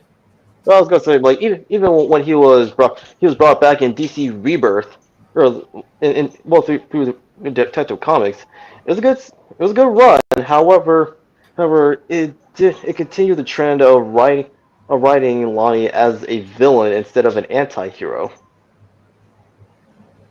Alrighty. Austin gives a bid of $6 on B, Batman number 613. Alrighty. And I did get 5 on G from Jim. Let me make sure of that. And then I believe One Slick Dude came in with 6. And then 5 on HI and J. Got that. And that was the last. So I'm going to put the 1 minute warning up. Can I interest you in any comic books today, Dominic? He says, yeah. Be a salesman. Yeah. I'll be. I'm interested in picking out the Dark Crystal, the Detective, Fiddle with Anarchy's first appearance, and the rest of the Black Cat books. Okay. And E. All right. At the end of the evening, do you want me to go through the rejects for you? Or? Yes. Okay, we'll do. Let's see. Dark Crystal. And E, you said, right? Batman. Year 2. Year 2. Wait, no, sorry. No, that's not year 2. It's kind of a sequel or a prequel to it. I heard your dog. That's funny. Full circle. Yeah, no, I was. Yeah, I was gonna correct myself. No, it's not year 2. See, like it had the first appearance of Reaper. Right. Is that the first appearance? Huh. Well, there you go. And what was the other ones you wanted? A Detective Comics, the first appearance of Anarchy, and the rest of the Black Cat books. Those are taken. All of them. One Slick is the has those. Right now we've got Brian Stam with a bid of 7. All right. Oh well, you're right. All right. Well, Yep. Well, in that case, I'm still interested in Dark Crystal, Book E, and Detective Comics. All righty. Gotcha. Let's see. We have Brian Stam at 11:05 with 7B. I'm going to give 30 seconds. Doesn't One Slick have the? Yep. He's got the one. He's got the Black Cats. I'm going to give. I'm watching the clock here. Another 15 seconds to see if there is pushback on B. If not, it goes to Brian at 7. All righty. And we've got, I need to make a page for you, Dominic. And then we need Brian. Alrighty, One Slick, obviously, because of the Black Cats. And let me get the stop. Alrighty. There we go. And we got the, whoop. Every time I move my mouse over to the side, the news pops up. And One Slick Dude also has G at 6. Yep, I've got that. I know he's got control of the lot. Alrighty. Let's see. Well, let me make sure that the 7 was written down. Yep. So this is what I've got, ladies and gentlemen. Let me move over here. We have Dark Crystal going to Dominic. Batman 613 is with Brian at 7. 615 is with Brian at 5. And 616 is with Brian at 5. Dominic has Batman Full Circle. And Detective Comics number 608, first appearance of Anarchy. And then One Slick Dude has the Black Cats. Issue number 6 at 6. And then here is issue number 7 at 5, 8 at 5, and 9 at 5. 8's Christmas issue. All righty, there we go. All righty. Yeah, have you gotten these new short boxes and the new way you fold them up? It's like there's always a flap that is always leaning forward, and I put comics on it by accident. I don't know. I'm just a grumpy old man complaining about, yelling at clouds, I think is what the kids say. I actually found only a new pair of short and long boxes that are essentially paper drawers. Oh yeah, I've seen those. Yeah, I hate that. It's like, come on. I usually get packing tape and try to tape them up. 1, 2. Did I not get it? Yeah, I got it back for it. 3, 4, 5, 6, 7, 8, 9, and 10. All righty, kids. Let me drop this to $3. We're going to the $3 bin. All righty. And here we go. So what are your best days to do a show or even do a video? Best days? Yeah. I mentioned this to you before. I think around these parts, you're one of the people who really know their stuff when it comes to comics. Yeah. And I thought it might be fun to kind of revive the history and or just the Throwback Thursday kind of thing. Oh, that would be nice. Where we're actually talking comics. No, that would be nice. Yeah. Here, let me get these up real quick. Justice League of America, ladies and gentlemen, issue number 27, the Exorcist cover. And we have Champions, issue number 14, with Ghost Rider and Black Widow fighting Swarm. I saw him on Spider-Man and His Amazing Friends and became an instant fan. Catwoman, issue number 61. We have Ghost, the first appearance of. And we have, oh, no, I want all three of these together. Let me see if I've got a single issue. Here you go. Dick Tracy, issue number 3 from the Gladstone books. And then we've got Top Cat. This is issue number 10 from Charlton Comics. It's actually in pretty good condition there. And then we have Top Cat, issue number 11 from Charlton Comics. And we're going to go back to, I think, 1967 it was. And here is Top Cat. I had the number. I don't know if I've got it written down. But that's from Gold Key. And next up, we have GI Combat, issue number 207. Now, there is some spine ticks and such. And that's why it's in the $3 and not... You're going to want to move your camera down. Higher. Oh, yeah. Okay, I'll take that. I'll do it. Thank you. Yeah. And then we have GI Combat 202. Okay, so here you go. Otherwise, when the betting starts, they'll be able to see the top row. Yeah. There you go. And Mary Poppins and Bert, $125. Yep. Someone's a set. Yeah. Serious. If anybody is interested, and y'all, there you go. The price is $125. I feel like you're the person that'd be buying it if it was the other way around. Well, I did before. Yes. Actually, no. It was bought for me. Yeah.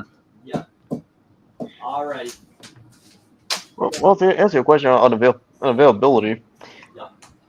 For Thursdays, there's actually a show. Actually, a show that I partake in, and that starts at 9. 9 in my neck of the woods, called the Real Millennials. And essentially, it's just a show like talking about going on different topics, and just touch on essentially what works of entertainment and otherwise that caught our attention, like from the millennial Gen Y generation. And what can Gen Z and Gen Alpha learn from the millennials? Real millennials. Yeah. It just sounds funny. Do you guys complain about Gen Xers and Gen Z? No, not really.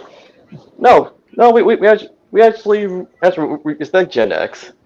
Like Gen Xers are blaming millennials for Gen Z. Oh, yeah, the actions of a few doesn't represent the whole. Yeah. Yeah. So plus it also like the real millennials, that is a play on one of Eminem's songs, like The Real Slim Shady. That it does. Goodbye, E. Is he dropped while I was gone?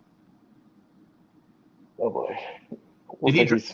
How long you been here, Dominic? Because I've been gone for about 15, 20, probably 30 minutes. I'm still here. No. I'm saying, how long have you been on the stream talking to E? Is this the first he's dropped since before I came back? Yeah, I think he just yeeted. Yeah.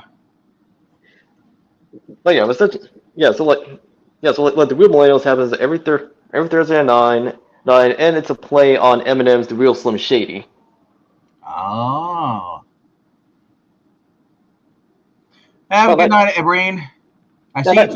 you. Night, Eric. He's cashing in for the night. Good night, kids. It's funny. As soon as you dropped out, you took Evil Black Cat with you. Yeah. Oh, and Eric and Boy said, I don't blame the younger generations. Gen X failed to raise their snot-nosed kids right. I'm Gen X. Dude, I don't argue that point. You know, I am Gen X. And I remember being at a school, and we were a whole bunch of parents that were talking, and they literally,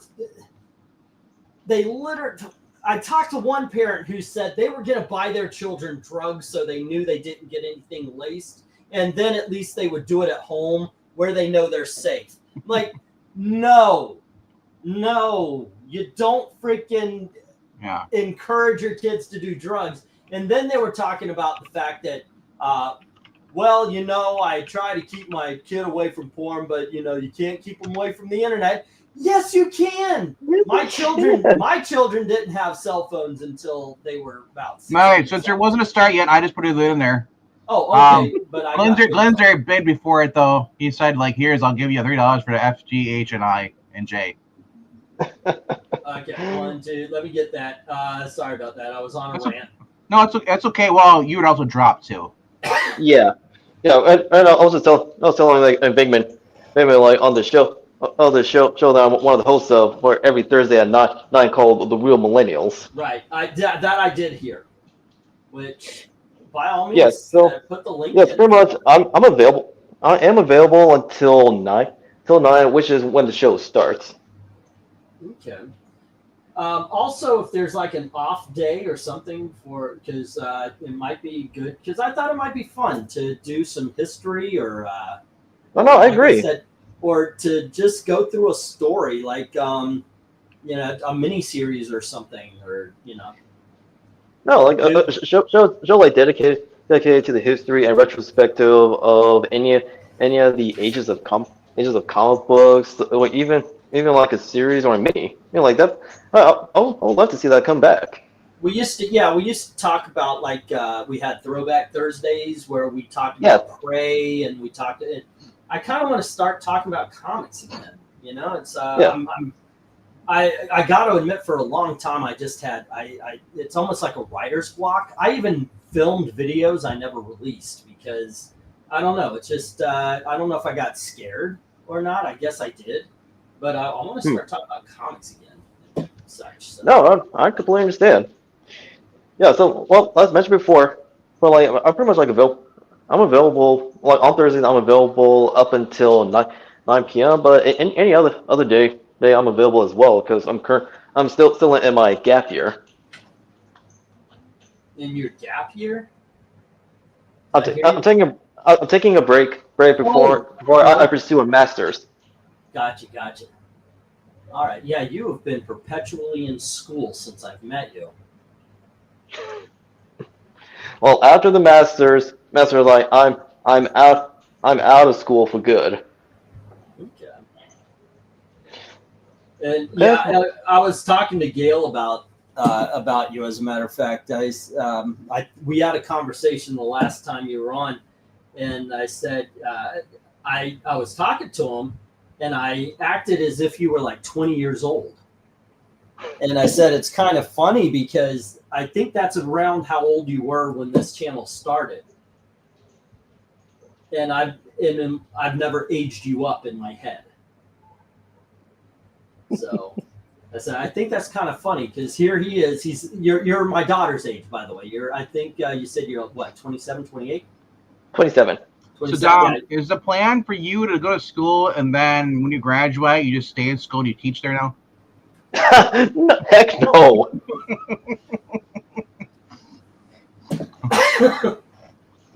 That's a good one. You've been there long enough, you might as well. Okay, so what was it? Glinzer had F, G, H, I, and J. So the whole bottom row. Bottom row. Yeah. He has whole bottom row, and no one's gonna claim the top like A through E. You know, like I might as well claim it. Jim's already got D. All right, All of the top row except D. Okay. But we gotta put a poster there though. You gotta do it in the chat. You can't just verbally say. Yeah, you have to do it official. It's one of the rules I put on RDB. It makes it fair because you can say it quicker than they can write it. So I had to put that rule in. And Jim has D. Alrighty. And D is Ghost. So what champion for Dark Emerald here? Well, in the meantime, since I'm in my gap here, I'm currently part of a writing. Excuse me, I'm currently part of a writing program where we essentially created a series Bible for my original IP. Oh, okay. Yeah, and it's taught by Carl Potts. Nice. Let me go through this real quick. Okay, this is for Dark Admiral. He asked to see Champions number 14. It's pretty clean. You do have a little round. You have some rounding at the corner here, so it's not completely sharp, but it's not scuffed either. Sharp corners on the open side. You see a little white at the bottom right here where you can see that there's been some shelf wear. Let me lay it flat and catch the light on any indents. They're not color breaking, but when I catch the light, I can see an indent right here. And there is a slight color break right here.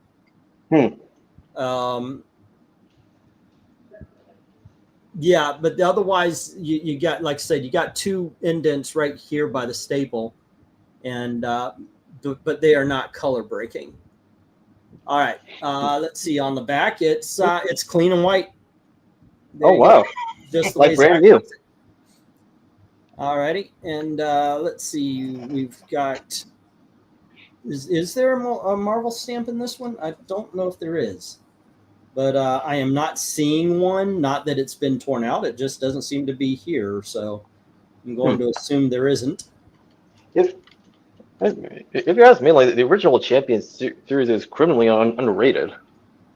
See, that would be part of what I'm talking about. I would like to go through and like do a series where we record some videos and maybe talk about 3 or 4 issues at a time. We've read the first 3 issues on our channel so far. Yeah.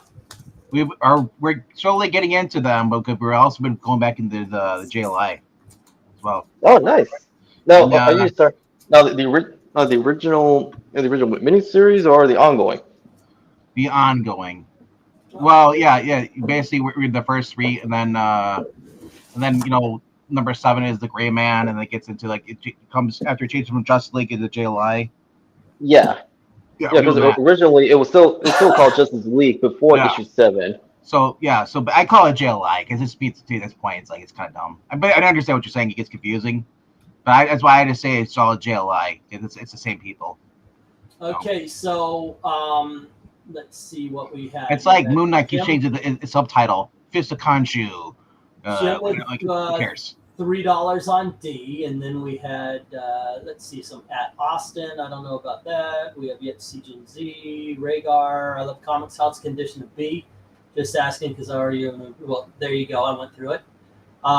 And yeah, I apologize, guys. Sometimes I'm writing stuff down and I don't see the comments as much as I should. I apologize. I'm just purposely ignoring you on purpose. What condition is that Champions book in? Asking for a friend. I would say, in all honesty, I would probably go about 6.5, maybe 7. Let's see. I dig that cover on Champions. Says Eric and Boyd. Ghost Rider is hot for Black Widow. Who isn't? 3 on B from Austin. And all right.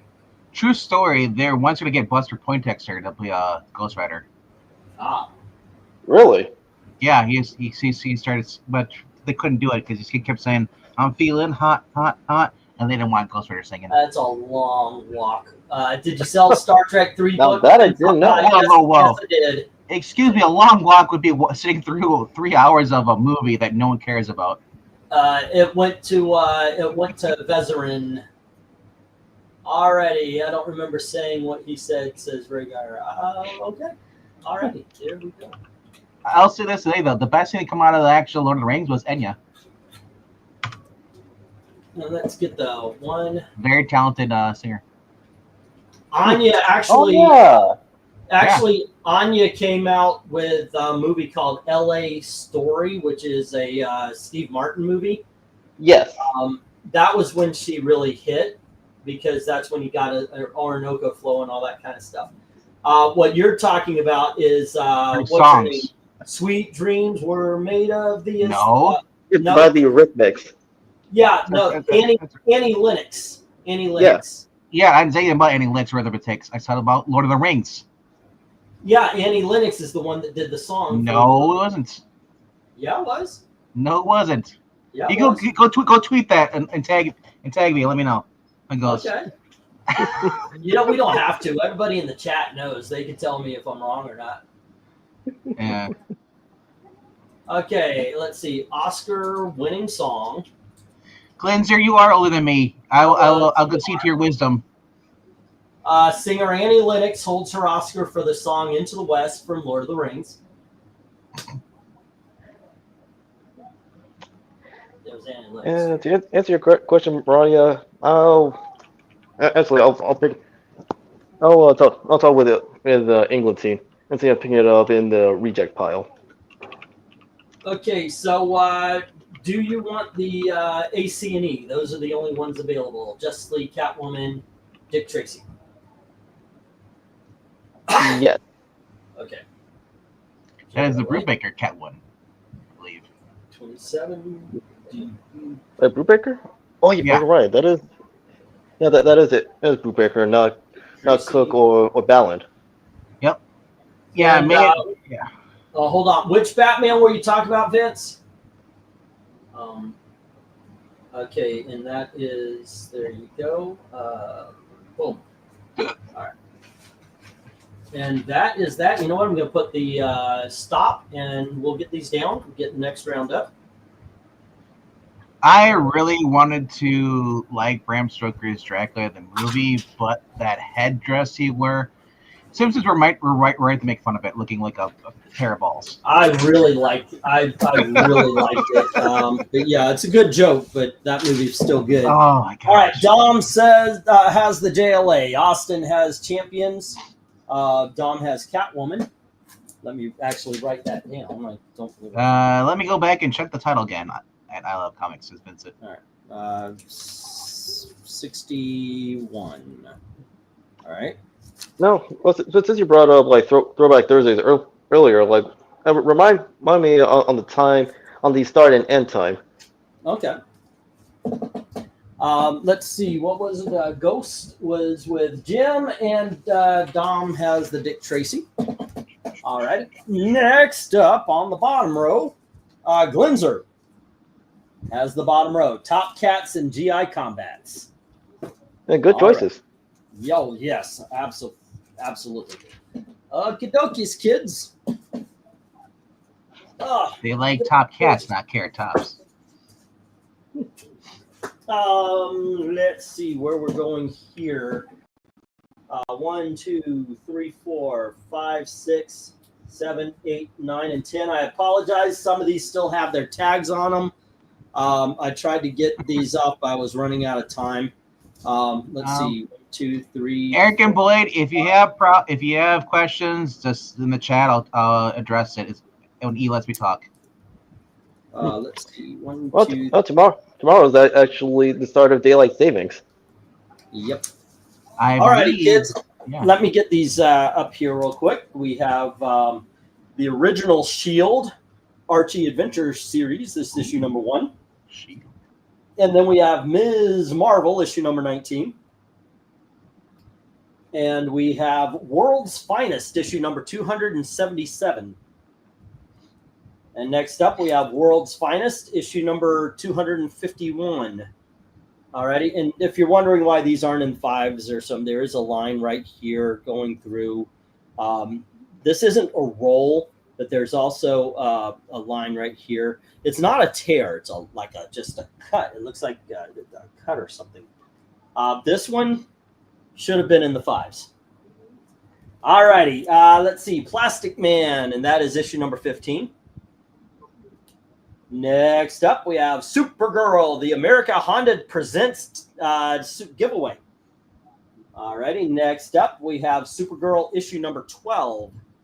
Gotta love yourself some hot pants Supergirl, some headband Supergirl at least. And then we've got Supergirl number 16 with the ambush bug. And here is Justice League of America.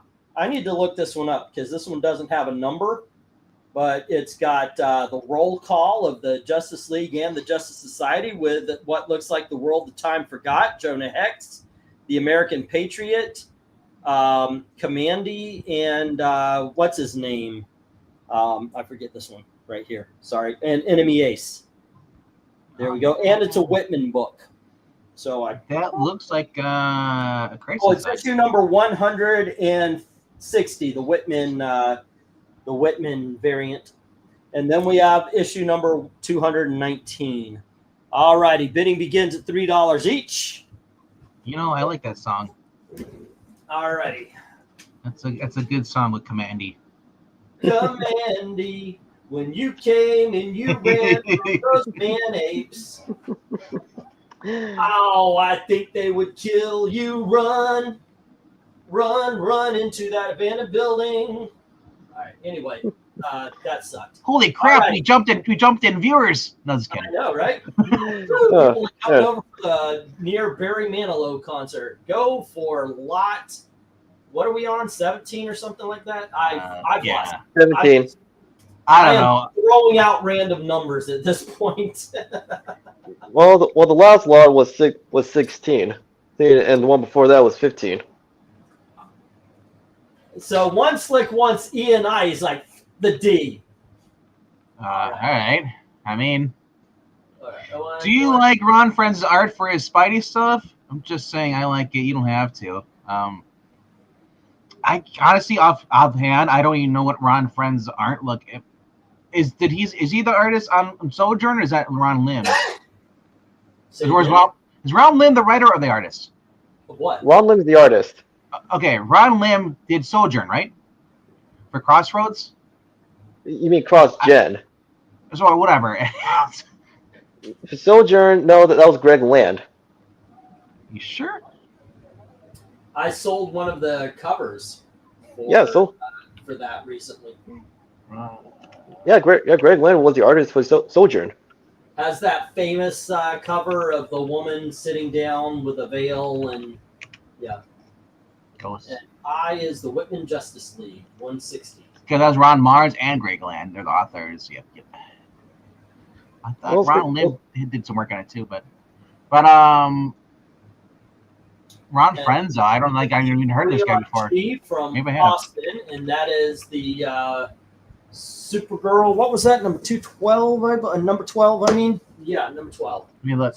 Ron Frenz art. Okay, so Ron Frenz did Spider Girl. Yes. I think. Okay. Yeah, I thought it was good, decent for the time. It really blended in with the whole 80s, 70s look. Especially looking at his stuff doing the black suit and how it basically colors his body, and the next thing it's on him. Like, yeah, Ron Frenz is a good artist. Oh yeah, very, very much. Yeah. We actually read the issue with the Puma in the black suit. Yeah, it was actually, yeah, he's got some decent art on there.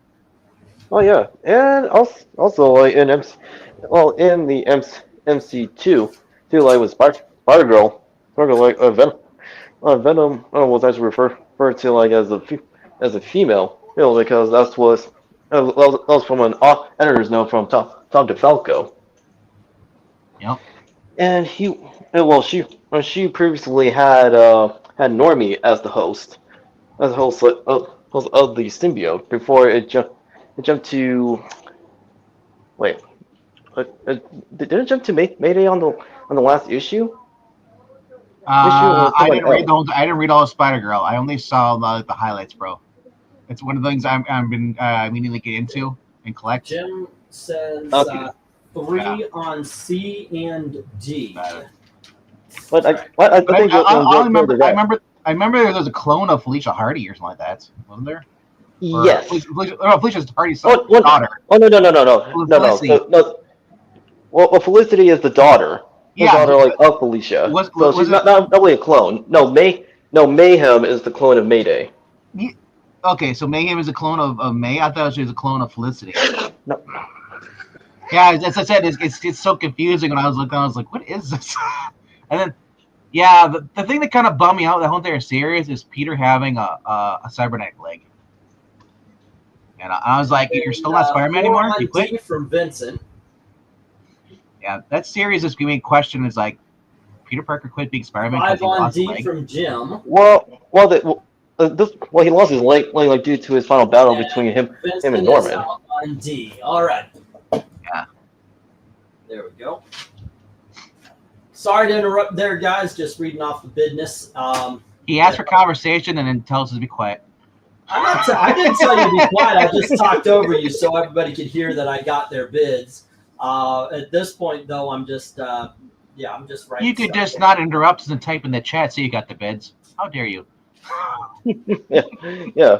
But interestingly, I just find it interesting. Like in Spider-Girl, especially in the MC2 universe, the fact that the Venom was referred to like as the she, like the Falco, like as you mentioned, that was apparently the original reveal until it just started referring to Venom as a male symbiote.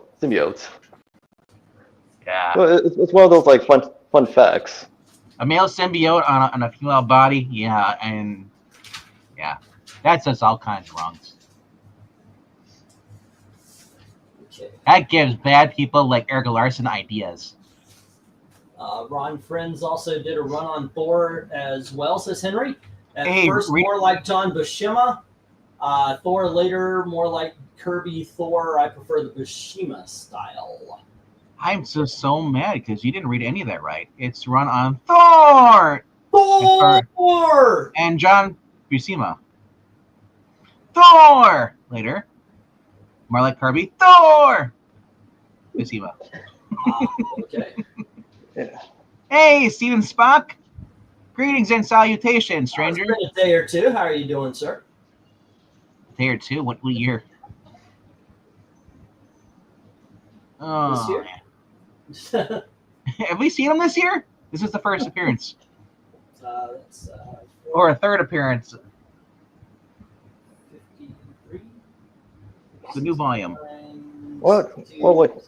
Since we mentioned like Soldier and Cross-Gen earlier, it is a blessing in disguise that Marvel isn't really doing anything with it as well as Malibu Comics. Yeah. I'm so mad about that. Malibu Comics just gets shelved. Malibu Comics is the comics they want to be making now. I don't understand it. Mantra was actually literally a dude in a woman's body. Well, it's why was that literally worked today? Well, Mantra, it's that. Well, yes, it's like it is a man like in a woman's body, but it's more of a supernatural firestorm because Lucas and Edie were sharing a body, but these people don't care, man. They don't care what the rest of the story. These people with LGBTQ are like, oh my gosh, it's a guy in a woman's body, or so man in a trapped in a woman's body. It's like they would totally make it into an LGBT character and keep doing and woke it up, but Marvel is like, yeah, we're just gonna take the straight characters and make him gay. Like North Star does not get any love whatsoever. Nope. It's ridiculous. Whatever happened to the X-Men character was called like drag or something like that. The black there's a black dude that dressed in drag and it was an X-Men during the Krakoa the Hellfire Club. Yeah. Who? Exactly. No, I know who you're talking about, but like his name is escaping me, which showcase is like how crappy like these new characters were created. Yeah, Rama 1.5 is coming back, or it did come back and Netflix. It did come. Yeah, it did come back, and the remake isn't. It doesn't have the same charm as the original adaptation. Yeah, But I mean, as far as Marvel goes, adapting that. I mean, Rama's great. That's not Marvel or DC. Seems like DC's more into the Pride stuff than Marvel is. You notice that? Like DC's. Yeah, I noticed that. So I'm just shocked that Marvel hasn't gone into that, as far as the whole Pride Month, stuff. But well, one of the things I read off earlier is I saw the Bleeding Cool. They do that top 10 where they call stores and such, and there is no DC in the top 10. None. Wow. Alrighty, so we got the 1 minute warning, and there's no love for the original Shield or Ms. Marvel. World's Finest is with Jim at 3 and 5. Plastic Man's with One Slick Dude at 3. No love for the Supergirl Honda, but Supergirl number 12 is with Aucton at 3, and the Whitman JLA is with One Slick at 3 as well. Did you say Supergirl Honda? Yeah, it's a Honda dealer giveaway. That's crazy. Yep. Is that based off the movie? It's a giveaway. No, it's as far as I know, it's just a book. But I thought you were saying like there's like a Honda giveaway, but it was part of the Supergirl actual series. Is you saying it's a one shot? Yeah. Wow. It's a one shot. Here, let me open it up, see what it's all about. Supergirl Hondas. Yes. Last time I did this with a super product, it turned out to be this Island Brandon. Alrighty, and that one turned out all right. Let's see what this one says. Supergirl, published by DC Comics. Copyright 1984. Stories and characters. It doesn't say this is a reprint. So this is the original story here. Alrighty. Unfortunately, Austin, Bleeding Cool is still active. There you go. And this is what it looks like. Wow. There you go. Probably not collected in anything. I'll tell you what. I didn't see it, but I see it now. So I'll drop this American Honda to $2 because it does have a little scrunch on the top corner. Yeah, I still have those. I actually have the whole entire set of Supergirls. I'd be bidding on those. And that's an early Miss Marvel that I have already. All righty. Let's see. We got the 1 minute warning. That was a couple of minutes ago, so I'm going to get the stop. See, I see it. Yeah, DC is now DC without Jeff Johns. That's what DC is. Yeah. But they somehow talked. Jeremy Adams is staying exclusive to them for a year or two. Alrighty, so there is no love for the original Shield or Ms. Marvel. Alrighty. So after Jeremy Adams is done with Flash Gordon and stuff over there, he'll be coming back over. World's Finest issue number 227 is with Jim at 3. Issue number 251 is with Jim at 5. Plastic Man is with One Slick at 3. And then we have Supergirl number 12 with Aucton and Justice League 160, the Whitman with One Slick. Okay. Well, I recently learned that Plastic Man's books are finally being reprinted after all these years. Wow. Yeah, that's something. Well, I mean, to be fair, like his books were reprinted years ago, but under DC Archives. Yeah, that's true. That is true. Yeah. It did get a stay in court. Yeah, much like with Metamorpho and the Metal Men. Jim, One Slick, and Aucton. Yeah, reading early issues of Metal Man, Platinum, she really creeps me out. How she's really into her creator. Will Magnus. Yep. I was like, man, if this book wasn't for kids, do we know what they'd be doing?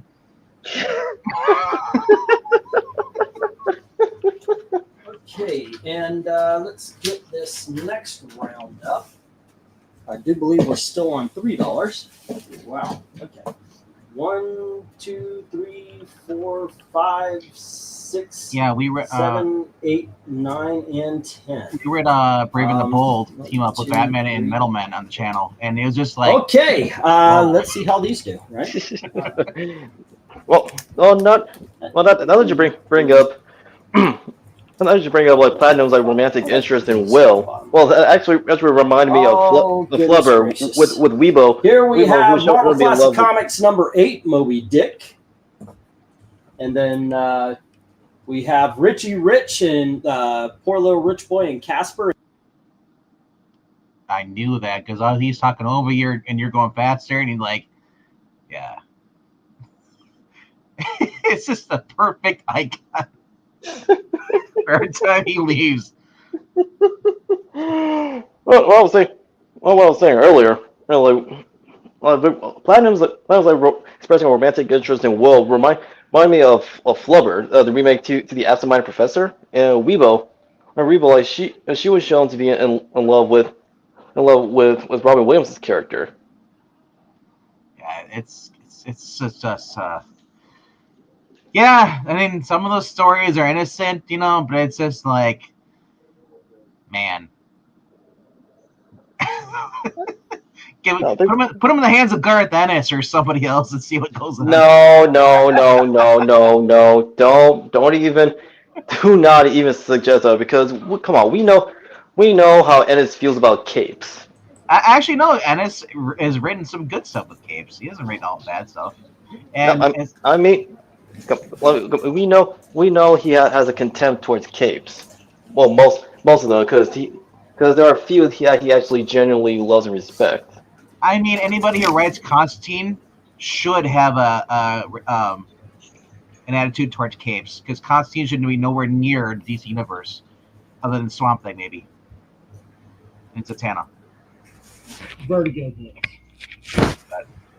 Alrighty, we have Marvel Classic Comics number 8, Moby Dick. That's the one that's up there. Yeah, big We've got Richie Rich and Casper in 3D, and we do have glasses. All right. Next up, we have the Huey, Dewey, and Louie issue number 56. Alrighty, then we have Legion of Superheroes issue number 291. And we have the Shield issue number 1 from Archie Comics. There we go. And we have That Wilkin Boy issue number 30. Little Archie ripoff. And we have Free Comic Book Day, The Boys Hero-gasm. Alrighty. Speaking of boys. And then we have AC Comics, Americomics, and this is issue number 3. Blue Beetle, he is back. All right, next up, we have Thrilling Wonder Tales. I do believe this is a one-shot. And then we have Nyoka, the Jungle Girl, and this is issue number 2. All righty. Bidding begins at $3 each as soon as I get the go for lot 18. Go for lot 18. Alrighty. Fun times. Yep, I'm actually looking forward to the last season of The Boys. They're going to have a whole supernatural-based reunion. You're going to have Castiel, the Winchesters, and the dad. All in the same season. Wait, Castiel's going to appear in the final season? Yep, Misha Collins and what's his name? Jared Padalecki are joining the Boys. Who will they be playing as? I don't know. All I know is, and then the dad is actually a hallucination for Butcher. Yeah, Jeffrey Dean Morgan. Yeah, but we also have Soldier Boy with the Jensen Ackles. Yeah. Well, that sounds like it'll be one big supernatural reunion. Yep, pretty much. Americomics. Wow. Ted Kord versus the original Blue Beetle? That's what it looks like. Wow. Mm-hmm. Yeah, all right. Yeah, Admiral, you're not wrong about Crypty being a douchebag. Yeah. Vincent says, hey, I'll take that Punisher book from you for $5. Right. Jim Sorensen says, you know what? Give me Legion of Superheroes. You will not be disappointed with the Legion. Yeah, $3 with a D. And then Glinzer says, I want Richie Rich Casper. I want Huey Dewey and Louie. And then he also says he wants F, which would be the Wilkin boy, or that Wilkin boy. Whenever I think of Wilkin, I think of the Wilkins coffee with Kermit, and like, you drink Wilkins coffee today? No. Back in the original where it was violent. Yeah, you don't really. It's yeah. And I was watching that. Was Orson Welles when they sit down. He was interviewing Frank Oz and Jim Henson, and Jim Henson's, and he asked, is like, so Jim Henson, you never really got into puppets till you're older. He's like, he's like, what an odd person you are. Where like Frank Oz is, he wanted to be a puppeteer since he was little, since he was like 12 or no, but like because Jim Henson said in the interview that he just wanted to get into show business. He wanted to be on TV. That's what he wanted to do. So, and I love that Kermit's his regular voice. He doesn't change. So when he talks, I'm like, all you hear is Kermit. Yeah, but I mean, Supernatural. It should have ended like at season 5, what was the original plan? Yeah. I've not seen Natural Libre. I'm not a fan of Jack Black really much by himself. I did. I know EO say he loved it. Nope. Really? Yeah, you watch Nacho Libre, and it's just gonna kind of confirm why you shouldn't like Jack. It was not good. I didn't like it. You know the movie I like with him? And it's a stupid movie. Envy. Envy, the one with the Vapo poo or Vapo. Yeah. Where does all the poo go? Yeah, I remember that. That one. It's a valuable lesson, you know. You become rich off a stupid invention, and your life falls apart. Yeah. Early Jack Black is still good. I liked School of Rock, and of course he was funny in the movie, the one with RDV and blackface. Oh yeah, Tropic Thunder. Yeah, he's had some decent films. When was I wearing blackface? Did I say RDV? Yes. Why do y'all let me talk? Shit, son, I ain't ever been black. I didn't say you were. I just said you. And Rhaegar, Napoleon Dynamite is heart coverage. It's not funny. I think it is. I think it's a quotable movie. I think it's got its funny moments, but it's not a traditionally funny movie. It's more of a situational funny film. Situational comedy. Yeah. Let's see. We've got Jim with D on D, which is the Legion. Yep. Glinzer. I don't think Zach would love me. I think he'd still hate me.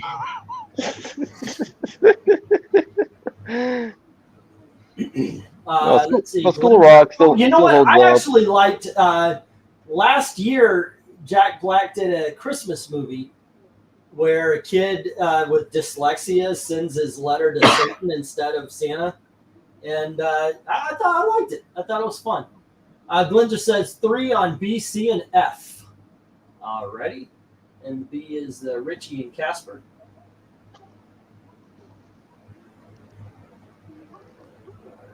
And the C is the Huey Dewey.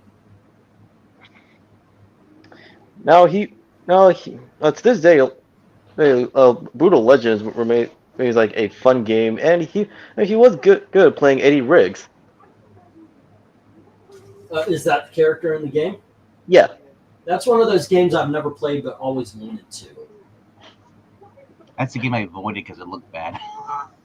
It's not bad because Brutal Legends essentially the game like a musical lover would play even if you're not a huge like rockhead and or metalhead. You know what I chose instead? Guitar Hero Van Halen, and then the Guitar Hero. Flint Beatles. says 3 on the Blue Beetle. Alrighty, and that is the H. Yeah, I did the Guitar Hero of the Beatles. I did that. Americomics. Oh, nice. Yep. Number 3. A Brutal Legend, like it did leave off with a sequel hook. But the question is, like, is the studio like they made it like still active, or who currently holds the Austin rights? says 3 on Moby Dick. Yeah, you get that Moby Dick, you enjoy that. Let's see. 3 on AC Comics, Thrilling Wonder. And Eric and Boyd says, right. Okay. I see what you're saying. All right. Let's see. Thrilling Wonder. Gotcha. Surprised you not putting a Declared Jungle Girl that have Moby Dick and Thrilling Wonder all in the same row. Right. That's E and B. Where's the self-delete button? All right. I've been trying to find that for the past couple years. Yeah, so far no love for Nyoka, the Wonder Girl, which I'm pretty sure is a reprint book of the Golden Age stuff.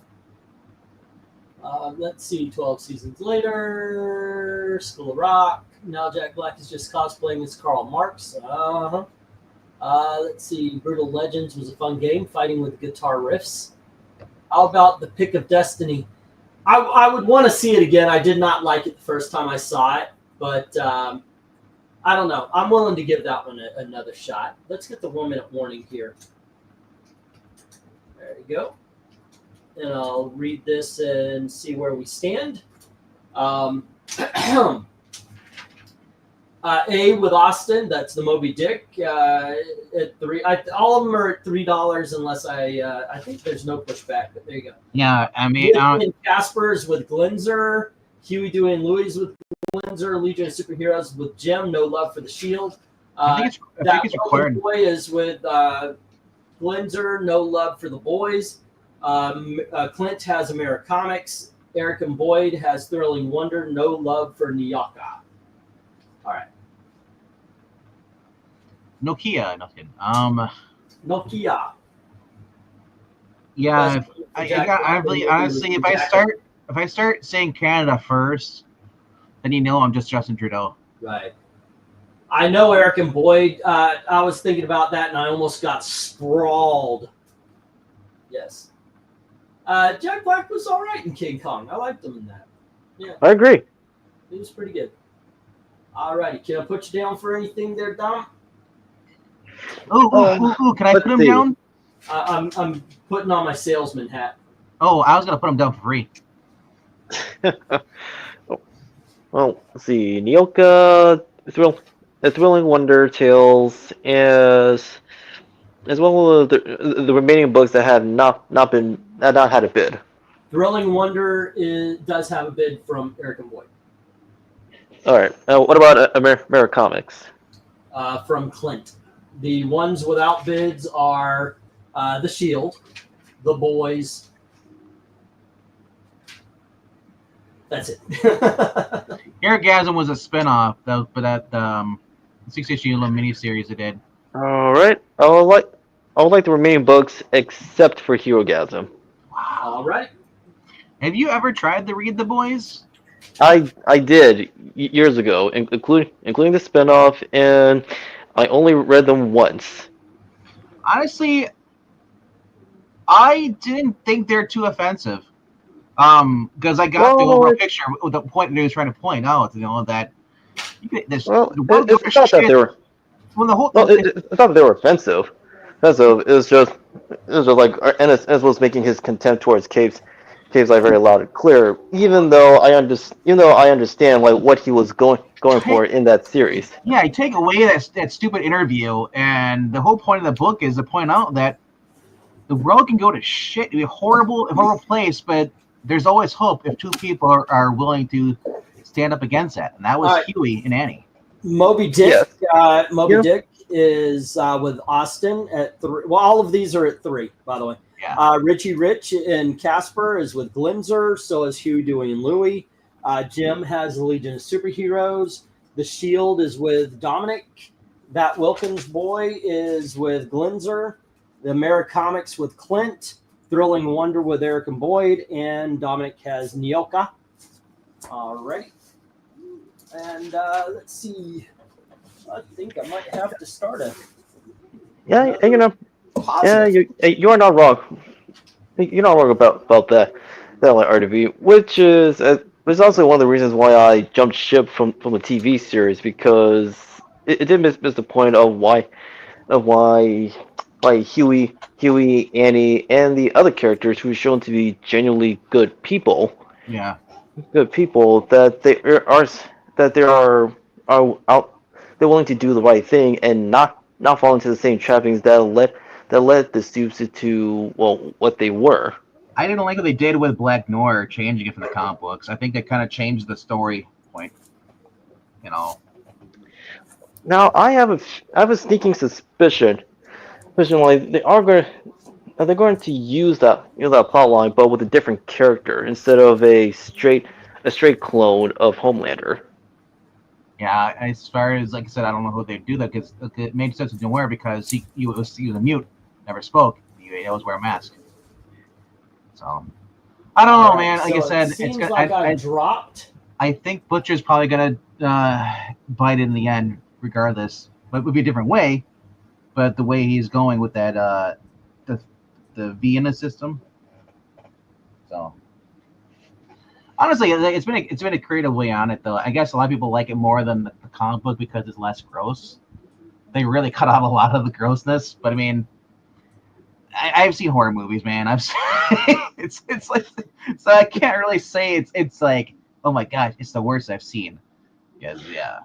Yeah, but it also, what Kripke like gets wrong about Ennis and when I read the boys.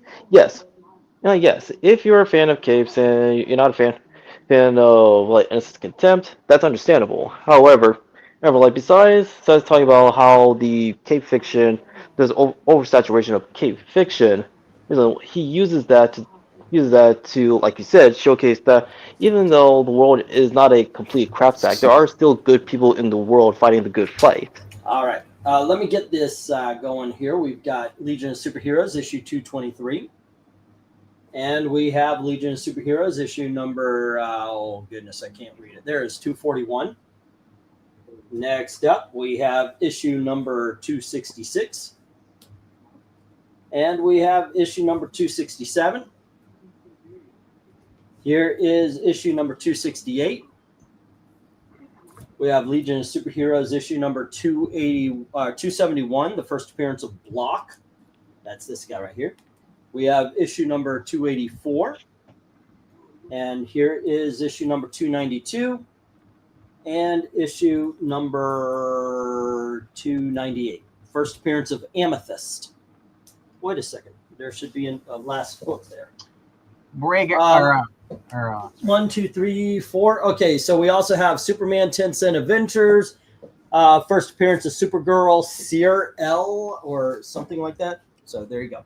Camera, zoom out. Let me do this. I don't know what happened. Got super close. There we go. Which way am I supposed to be going here? Another direction, and stop. All right. That's good. A little higher up. There and a little bit there. There you go. All right. Cool. All right. Also, I think you mean Jupiter's Legacy by Mark Miller. Jupiter's Ascending was Mila Kunis, or the one? Yeah. Channing Taylor. Yeah. Mila Kunis. Yeah, no. Mila Kunis and Channing Tatum. Is it Tatum Channing or Channing Tatum? I always get confused. No, it's Channing Tatum. Okay. Channing Tatum with Mila Kunis. His first name sounds like it'd be a last name too. That's what's so confusing about it. It's such a weird name. Yeah, Jupiter's Legacy. I never watched it. I know. Read it. We'll read the series. It's better. It's better than the TV series. Yeah, Eric has been trying to read the new series that came out this year, but he's like, it's not really doing much for him because he doesn't know the backstory. So unfortunately, it's one of those things you have to go back and read the first volume, and that's kind of with Hold on, guys. Let me get this before you start. Dark Marrow sent payment for RoboCop, and he wants it added to his pile. Okay. Yeah. All No, right. Marania, I will not do what you say. Super chat. So, you were saying, Venkman? I was saying that unfortunately, some writers, when they start a new series, new volume, they don't put it like previously. So they expect you to learn to know exactly what happened in the previous volumes. Unfortunately, that's the magic order as well. Mark Millar does this too with that too as well. I wish that he would give you like a brief summary, but like or says see this asterisk in this thing here. But yeah, I encourage anybody if you're looking for really cool independent books. Mark Millar has been doing pretty good. Aside from I would say I can recommend everything but Jupiter's Legacy because I have not read it. I recommend Jupiter's Legacy because similar to Robert Kirkman's Invincible, well, it is the anti The Boys because it is a celebration like of cape fiction. Yeah. And plus it is also like set in an old. It and Stupid Crows are set in the same world where essentially the fraternity's plans of eliminating the superheroes, which led to Miller World, failed. Yeah. Well, I don't think Miller World's even failing at all because it's still going strong pretty much. They're with the new series. Well, Nightclub 2 recently came to an end. No, I'm talking about a TV show. Miller World. Are you talking about the comic books? Nothing has really failed. What? Well, that's what I was talking about, the comics. Yeah. Well, even the Netflix stuff. The Jupiter's Legacy was not really something you really want to put out in a TV series. To me, it was just overly drama. What he should be focusing on is Kick-Ass. I mean, if you want to do a TV series on Netflix, do Kick-Ass. Kick-Ass, in my opinion, was better than Watchmen. You know. Well, yeah. I like. Well, yeah, but even like I placed it. But I placed it like in the message group. So that Jim says 3 on A, B, and H. That is 223, 241, and 292. Hey, comics, yeah, you're talking about the villain, the guy, the original actor who died, Alan something, or what's his name? Alan Rickman. Yeah, his character is now being race swapped to black now? Is you're talking about that? Yes, he's talking about that. Who's in control of this? Is this the writer? Or is this a different... Rowling? Yeah. No, Rowling, I don't think she's got all the say in this one that she... Yes. Yeah. And then, she doesn't have to say. So if it flops, you can't really blame her, though. Well, what gets me is they promised an accurate book telling, but the thing is, if they're willing to race swap, then I'm not so sure that the story is off limits to all sorts of changes either. He's described in the book a certain way. I just think it's another show. It's just another thing where they're like, hey, you know what? We're going to do this. We're going to get the right people mad at us. And then we can advertise that the racists hate us. Therefore, we'll get a bigger audience. And they're going to fail. Just like Captain America. Just like Doctor Who. Just like Little Mermaid. I think this has struck a blow to the confidence people have in this show. But actually, the fun fact about the Harry Potter film series, originally it was actually going to be a mix like between American and British actors and actresses. Yeah. And also Robert Williams, he was part of that American cast. Yeah. But unfortunately, that didn't go through, and the cast ended up being wanted an all British cast. Yes. Unfortunately, like well, we got an all British cast, which is not bad, but it would have been interesting to see a mix of American and British actors and actresses like in the live action Harry Potter film I series. felt if they would have done it, would have been like Twilight. Nah, With their casting. Yeah. no way. Isn't that bad? Now, although it's funny you mentioned Twilight because originally it was actually supposed to be a story about the Fae. Right? However, the editor told the author to actually write as a vampire story instead, which actually makes sense to why she written the vampires as she did. You mean Stephanie Meyer? Yes, Stephanie Meyer. Yeah. You know what was actually a better series than her Twilight series was actually The Host. I thought that was kind of cool. You like the host better? I like That's that. interesting. I wish. Man, it's one of those things, man. It's like you give me only part of the story. I want the rest. I want to see how it ends. Well, everybody likes different things sometimes. That one Shit. I didn't hate it. That got bad write-ups when it came out. I didn't hate it, but I could see why other people did. I thought, as far as the writing goes for Twilight, though, and I'll just and you guys can make all your Twilight jokes, or you want to. But I was just saying, it's the first time I've ever seen anything but in a first-person narrative. I don't really read a lot of novel books and stuff, but I was like, I've never seen this from a character's point of view, telling a story in a book. Maybe that's not new, but it was for me. And that really intrigued me. I was like, really, first-person writing? Because usually there's third person. Yeah.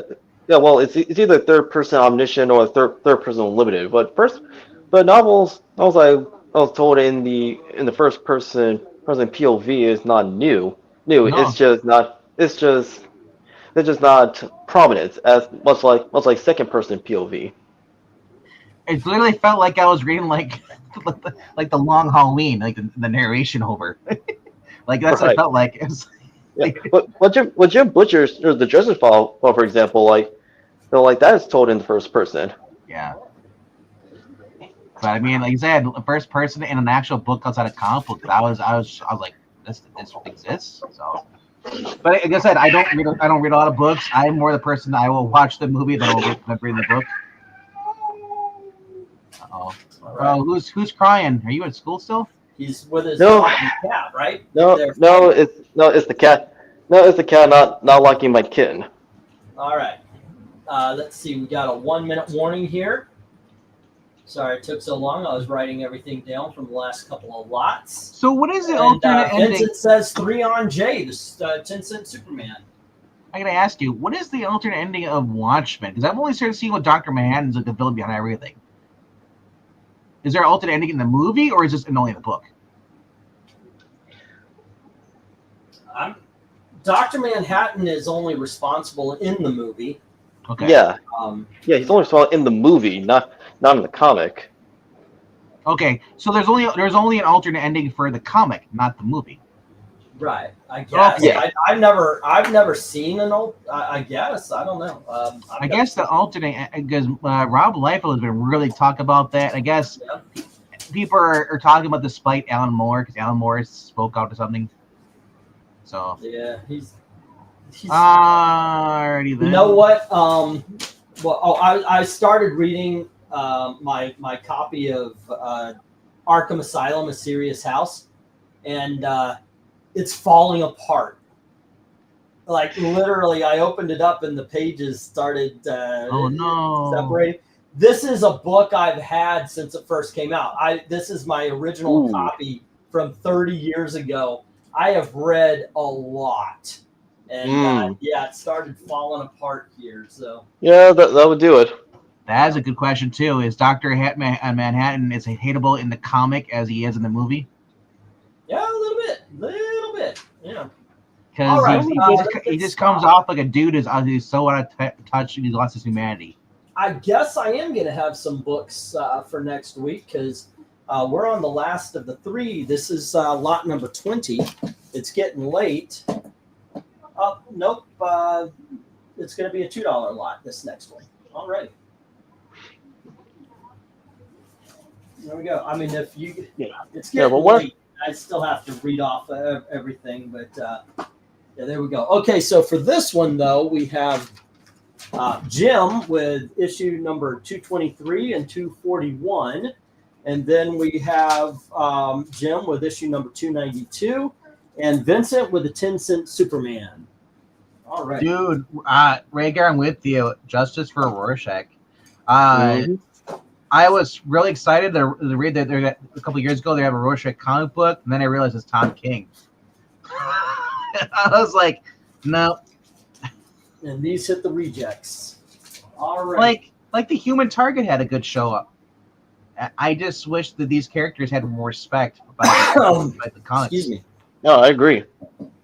All right. Let's get the last lot. I guess it's issue lot number 20. It's going to be a $2. All right.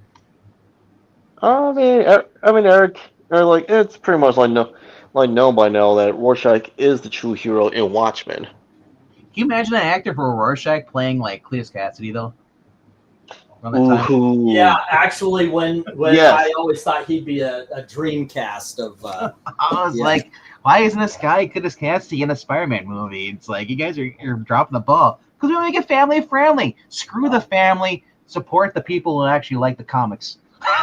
No, I mean, James Earl Haley, I can see him pull off Cletus Cassidy. Okay, I might go one more after this because I just realized what I'm about to pull up. All right, kids. Next up, we have Beauty and the Beast, issue number 2 from the 1990 series. I tried to get issue number 1.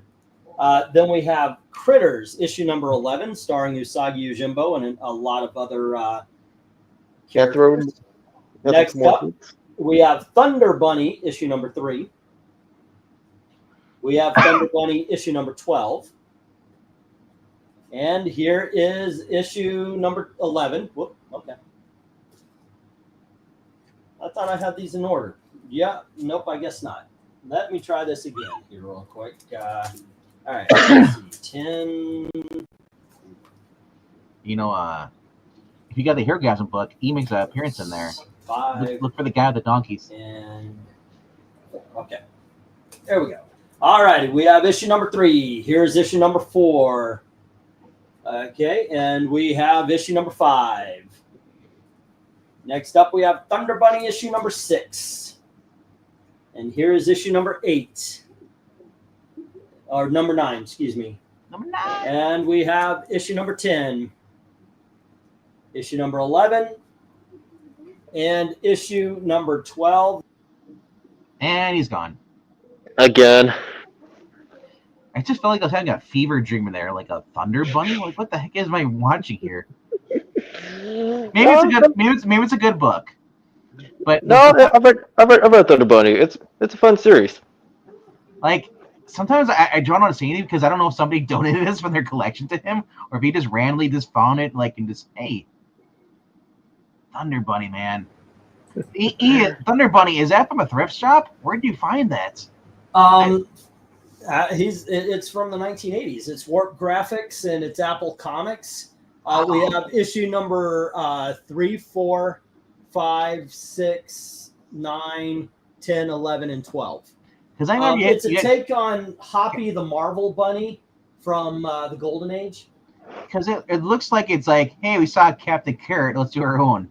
Well, in all honesty, Captain Carrot is more of a ripoff of what Thunder Bunny would have been based on. Wow. But yeah. Yes. Yeah. All right, let me get the go for lot 20, and I will do a lot 21 just so. Yeah. Thunder Bunny, ho! It's a fun series. Let me pop open and I'll show you. Thunder Bunny sounds like a blab box. Yeah. Hey, you know what? Thunder hopped. Yeah. What did the kids say these days? If you know, you know. Yeah, this is. Well, good that's stuff. usually for a different meaning. This is good stuff because I don't know. It's like it was like kind of the Tick stuff, you know. It was made for laughs. Of course, You know, here you go. And it's based on Hoppy the the Marvel Bunny, 1987. There you go. Oh see, man. see if we can't get. There's the art. Yeah. See, why do you say this for after Dark Admiral March hair leaves? I know, right? The hair might like the rabbit. There you go. Okay. But yeah, 1980s black and white. Give something new a try. Did you send my last post? Did you see my last post? Scrolling up. All right, payment sent for mine, $35. Please hold with the others. Yes, sir. Yeah, I understand that shipping is getting to the point where it's almost better to wait for a short box. Or just at least 10 books. Yeah. Alrighty. Let's see. 18. My guess is nobody's gonna bid on these. I mean, Critters, is that like based off the movie? No, Critters is Usagi Yojimbo and Teenage Mutant Ninja Turtles kind of stuff from Mirage Studio. Well, this is Fantagraphics actually. It's a 1980s miniseries. It's going to be in black and white. I'll damn near guarantee it. Yep. It just looks like this like spun off by like the people who came up with the idea for the Care Bears. Here we go. We got Usagi Yojimbo. We got the dinosaurs. Chuck That Duck. Lionheart, Dragons, De Grand Wazoo, Nuff, Dog Boy, and Boris and Norse. But yeah, it opens with an Usagi Yojimbo story. Yeah. There you go. Fun stuff. You know, we're always singing the praises of the 1980s independence. So. Yeah. No, you'll never know what you'll find. Yeah. Oh, you'll find some gems. Don't walk by, give it a try. That sounds like saying no to drugs is a bad thing to you. All righty. Don't walk by, kid. Give it a try. So far, not a lot of love. It's been 3 minutes. I'm going to put 1 minute warning. Give a little extra time to try something new. MK, I had the ads because I know you're a Critters fan. You got one of the little puppets. Critters is fun, by the way. That is a fun film. If you haven't checked out MKF's yeah, it is.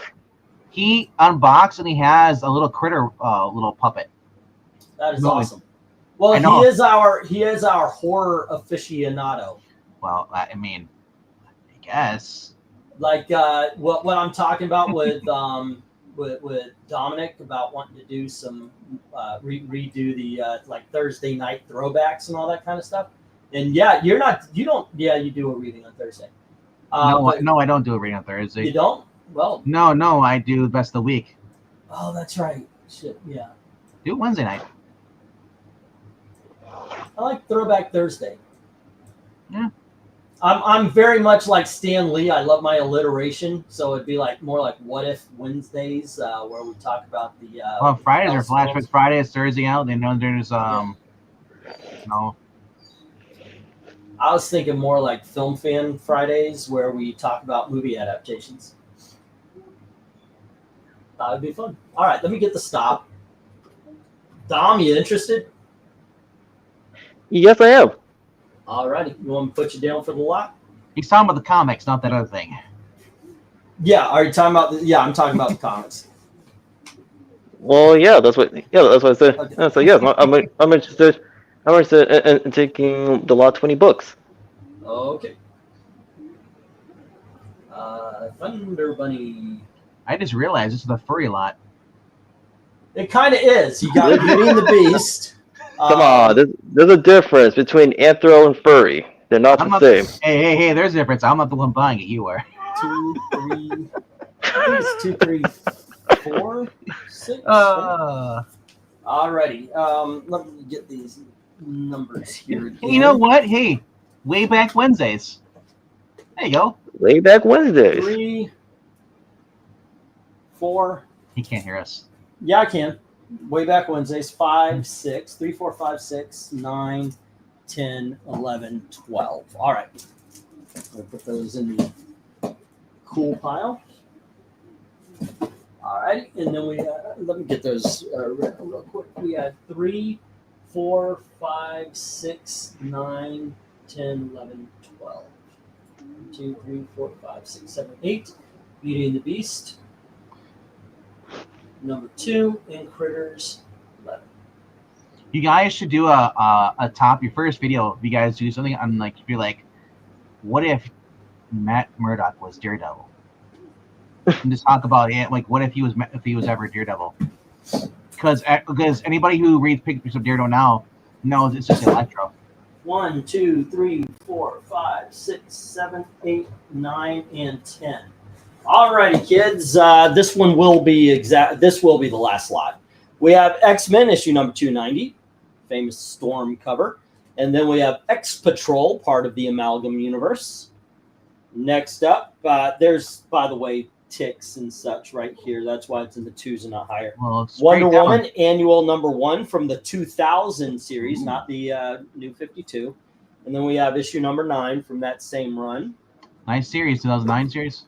And 2006. here is issue number 14. Alrighty. What do I have? What series was it when Donna took over being Wonder Woman? Was that this series? And then we have Wonder Woman number 231. Whoa. It's a little rough. That's why it's in the $2. And then Wonder Woman 248, also with some spine ticks and such. And I think a little bit of water damage on the back. Like, so, it's not water damage to the comic, but like something got dropped, like a drop of water or something got in. Superman Family number 228. Cool. Alrighty. And then we have DC Comics Presents issue number 12 with Mr. Miracle. And finally, we have Freedom Fighters number 8. Alrighty.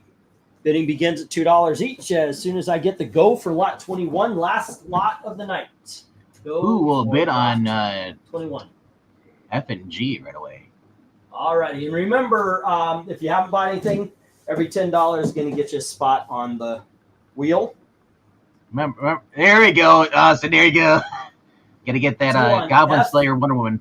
And G, getting the Wonder Woman for Austin. All right. Oh, there's a new Batman Dark Patterns issue. As I say, Brina. Have you been checking out the Batman Dark Patterns books? What is that? No. That's Dan Waters been writing these. They're on issue 4 coming out this week. They are basically written in the style of Legend of the Dark Knight. Huh. And they've been really good so far. No, I actually have not read any books. I collected some this week because I wanted to read, but I haven't. I would strongly recommend that you check that series out. If you look for any Batman book right now, Batman Dark Patterns has been the best. Okay, I heard you guys blast the werewolf book. Yay! It's a weird love triangle, really old Constantine, Bruce Wayne dating Zatanna, and it was just kind of weird. I mean, like, they brought in like the Talbot, the werewolf, the Wolfman, into the series. They had Kurt Langstrom in there too. So you had a man bat versus a werewolf. But other than that, the art was kind of rough, and the story was not that good. But I mean, they had glow in the dark covers. Ooh, fancy for $1 more. There is that, right? I want the lenticular colors back, where you just turn it, tilt it. There's a photo. The ones that every comic book shop hated because they didn't fit in the bags. Right. Okay, so Jim has $2 on the Superman Family, the X-Patrol, and the Storm cover. And Austin says $3 on the X-Men. All righty. Did you guys hear about the funny Twitter post? Some hater told Vincent D'Onofrio the Disney show messed up your character and sucks. The username of the guy was dumbass. Yeah, that fits. I'll tell you what, there is nothing wrong. Say what you will about maybe the direction, the way the show looks, but there is nothing wrong with the acting in Daredevil Born Again. Not a damn thing. Everything is on point, especially still Vincent D'Onofrio, who is possibly one of the top 10 best cast comic book characters. That is 200. That's 220. Well, you certainly come a long way. Superman family up there, 222. Yes. Paul Kupperberg on there with original writer E. Nelson Bridwell.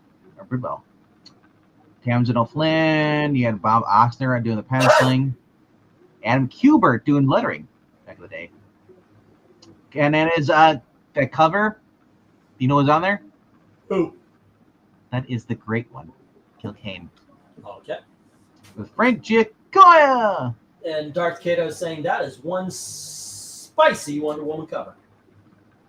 Which one? The bondage or the one where she's about to get The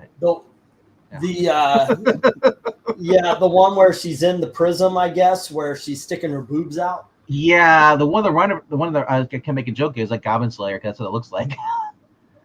You know what happens if you know what they got the information about the Goblin Slayer anime?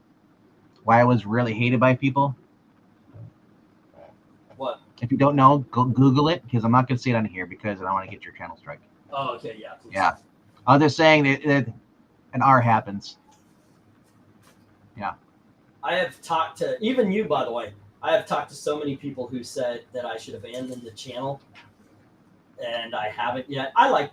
Well, my thing is, don't abandon the channel. What I would do is I just make it more focused on advertising your auctions. So always have it scheduled, or at least somewhere on there mentions that you're promote yourself. Do yourself a favor. If you're shadow banned, promote yourself. Keep promoting. Yeah, I am. I do suck at that. I got to admit. Well, I was talking about the bridge, but Oh no, I don't suck at that. I'm awesome. All right. But yeah, like I said, the other thing I can think of doing with you is just if you had a channel that was focusing just on the auction, and if that was your only channel, literally, if that was just auction stuff, because your main focus is the auction. And if you can, do 3 auctions a week. Just break them up. I thought about that actually. If Dominic, wake up. Pretty sighing. I thought about You can still do the auction, but the channel's main purpose, they can still continue on. Like, I love the cover rankings. I get those are fun, but I mean, you really want to, and it does bring people in. But I mean, as far as the auctions, like I said, I would really focus on the auctions a lot more than what you're doing. 5 on AC Comics Thrilling Science 1 and 2. That's $10. 3 on Thrilling Wonder Tales. That's $1. So that would be $13. Yeah, we lose an hour tonight. How does that? Oh yeah, so we should get going before we get so. Let me put the 1 minute warning here. Until we officially hit daylight savings. Yeah. Daylight savings. You remember you're spring ahead. Unless you live in Arizona. Some people will be tired. Oh, Okay. I'll live in the West Coast. And X-Men 290 is with Austin at 3. X Patrol is with Jim at 2. And then Wonder Woman is with Austin at 2, both issues. And Jim has Superman Family. And I just tried to send the 1 minute warning. Are you still there, guys? No. Still here.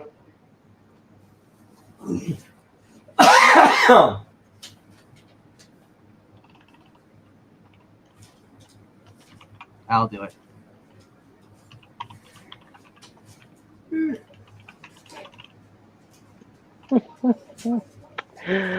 Man, now this DC Marvel crossover, like with DC versus Marvel and eventually Amalgam and All Access.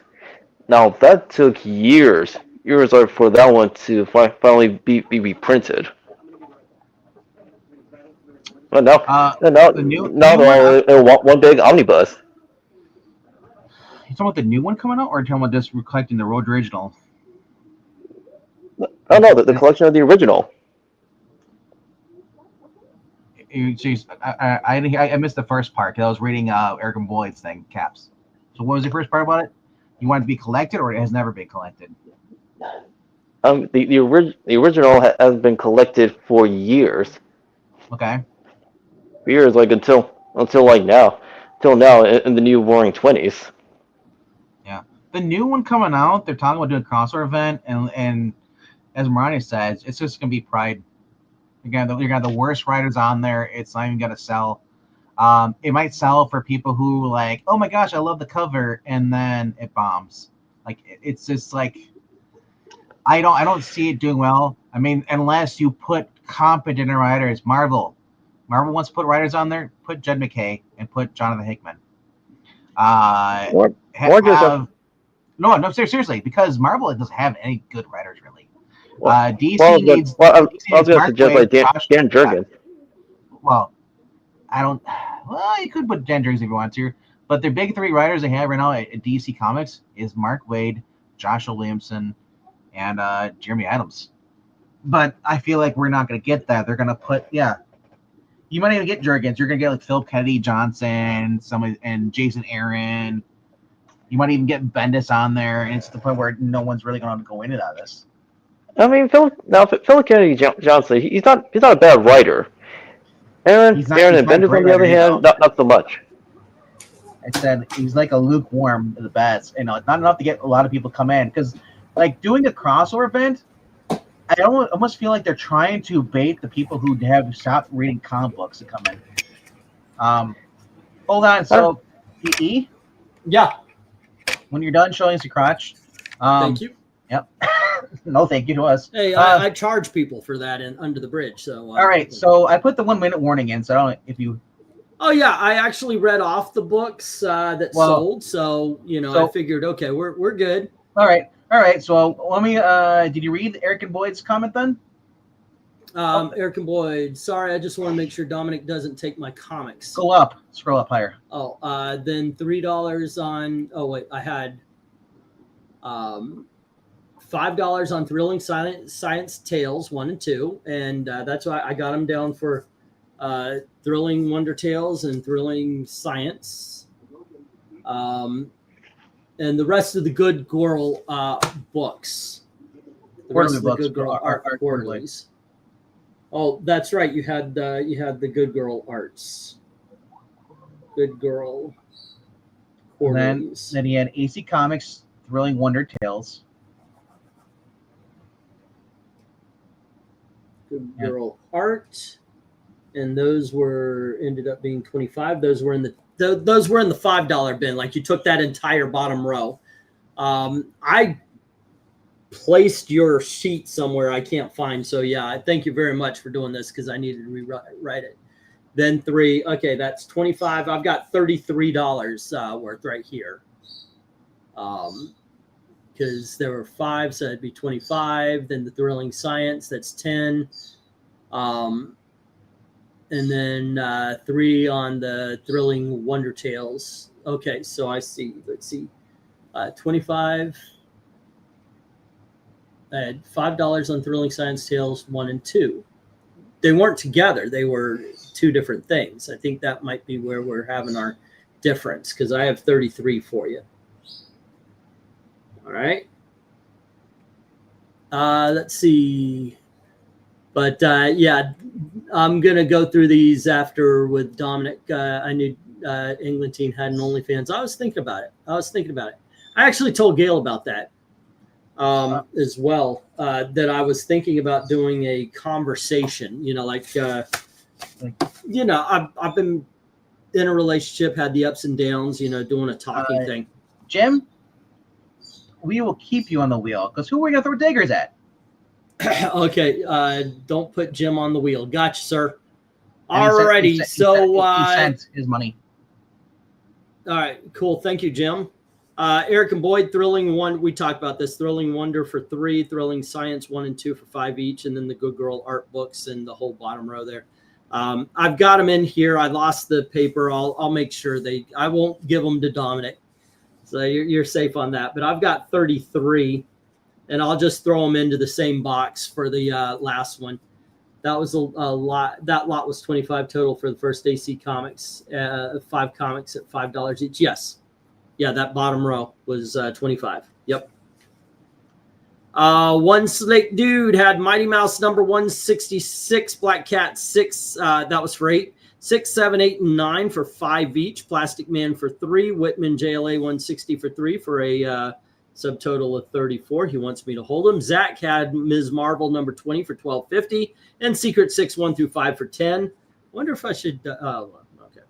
And that is $22.50 at the thing. I have 28. You know what, Eric and Boyd, that is fine. You've been very patient. No problem. All right, Legends of Darkhawk for Dark Admiral, as well as RoboCop 2, 1 through 3. So that's 16. Shouldn't the doctor say he's been very patient? Yeah, no, Eric and Boyd, I think you're counting Thrilling Comics as 1 and 2 as one lot, because they were 2 separate books. And so it adds an extra $5 onto it. That was what I was saying. Because I mean, I've got you down for everything you're saying. It's Thrilling Wonder, Thrilling Science 1 and 2, and Good Girl Art, which is that whole bottom row. So it would be 3, 5, 5, and 25. So it'd be 35 plus 3 is actually 38. So we're 10. Did I also have? Thank you, Zach. Yes, you did. Let me make sure that you get that going. Can I ask a serious question? What's up? Have we ever ranked the Superman family?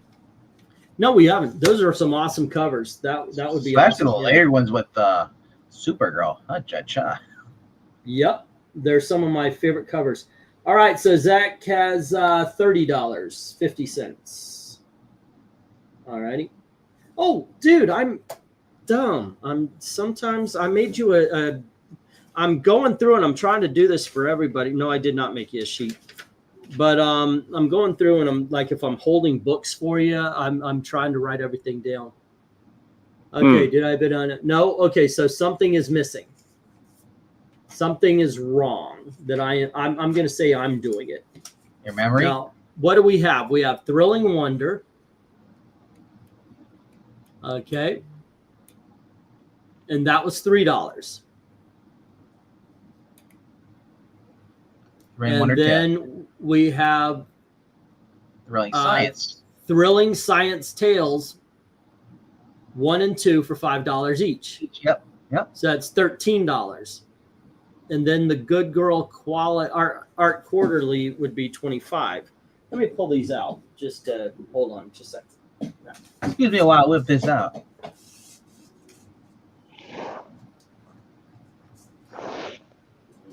Okay. Oh, wrong box. Because I want to make sure I'm not trying to rip off or anything. I'm just I'm doing something wrong, I'm sure. All righty, let's see. 1, 2, 3. Oh, my bad. Okay, so it's good on it. How you hurt yourself? I was the one that was counting them as something separate. The Thrilling Science Tales 1 and 2 was part of the bottom row. Gotcha. Okay. Yes. Now we understand. Now I'm understanding here. Okay. Never mind. That's on me. So it is 28. You are absolutely right. You are right. I am wrong. You are correct, sir. You are smart. I am stupid. You are handsome. I am not quite attractive. Yes. That's Adam Sandler from Happy Gilmore, by the way. But there you go. Okay, we're on the same page, sir. 28. All righty, 28. There you go. My bad. Sorry, Eric and Boyd. Okay, who do we got? Zach had, let me see if I got this right this time. Ms. Marvel number 20 at $12.50, Secret Six 1 through 5 at 10, and JSA 74 at 8. I also, by the way, had I think there was about 5 more. Yeah, there were 5 more Secret Six issues at $2 each. If you want, Zach, just give the word. All right. Dark Admiral, Legends of Darkhawk 10, RoboCop 2 for 6, so that would be 16. I hate you. Now I thought it's like, I'm leaving for him. He's what? He's got a plan, Happy. What? Don't die? Oh, that's that was the that was not the that was a Happy. The one with the boy, the one where he takes care of the kid. Big Brother. Big Brother. Yeah. But I mean, like, it just popped in my head because that you're talking about. Man, Okay. Shooter McGavin is now available in like one of the pro GTA games as far as Oh yeah, PGA games, golfing games. that You is can play awesome. I'd right. Be my first golf game to play as. He has the golden jacket. All righty. I made a list on Elite Comic Geeks as on the comic adaptations of Drew Robert had Kate Keene 1, 3, and 4 at $2 each. So that's a subtotal of 6, and I'll just put those in. We'll talk about the shipping later. Vezrin is at 33 right now, with $3 on DC Presents 67 and 80, and Star Trek 3 for $5. Alrighty. Brian Stam has Batman 58 at $1. New 52 Batman number 4 for $1. Mini Deaths of Batman 1 through 3. Well, you know, 3 chapters for $6. Iron Fist number 1 for $5. Batman 613 for $7. 615 for $5. 616 for $5 for a subtotal of $30. I am holding some books for you, so whenever you're ready, we'll just talk about it. Alrighty, is Jim taking off? Yeah, he's taking off. Hey, have a good night, man. Take care. Be safe, please. Austin, if they're Lester friendly, sure. Either way, leave a comment down on one of the next live streams we do after it's done, and then now like so I get the list done. Unless you're on sports ball, I don't think you are though. Okay, Dominic, do you mind if before we do this, if I go through the wheel so everybody can take off if they want to, and I'll add on the 4 that you already have? Did you actually get enough people this time for 2? I'm checking. I know the second one is the discount, right? You're still doing that? Yeah. Okay. Oh, he said he would take the other Secret Six books, Zach did, if they are not sold. No, he did not see your comment. If he did, no, I'm on the wheel right now, so yeah. I'm not seeing him. Vincent had Batman 89 adaptation, the Superman Speeding Bullets, Punisher number 1 at 10, 10, and 5, and then the 10-cent Superman at 3. So he's got 28. Alrighty, and that's 2. Well, to answer your earlier question, I don't mind. Okay, cool. That would just be quicker for everybody else before we go through all the books again. Okay, Austin, you should, just post it in there. I mean, well, sports was kind of look for that. Just post in the general part. Clint had DC Comics Presents number 74 and America Comics at $3 each. So that's $6 for the subtotal. Glenzer had Crime Classics number 6, 7, 8, 9, 10, 11, 12, 13 at $3 each. And then Ghost 112 at 5. Devil Kids featuring Hot Stuff at 5. Montana Kid at 5. Teen Confessions at 8. Wolf and Red 1 through 3 at 6. Top Cat 10 and 11 and Gold Key at $3 each. GI Combat 212 and 202 at $3 each. Casper and Richie Rich 3D at $3. Hugh, Dewey, and Louie 54, I think it was, for 3, and that Wilkins Boy 36, I think it was, for 3, and a subtotal of 77. If you want me to send them along, that would more than likely be a box, and I think I'm holding some stuff for you as well, so that would be 97. Holy crap, it has really gotten well, you know what, 95. I will discount it. It's gotten to be $20 to send a medium-sized priority box now. Giant Size Conan. This is Austin. Giant Size Conan number 5 for 5. Amazing Spider-Man 200 for 10. Open Space 1 through 4 for 10. Phoenix Untold Story for 5. Champions 14 for 3. Supergirl 12 for 3. Moby Dick for 3. Wonder Woman 231 and 248 for $2 each is a subtotal of 43 for Austin. And then Jim has already gone, but Batman 566 for $1, 478 for $1, JLA 199 for $1, Secret Six 11 and 12 for $2 each, Dark Horse something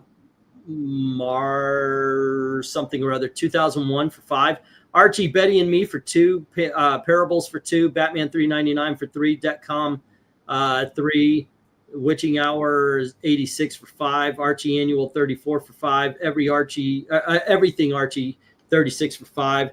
Action Comics $5.99 for 5. Legion of Superheroes $2.94 for 5. Guardians of the Galaxy #1 for 8. Amazon for 8. Captain Marvel Special for 8. Terminator 1 through 4 for 10. Green Lantern Annual for 5. Ghosts first appearance of Ghost for 3. World's Finest 227 and 251 for 3 and 5. Legion Superheroes 291, 223, 241, 292 for 3 each. X Patrol 2 and Superman Family 222 for 2. And I got 101. So All right. my math is off. Yeah. All right. Some other things. What's up? As far as Zach says, when he gets a free moment, what would my total be for all books plus those extra Secret Six? I also think I owe him some other books before this. Yeah, that I would have to check on because they're in the box in the living room. $500. So I'll get to you for that, but for tonight it's $30.50, and I'll just tweet you for the rest. So, yeah. Tweetly. Alrighty, but Zach has 3 spots already. And just 4 to make sure, spots now because he's. Oh wait, no, I'm sorry. Secret Six. I forgot the 5 issues that are in there. So it's 40-50, Zach. All right, because it would be another 10. All right. So Zach's got 4 spots. Eric and Boyd has 2. 1, 2. You know what? Hell, let me share this out so at least you guys can see what I'm doing here, and I'm not. There we go. All right, and then One Slick Dude had 3. Do I have him down? Alrighty. I'm just waiting for you to spin while you drop. 1, 2, and 3. Alrighty, and then Dark Admiral. Oh, that was weird. Has 1. I got him there. Druin doesn't. Vezerin has 3. So Vez 1, 2, and wait a second. How is that? No, he doesn't. He's got 1. Okay, I was counting backwards because I count his down because he prepaid. So he's left with 33 is what I'm trying to say there. Okay. Mm-hmm. Brian Stam has 3. Did I put those in yet? Nope. 1, 2, 3. And then Vincent has 2, which I've got that in there. Clint has none on this one. Glinzer has 7. Cool. I've got him down for 2. All right. 3, 4, 5, 6, and 7. All right. Austin has 4, which he should be down for 5 then. Austin P 1, Austin P 2, Austin P 3, and 1, 2, 4. Okay. And then Jim doesn't want to be on the wheel, and Dominic is up there 4 times. All righty, kids, let me shuffle this thing up here, and let's see who wins the black and white Andy Kubert Batman Unwrapped, which is actually still in its wrapper. So there you go. All righty. Hey, what? nobody shovels the ting. Say what? Nobody shovels the ting. Nobody shuffles the taint? The ting, thing. You said you're going to shuffle the thing here. Shuffle the thing. Oh, okay. So you're doing a thing imitation. Okay. Took me a little bit, and I wondered why anybody could shuffle a taint, but there you go. All righty. Ready? If anyone can, I believe you. You know what? I'd give it the old college try. All righty. 1, 2, 3, and let's see who wins the book. We forgot this is the Wheel of Death. Whoever wins dies. Oh, Glinzer.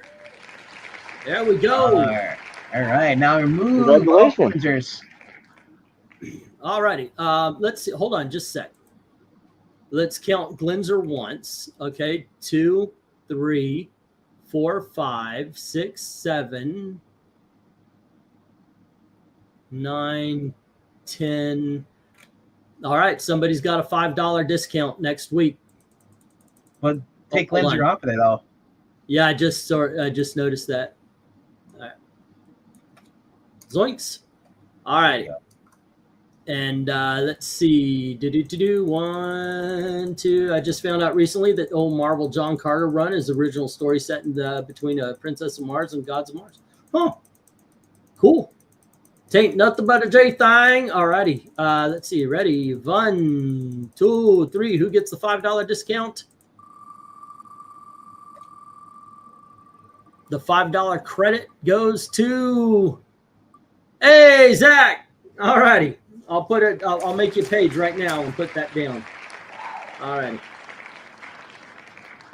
All righty. There we go, guys. I just want that sound bite. Woo! What? Oh, with the clapping? Yeah. Yeah, guy goes, woo! in the background. Yeah. I like the wheel. I'm kind of addicted to it. I'm just like, okay, who's coming next? Who's coming next? Yeah. I am very much addicted to the wheel. I love it. So I like bringing it back. I understand that. I like it a lot. I like it a lot. I understand that it's not helping. You know, I don't think people are like, ooh, I gotta spend $10 more to get that extra spot. But you know what? It's still fun. All right. Vincent says, addicted to how it. much to ship new plus holding? Okay, so I do believe I've got a page actually that I made. I think I did make you a page with the shipping on it, and I was using it tonight. So let me get your page out here, because I know I've got a short box right over here in the corner for you. It's $30 right now. With today's, you only had like 4 comics. It's $30. I think what I'm saying, it would be a short box plus maybe an envelope. So yeah, $30 should be everything out the door. Yep. Wheel of cheese. Yeah, there we go. You know what? All righty. For Dom here, I'm gonna go through the rejects here, if anybody wants to watch along.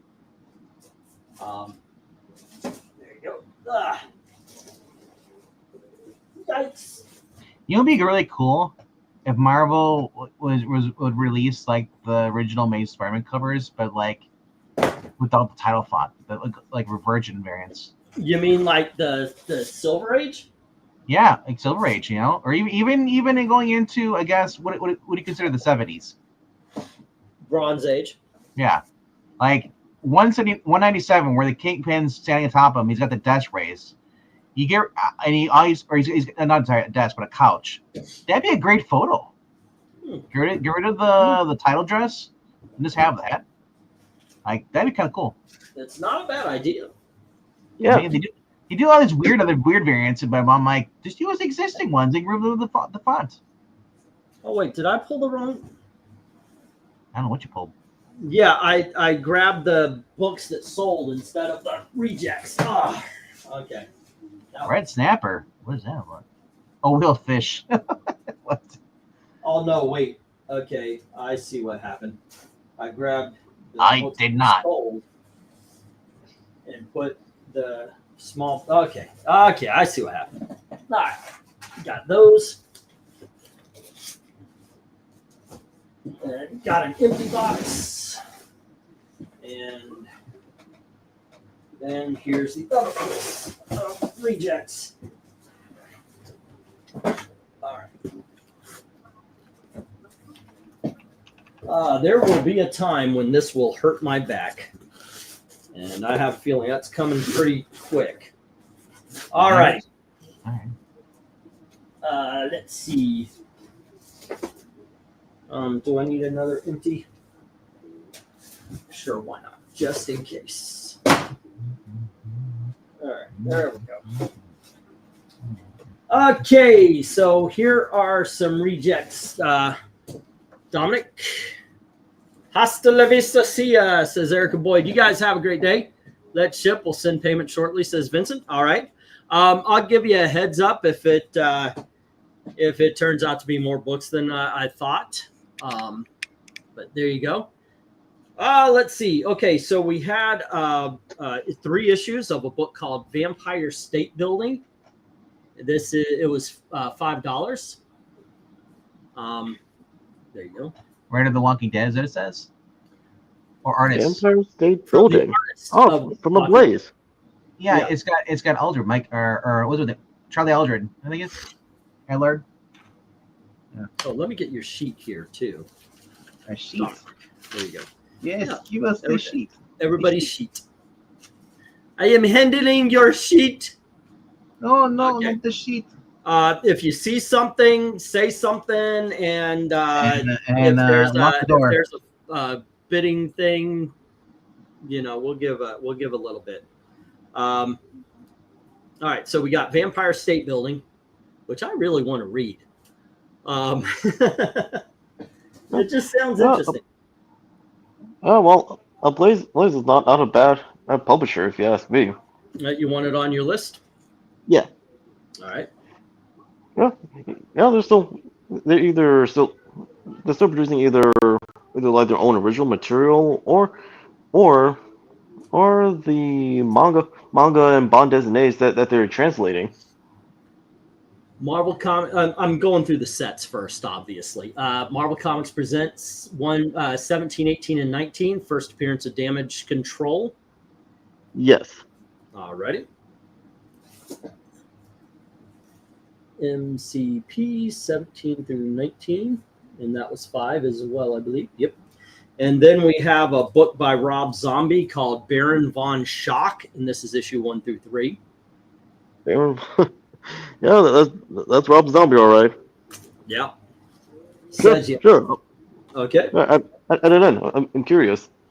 All right. Baron von Schock.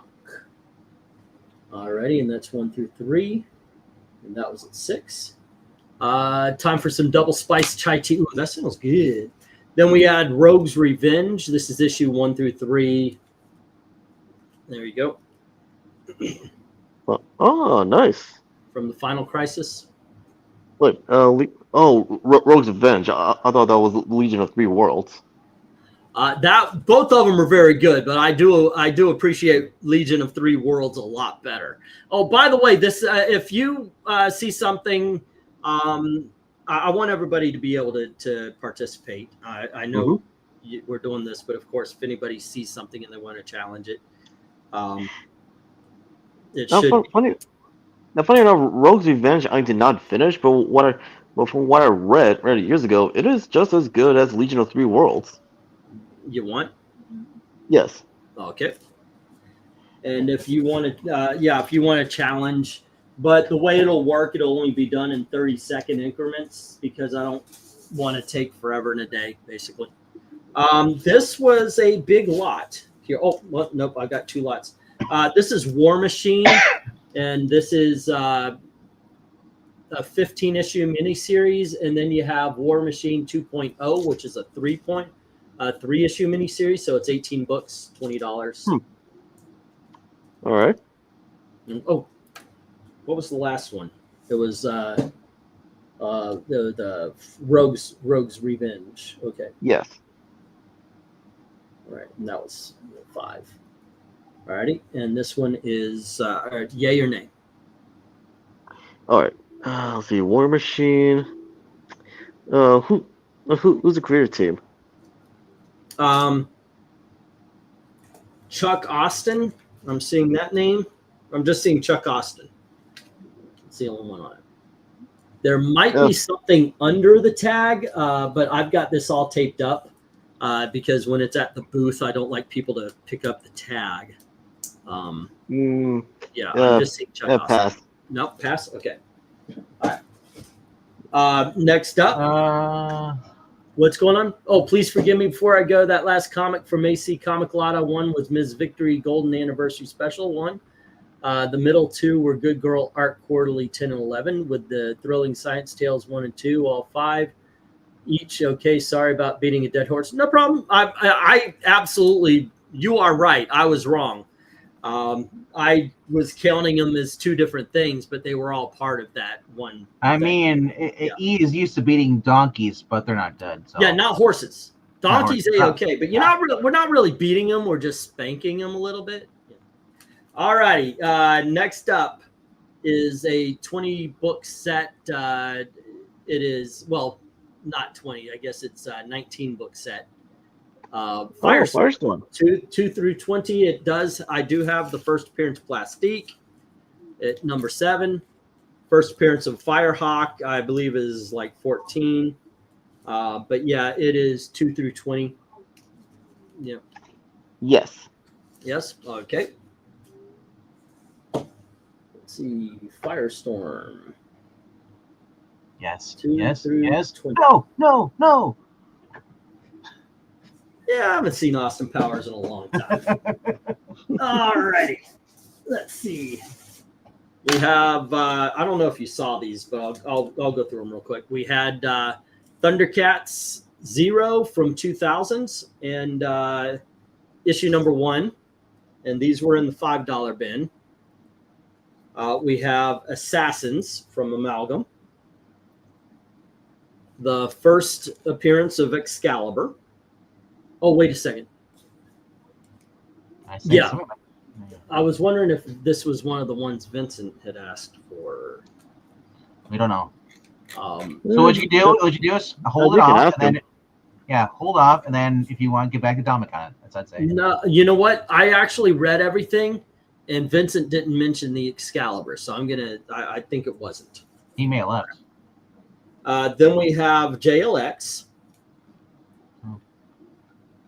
And we have Spider Reign of the Vampire King. Ooh. All right. You already said no to the boys, so let me put that over there. What's the dealie on these? We're all laughing here. A bunch of practical jokers. All right. So, yes. Yes, on the Spider, along with the other books that you showed off previously. Okay, so the group. Yes. Yeah. Okay. Yeah. For Thundercats to the Spider. All right, we got Spider. We have JLX, and once again, everybody else, you guys are, if you want, you can be a part of this as well. All righty. I show him off for Dominic because he sometimes comes in late, and want to give him the chance. And of course, I need the chance to sell these.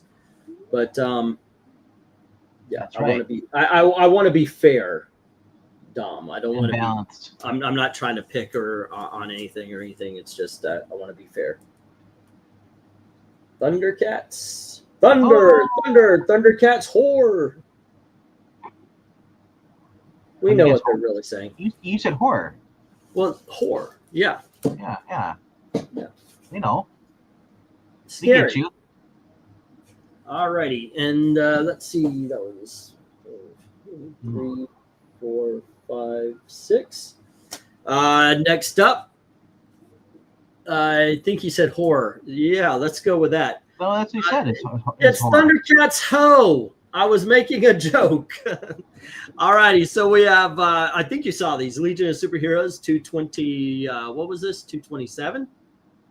Yes. And Legion of Superheroes issue number 267 and 266.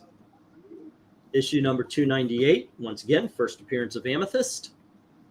That's with the cat in the box, Kato. The Legion of Superheroes 271 and the Legion of Superheroes 284, and these were in the $3. Thor.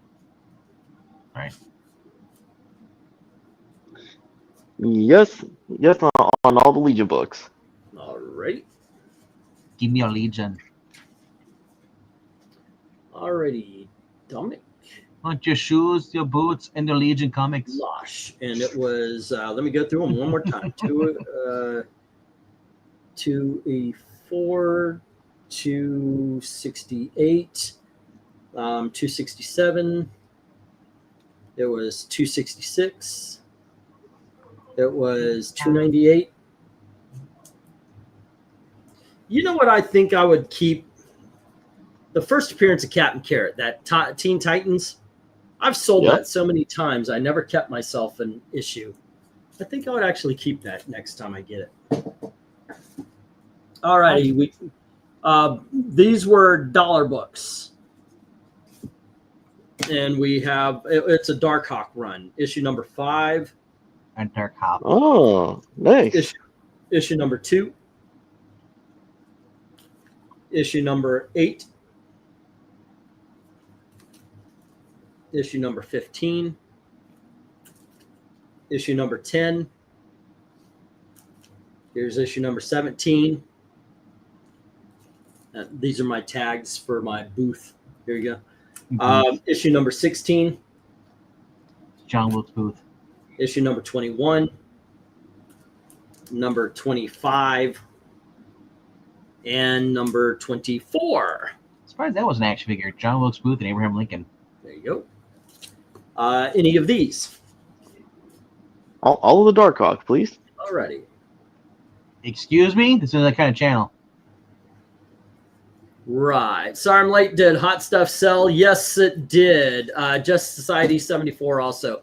Hot Stuff, I believe, went to Glenzer and 74 to ZACK. Alrighty. 258. No, I'm still for sale. 2, 5, and 8. All right. And 15, 10, and 17. Oh, shoot. 3, 3, 3, 3, 3, 3. 1, 1, 1, 1, 1, 1. All right.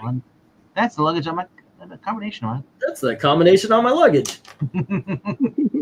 I like that guy's video. I've been in this series. I've done this and I've this. And all anybody knows me for is I went out to the desert and I said, I can't find shit. I like the guy. Yeah, the guy does combing. That's how they know everybody's combing the desert. Yeah, that's that. It's the guy. He's actually been in a lot of stuff. And he says all he gets remembered for is, man, we ain't found shit. Oh, look at the guy who played Biff, man. Was that real manure that dropped here? No, he had to develop a song. Oh, did you hear that song? Yeah. Because again, stop asking me the question. Okay, Dan Glenzer and Zach, I have to remember that. All righty, man. Darkness Comes is gonna exact revenge.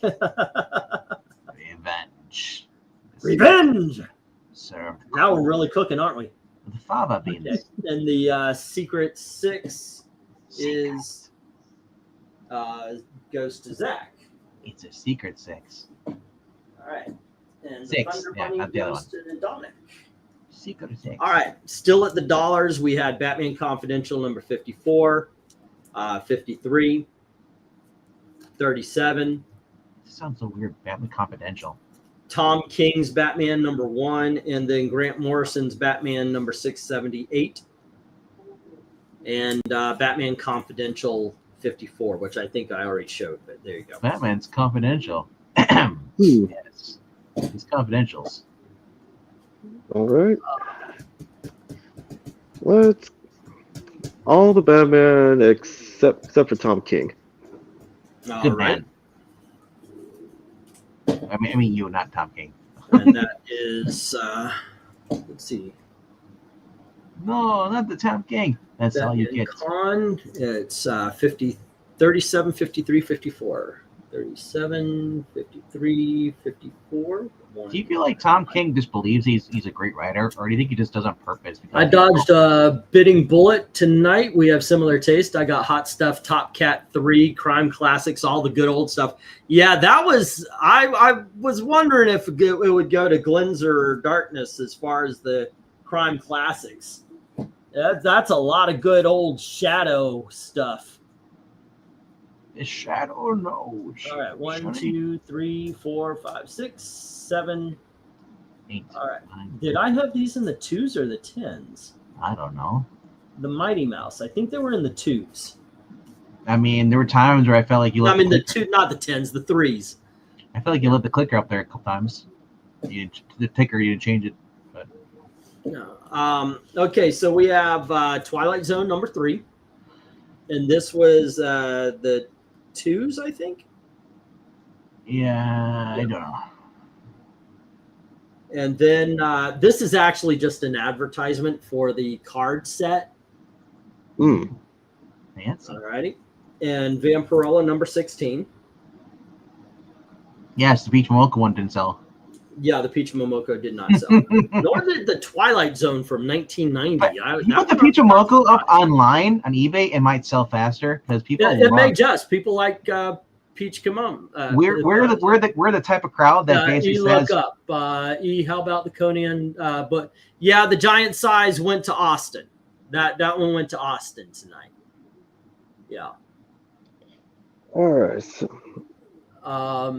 Then we had Mighty Mouse, issue number 10. Who came to say the day? And this is this is from 1988, I think it is. And then we have issue number 9. And we have issue number 8.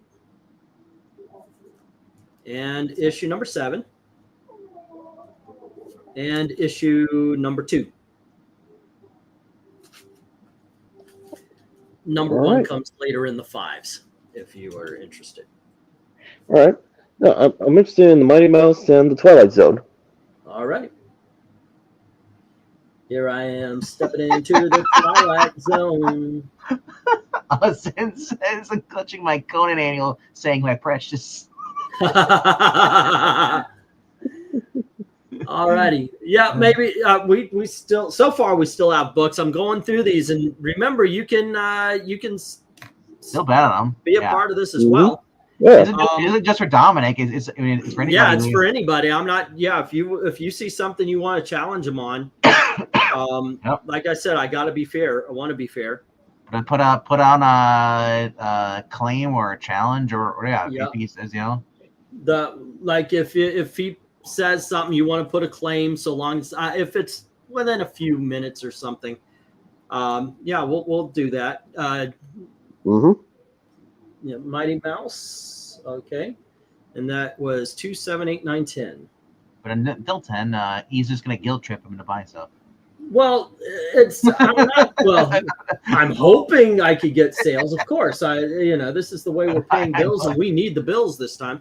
Yeah. But I mean, yes, I want everything to sell, but I got to be fair. I have to be fair and open that up. Yeah, you have to be fair. Dominic, you must pay. You haven't been here in a while.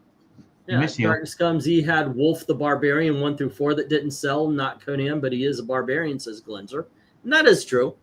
And we had Tiger Man. These are some $3 books. Isn't he just German? That's why he's a barbarian. Tiger Man number 2.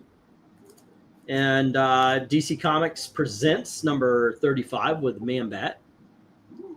And then we had number 16 with Black Lightning. And Brave and the Bold number 151, Batman and Flash. And DC Comics Presents number 75 with Arion, the Lord of Atlantis. Darkness says, how about Mighty Mouse 166? That sold to one slick dude. I believe it was one slick dude. Then we have issue number 36 of DC Comics Presents. These were $3. All right. Let's see. I'll go with the Tiger Man and the DC Comics Presents. Okie dokies. And pass on the Brave and the Bold. No. I didn't see that. Okay. I didn't Brave and the Bold as well. All right. Ooh, fancy Brave and the Bold. Let's see, Tiger Man. As we all know, guilt trips work like a charm in these auctions. Oh, you want me? Oh, sorry. I'm sorry, Goodness, Austin. I do have a reputation. Austin wanted me to read that. Alrighty, and Brave and the Bold, 151. I'm clutching the Conan annual. 51, and that was the 3s. Okay. I can't do Gollum, bro. So that was the Tiger Man. Where'd Tiger Man go? All right. And he might be dropping though. Say again. Oh, you're Right. you're just It's talking about it. Tigman. Alrighty, and then it was DC Comics Presents. How many we got? 4? How many lines do I have? 4. Wait, no. Yes. All right. DC Presents. And it was 75, 36, 75, 36, and 35, 16. 35, 16. And Yeah, if you want like Lord of the Rings like voices, you should hire Zach, because Zach is a Lord of the 50, Rings fan. 55, 66, 86, 96, 106. Because if you want an impression from Lord of the Rings, are we there yet? 119, 122, 25. That's my impersonation. 28. All right. Literally, the hobbits are pretty much like the kids in the back of the car. Are we there yet? 131, 34, 37, 43, 6, 47, 48, 49, 51, 52, 54, 55, 6, 7, 8, 9, 61, 63, 65, 67, 69, 71, 74, 77. All right. Okay. And there we go. All right. Now we enter some $5 books. Yes. $5 books, lungs.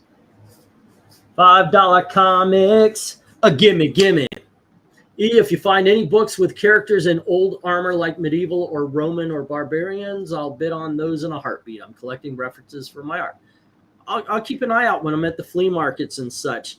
A lot of the books that came in today were actually supposed to be for next auction, so I'm going to do what I can to find some flea market books. We were going to go to the comic book convention, but I don't think we're going to get our car done by then. $5 foot books. A gimme. Twilight Zone, issue number 1. Here we are stepping into Twilight Zone. If you don't have a card, can't you just Uber it? Say again? No, that's in Indianapolis. It's an hour away. Oh.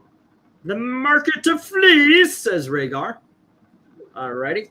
And let's see. Do you dare enter the House of Mystery? This is issue number 296. I dare enter the House of Mystery. What about you? We have Mighty Mouse, issue number 1. Oh. Yeah. And we have Little Archie, issue number 8. It's not in the greatest of condition, but I am only asking $5 because of it. But this is literally issue number 8 of Little Archie from 1958. And then Batman Adventures, issue number 3, volume 1, by the way. Great series. This is 92. And then we're going to go to 1996. And we've got Batman Adventures number 3. All right. How much was that House of Mystery? Says Austin. Austin, we're at the $5 books.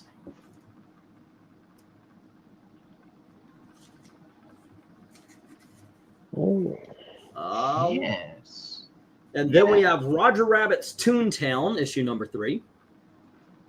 Toontown. And we have Roger Rabbit, issue number 9. Roger Rabbit, issue number 8. Things will be Nice. great. We're in Toontown. Any of these you want? And we've got a bid on House of Mystery from Austin. Do you want to challenge them or? He can have the House of Mystery. Okay, I'll put it on this page there. Where is Austin? Austin. Challenge him for the House of Mystery. That's for the rest of the $5 books. I'll claim them. Okay. There's some good books, aren't they? Yeah, they are. I am really proud of this lot. Now, granted, there's some I was worried about, like Thunder Bunny and all that, but I'm pretty much proud of the books. I mean, Thunder Bunny was a shoo-in to get bids, right? No, it really wasn't. But I was like, okay, let's see if anybody bites. Because I was thinking at the very least I could put it on eBay. You know, maybe somebody there would get it. Okay, so we've got. Speaking of biting, you got to watch that Hot Ones live stream or recording with Bill Murray Yeah. on there.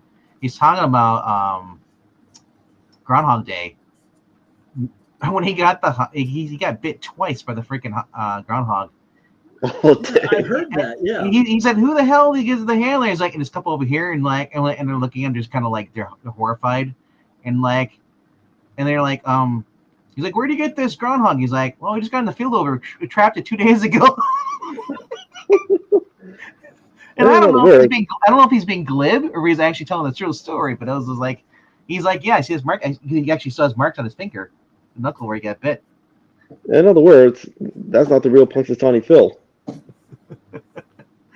Yeah, that was kind of funny though. he's like, yeah.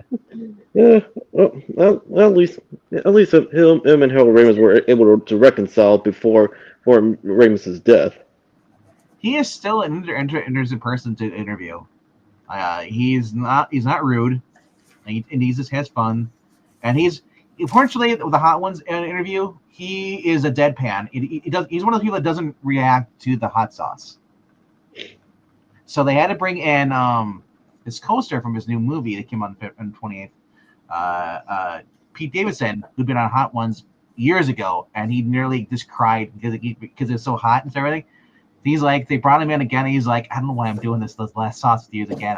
I don't. And he's like, he starts crying. He's like, there's a tear again. He's like, it was hilarious because his reaction, and he's Bill Murray's like, Jesus, are you all right? he hugged him. There, it's fine. Don't worry. I still need to watch that one along with the latest episode with Bill Murray. Yeah, Bill Murray on Hot Ones. I want to watch his full interview with Joe Rogan though. That was interesting. I watched a heard lot about of that one. It's weird watching him talk, and not be a character. I just hear Garfield. Thank you, Austin. Thank you. Okay. That's all I hear when he talks. I just hear Garfield. Okay. Because he at this stage in his life, he sounds like Lorenzo Music. Yes, he does. Little Archie number 8.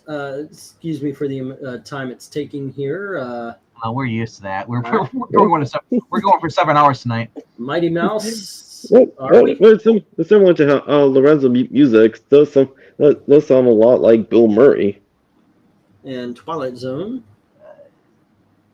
Yeah, the whole thing was actually Lorenzo Music was a really good choice for the Ghost or VENKMAN on the real Ghostbusters. Mm-hmm.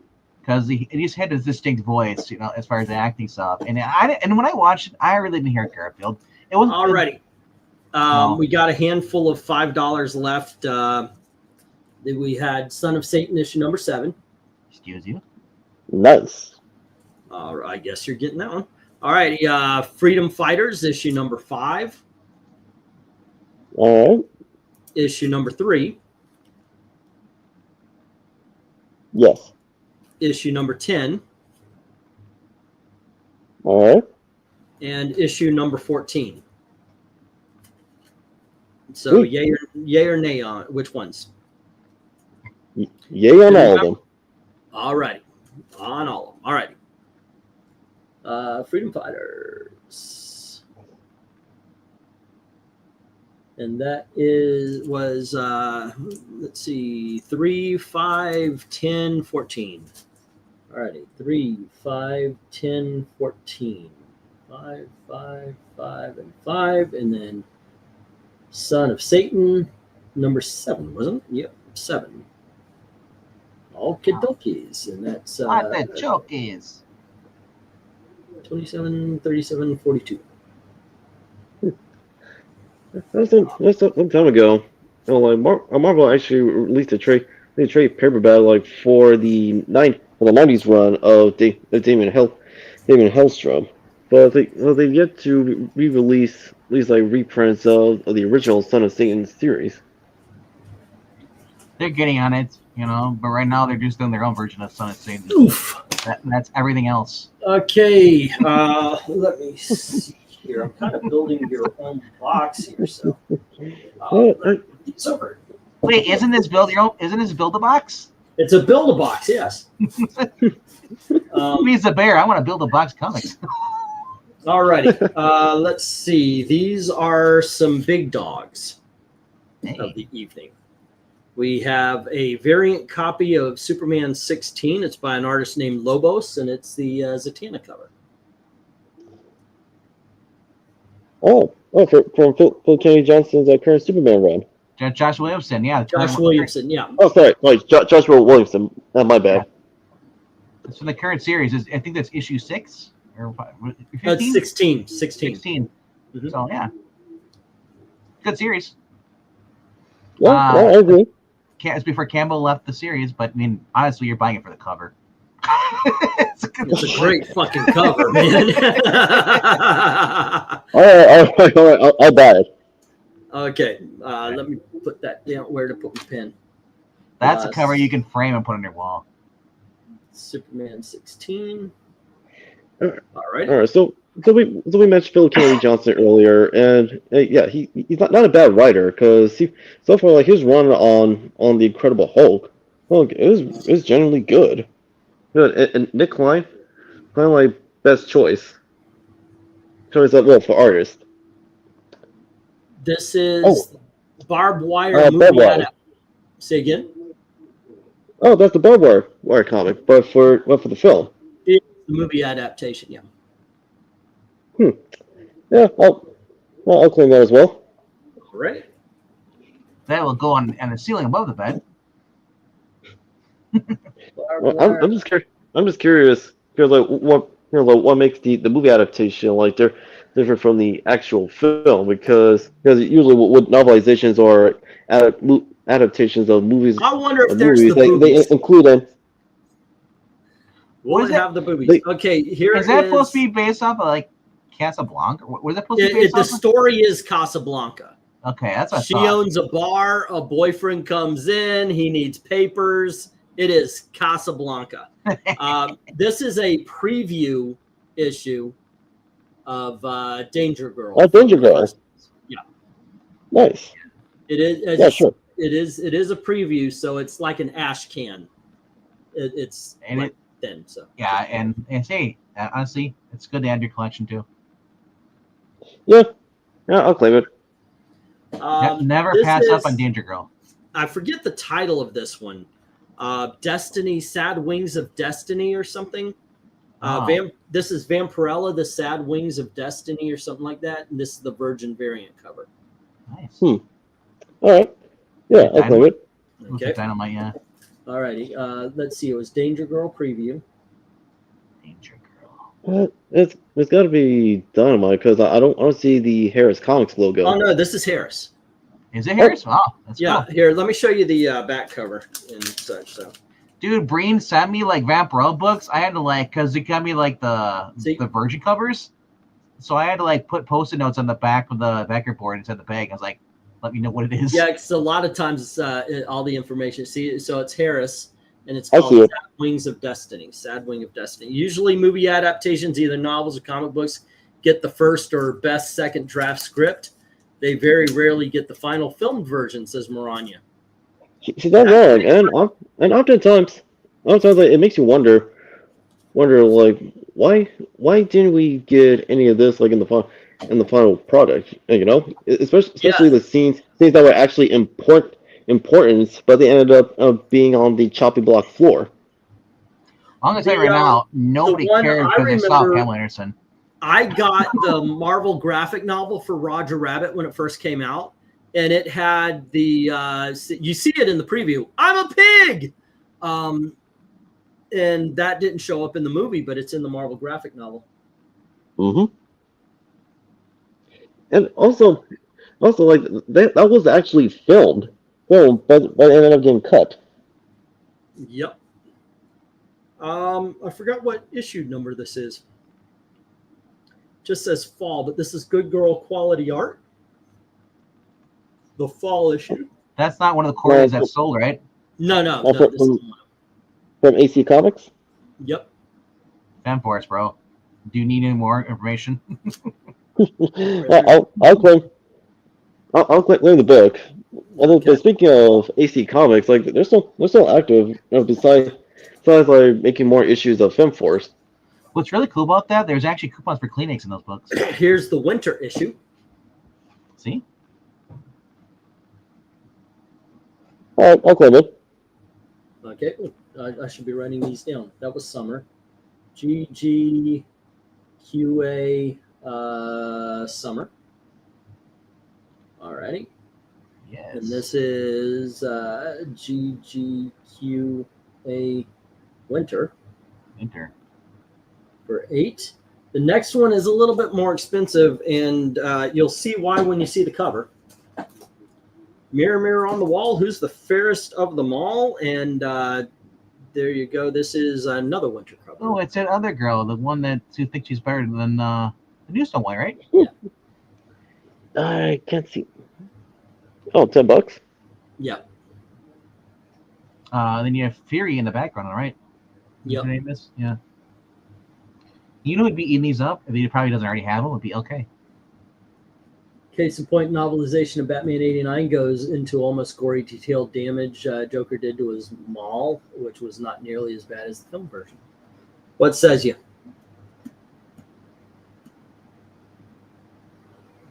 Oh, am I blocked again? Did I drop? I can hear you. Okay. I don't know where Dominic's in the deep thought, or he's got. Maybe he has the No, you dropped. same problem I do sometimes. Or no. Oh, no, you're kind of pausing for me a little bit now. It's weird. Dom, are you there? Peeler. Yeah. Nope, that's I dropped. Now I'm back. Hello. And Dominic just And dropped. Dominic dropped. Yeah. Okay. Well, You kind of froze up, and you he's kind of. got. It's weird. You froze up, slowed down, and then you're like back to normal. So it was kind of weird. So it means Right. you're gonna drop soon. Yeah. Well, no, it just fixed itself for me. So at least that. Yeah. It is a pain in the ass, though. I really wish it wouldn't happen. Because I can go like all day long. I can go without dropping, and then I start doing a show, and it screws around on me. Could be your graphic card. I wondered. I have no idea what you mean by that, but yeah. It's like controls your computer graphics, what you see on the screen, loading stuff as far as like the colors, to you're going across. Yeah. Yeah, I really should get some sort of computer knowledge. It's that thing that's connected to that other doohickey tied together with some Yeah, kind of. I need the whatchamajigger to work with a thingamabob. Yep. Yeah. And then you light some candles and you drink some tequila and. Have a pray good to one, the Darth gods. Kato. If you go all day without dropping, try more fiber, says Glenzer. Give him a men. He's finished looking at all the girl books. There you go. Gotta make sure they're all. Yeah. That's funny. Could very well be. Could be. We're doing some big dogs and then the last of the sets, and it should be the end of the night. Should have been the end of the night a while back, but yeah. The thingamabob. It could be your internet provider throttling your speed at prime times or some piggybacking on your router. I think it's kind of that. I went and I looked up all the connections and I saw names I didn't recognize. So You should, yeah. I only have one internet provider, and it's just it's just showing it's your code is, and that's it. And then you should, and like I have when it shows my phone, it'll show like the phone connected to that, But if it shows anything that's not phones, like say you can take your phones off Wi-Fi. You can disable Wi-Fi on your phone. Oh yeah. Yeah, so it's not not instantly connected to Wi-Fi, when you come home or wherever you are at. But it usually pops up saying it's a mobile device. But if you have other names on there that aren't like, you should only have your name and that's it, the username. You have it for your computer. Huh. So if you have more things on there, it means that somebody's gone there. I would call the internet provider and actually ask them. They can actually talk you through it too. You know, saying I keep dropping is, you know, and I'm just seeing some other, like, you know, as far as internet solutions, they can even check. They can even themselves. They can check to see what your internet speed is. Yeah, I've got mine, but I see things like Big Mama and One Happy Disney Family. Really? Big That's not Mama. us. Well, ask your ask Big Mom upstairs. Is this you? Are you today? One Happy Family. They could be. Yeah, they could be. That could. If that's not you, then that's somebody else picking it on your internet. Yeah, One Happy Disney Family. I mean, they're not getting in; it's locked. But Yeah. Huh. I just saw the craziest Ronald Reagan clip earlier today of his acting days, where he just laid the hardest slap I've ever seen on. Oh yeah, well I've seen that. I forget what movie. I don't think it was Bedtime for Bonzo. That's his famous one, but yeah, it could be. Yeah, that's the one where he played Hank Pym, right? Well, let's see. Wonder if he's he did both auction books of 250 and 152 fit into single box. Should I be looking? He may have had a brownout where he is.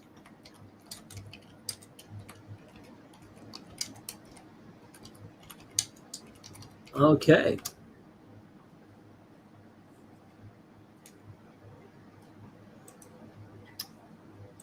Maybe. How long do you think we should? I mean, obviously, I want to wait. I mean, give him a couple more minutes. See if he pops in. Yeah. If not, then we'll end it.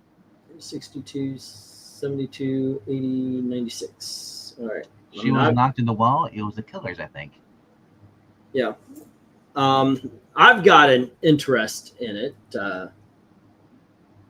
Anyone else? Any books and all you guys saw? Yeah, I guess I'll show the rest of them off if anybody's interested. And there we go. Okay. Ooh, you know what you could do, since these didn't sell, I mean, do a video with the price on that, and, you know, say these books are for sale, you know, and, you know, Oh. there's his back. Hey, how you doing?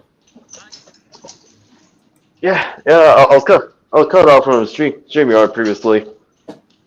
Oh, Yeah, okay. I don't know what happened. All of a sudden, he just kind of dipped out, and I figured, no, he's just not. Oh, where's No, it was just StreamYard shenanigans. Yeah, blame the StreamYards. Anyway, now that I'm back, like I'll claim the $10 good girl quality. All right. We're actually getting to the bottom here. Let's see. That's what she said.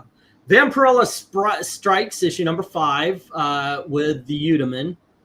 This is one. It is one of 500 copies signed by the artist Nelson, with its certificate of authenticity. Did you see the Utah man? Uterman. Oh.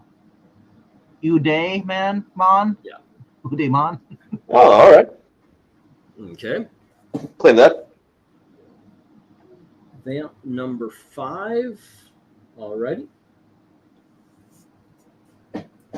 Yeah, as to say, if you're gonna get anything Vampirella, get Harris. Here we have Fighting Army, issue number 134. Okay, just show you that.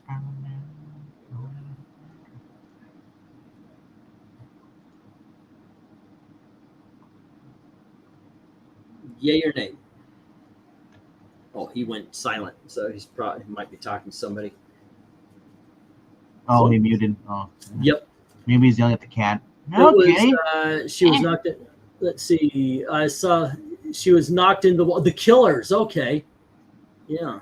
You know what? If you get a chance, I don't know if you have seen it or not. Oh, what's his name? The movie's called White Heat with oh freaking hell. He did Public Enemy and Yankee Doodle Dandy. Short guy. James Cagney. Yeah, James Cagney. And Virginia Mayo. Man, what that is a movie and a half right there. I love that. James Cagney is a very good actor. Yeah. You want to see something he does as far as like dancing.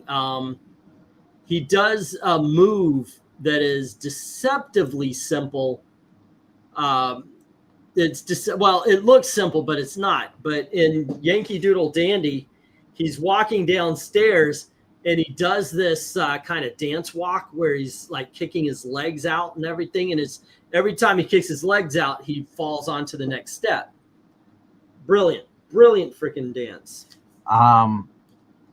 Still say that he was the best actor in Angels with Dirty Faces. Oh, that's a great movie too. Yeah. And he was screwed over by the jealous priest. Alrighty. He's back again, but he's muted. Hello again, sir. Unmute yourself. There you go. Yeah, hello again. Hold on, Dominic. I gotta kick you again. Right. Yeah, it's all him. Okay, so we had Fighting Army number 134. Let's see. Oh, 8 bucks. Yeah. All right. Fine. Yeah, we're on the big dogs here. Then we had Darkhawk number 1. Oh, all right. All right. Oh, let me get the. Let me write that down. Fighting Army. And Darkhawk number 1 as well. All right. Yes. 134. So what's the story on Fighting Army? What do you mean? It's a war book from Charlton Comics. They're fighting a war. Well, any similarities to any of the war comics from Marvel or DC? I actually have not read it. I did read the Fightin' Five from Charlton, but I read that issue mainly for the first appearance of Peacemaker and then just continued. Very simple. Hey, that book showed me on the cover standing behind him in the Fighting Army book. Okay. Oh, there you go. Darkness Comes is behind the character. Yep. Is that him? I don't know. That would be the kind of thing I'm talking about. I would not mind going through some books that nobody's ever read, Or okay, and the Darkhawk number 1 got you down for that. No. I know you bought a couple of others, but here is issue number 1 of Roger Rabbit. I actually did not. Place a bid on it. No, you didn't get them? Yeah. Oh. Okay, let me take those off then. Oh wait. I wrote those down for you. Yeah, actually, so far. Yeah, No, so far, like I've not like had a copy of any of the Roger Rabbit comics. Okay. Yeah, I put you down for them. I apologize. I will take those off. I did place a bid on the Roger Rabbit Toontown issue. Well, issues. Okay. And it was the Roger Rabbit was issue number 3, I believe. And then the other 2 were 8 and 9. Gotcha. Yeah. Okay. Yes. What you show me was issue number 1. Yeah, this right here is issue number 1 of Roger Rabbit. Now, have any of you read the graphic novel? Which is a sequel to the movie. Right. This is an ongoing. That's the ongoing. Yeah.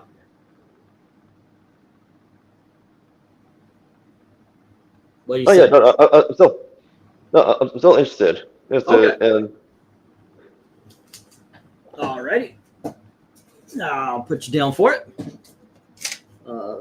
As a matter of fact, I'll write it in the thing here. Roger Rabbit. Every time he says I'm gonna put you down for it, I expect him to say like, oh, "Why would you buy that?" That was 10, and that would have been 207, which would make this. Yep, there we go. Okay, 207, which would make this 311. All right. There we go. All righty. Next up, we had Herbie the Fat Fury from 1990. 1992 reprint. It came out in 82, but it's a reprint of the 1964. Oh, this is 1980. I thought it was the 90s. This is an 8. Oh, wait, there is a 90s run, but this isn't the first one on that one. Yeah, this is a reprint of an older issue, but there you go. Yeah. all right, I'll claim it. All right. Herbie the Fat Fury, issue number 1. Herbie 1-8. That is beautiful. 311. That's 319, 327, 336, 3. Wait, do that again. 311, 319, 327, 335, 343. Okay. And then we had Batman Begins, the official movie adaptation.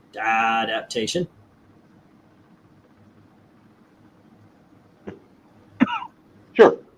Okay. Zoinks. Yoinks and away. All right. Batman Begins. Alrighty. And that was, there we go. That's kind of nice. And we have not Tales, but Gotham by Gaslight. Yes. All right. Gotham by Gaslight. We're gaslighting Gotham. All right, there we go. And next up, we have the movie adaptation of Teenage Mutant Ninja Turtles 3. Everybody's favorite. Yes. Yes. All right. Apparently they're releasing the first one back in the theaters in 4K. Oh yeah. I will I'm be pretty all heard about over that. Yeah, no, I wouldn't. Honestly, it will be fun like seeing it in. Excuse me. Yeah, it also would be fun like seeing it in theaters. Yeah, what would that be like? I'm way too young to have seen that in theaters. Sir, what was it I like? I watched the original Teenage Mutant Ninja Turtles on VHS when I rented it out from Blockbuster. Hey, E, what was it like to see Casablanca when it first came out? Beautiful. It was just amazing. I didn't see it when it first came out, but I did. I did see it on the big screen, and it was absolutely fantastic. Nice. We have Amazing Spider-Man number 74/875. This is the 1 in 50 or 1 in 100. It's issue 97 of Nick Spencer run. The very final issue before Zeb Wells destroyed everything. I mean, you're not wrong. And, all right, I'll claim this issue. All right. Yeah, because he was going to propose to her and all that other weird stuff, and then I mean, it's not just that, but essentially Nick Spencer was building up to the reversal of One More Day. Yeah. Well, here's the one thing that Nick Spencer's done over everything else. He redeemed himself for Secret Empire. You know why? He got rid of Original Sin. Yes, he did. This is DC Comics Presents issue number 52. This is the very first appearance of the Ambush Bug. Nice. Yes, I would claim that issue, please. Okie dokie. Austin, you can write as many tickets as you want, but I'll never pay you. Is it? But you'll pay having listened to these bad jokes. Alrighty. And let's see here. Come on. Brian Azzarello's The Joker, hardcover. Pass. All right. It's British Teeth in 3D. Yay. Or 4K, probably. Yeah, not looking at that. I don't want to see Joker smile. Like, that's... I understand they're going for gross because it's supposed to be Joker, but it's like... I'm like... I'm good. Alrighty, and let me get... next up, we have some more sets and such, so... No. True story. Gone with the Wind was about E when he had onions for the first time. Huh. He ran to the bathroom. Okay, before we do that, though, we have some more $3. Oh, wait, I think you've seen these. The original Shield. Yes, I did. Okay. Ms. Marvel number 19. Yeah, so that too. Okay, the Supergirl, Honda, and the Supergirl number, what was this? 16. And then Justice League number 219. Yay or nay? And that's it? Yeah, these are the singles, and then there's sets. So All right. I figured I'd bring up the singles. I gotta Yeah, ask. So, Yeah, what yeah, TV go ahead. excuse me. Yay on all the $3 books. Okay, cool. What TV series is Honda from? Right. Let's see. JLA 219.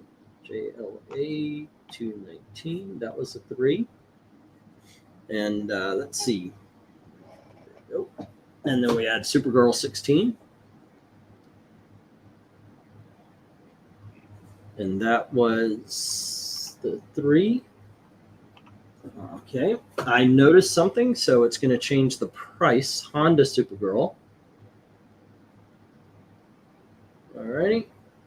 And that was 3. But the okay, Ms. Marvel, number 19 for 3. At the booth, I'm charging 5. Ms. Marvel, Under the Bridge at 6. 19.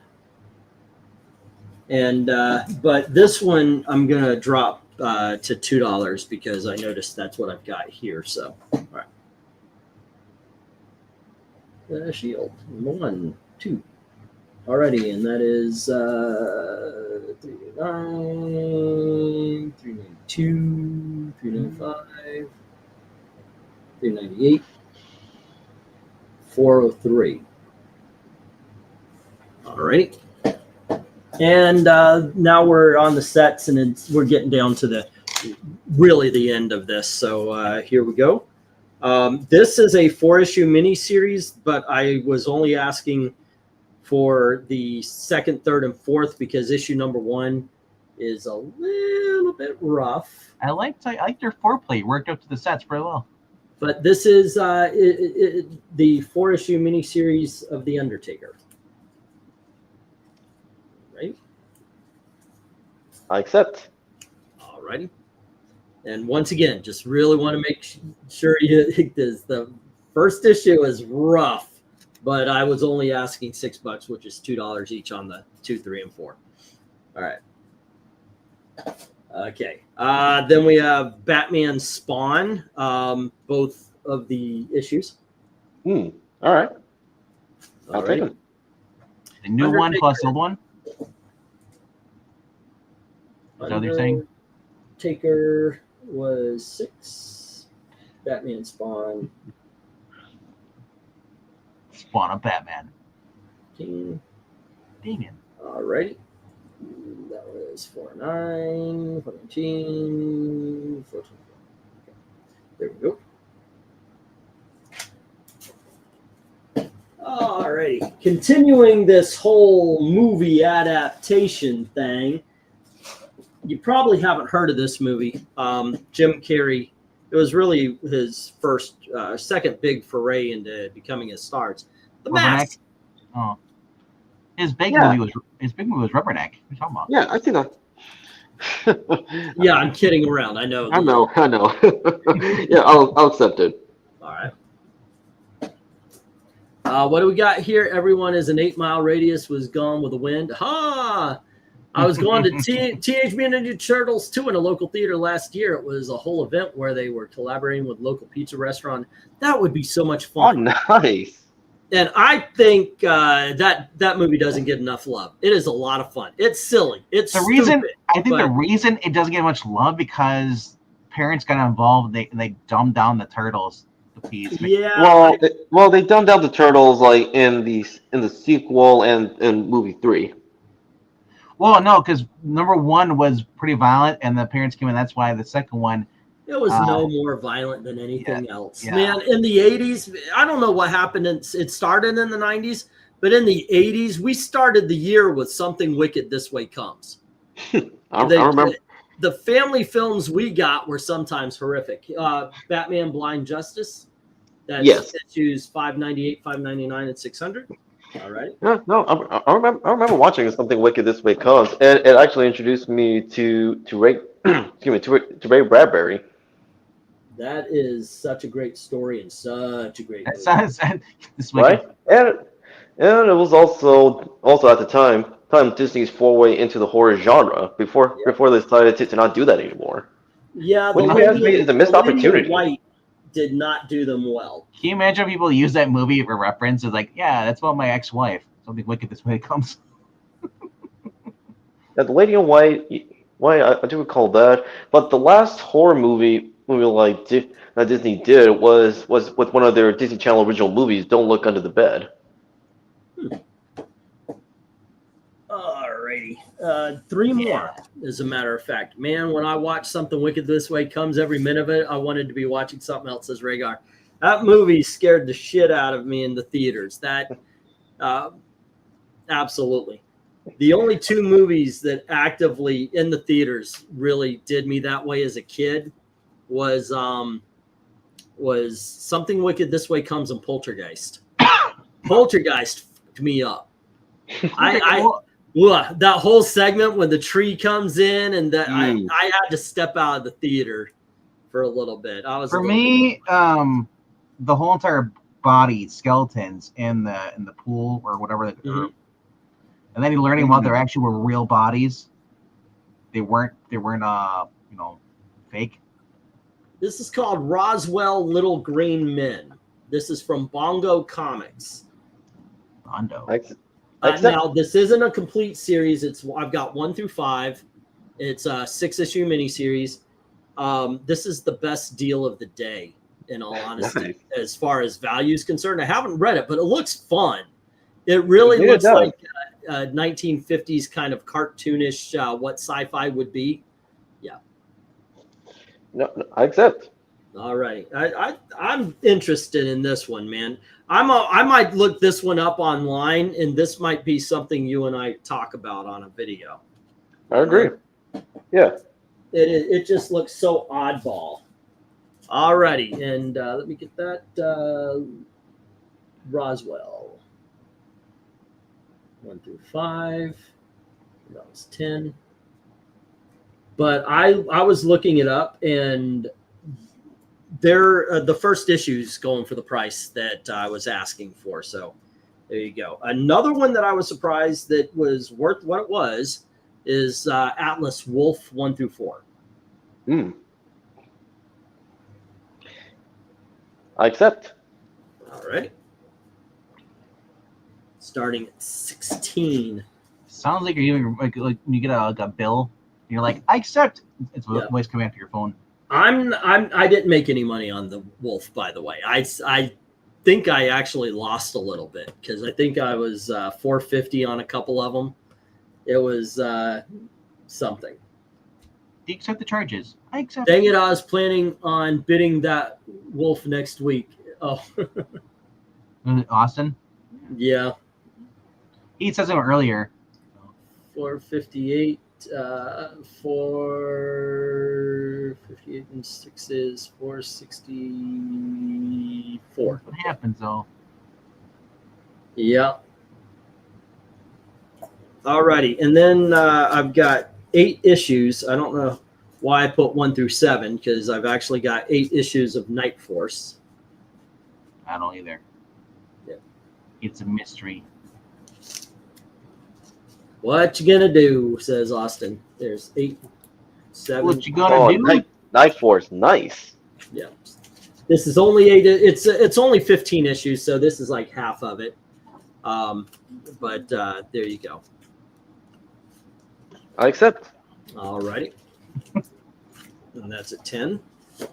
Verbal commands. I accept. Do you accept these charges? I accept. And then at $2 each. At $2 each is Aquaman 1 through 10 from the New 52, the Jeff Johns run. All right. No, add that in. It was for me, good sir. Alrighty. And I'm waiting for Dom to say, I do not accept. Now this run of Aquaman, there was one of the few titles from the New 52 that it is genuinely good. 10, and that was 10 and 20. There we go. And that is, and okay. Are you ready? I'm ready, Freddy. Okay, we're at $4.94. All right. Yeah, obviously shipping's free. For Right, I'll send you the total as soon as possible. And what I have been doing is putting your books separate from everything. So literally, I could just tape this up and get it out. yeah, what is the shipping for a crate? Yeah. So I'll be able to put all. I made sure your books were separate so I can get these out on Monday. When he gets to a pallet's worth, does he get a bigger discount?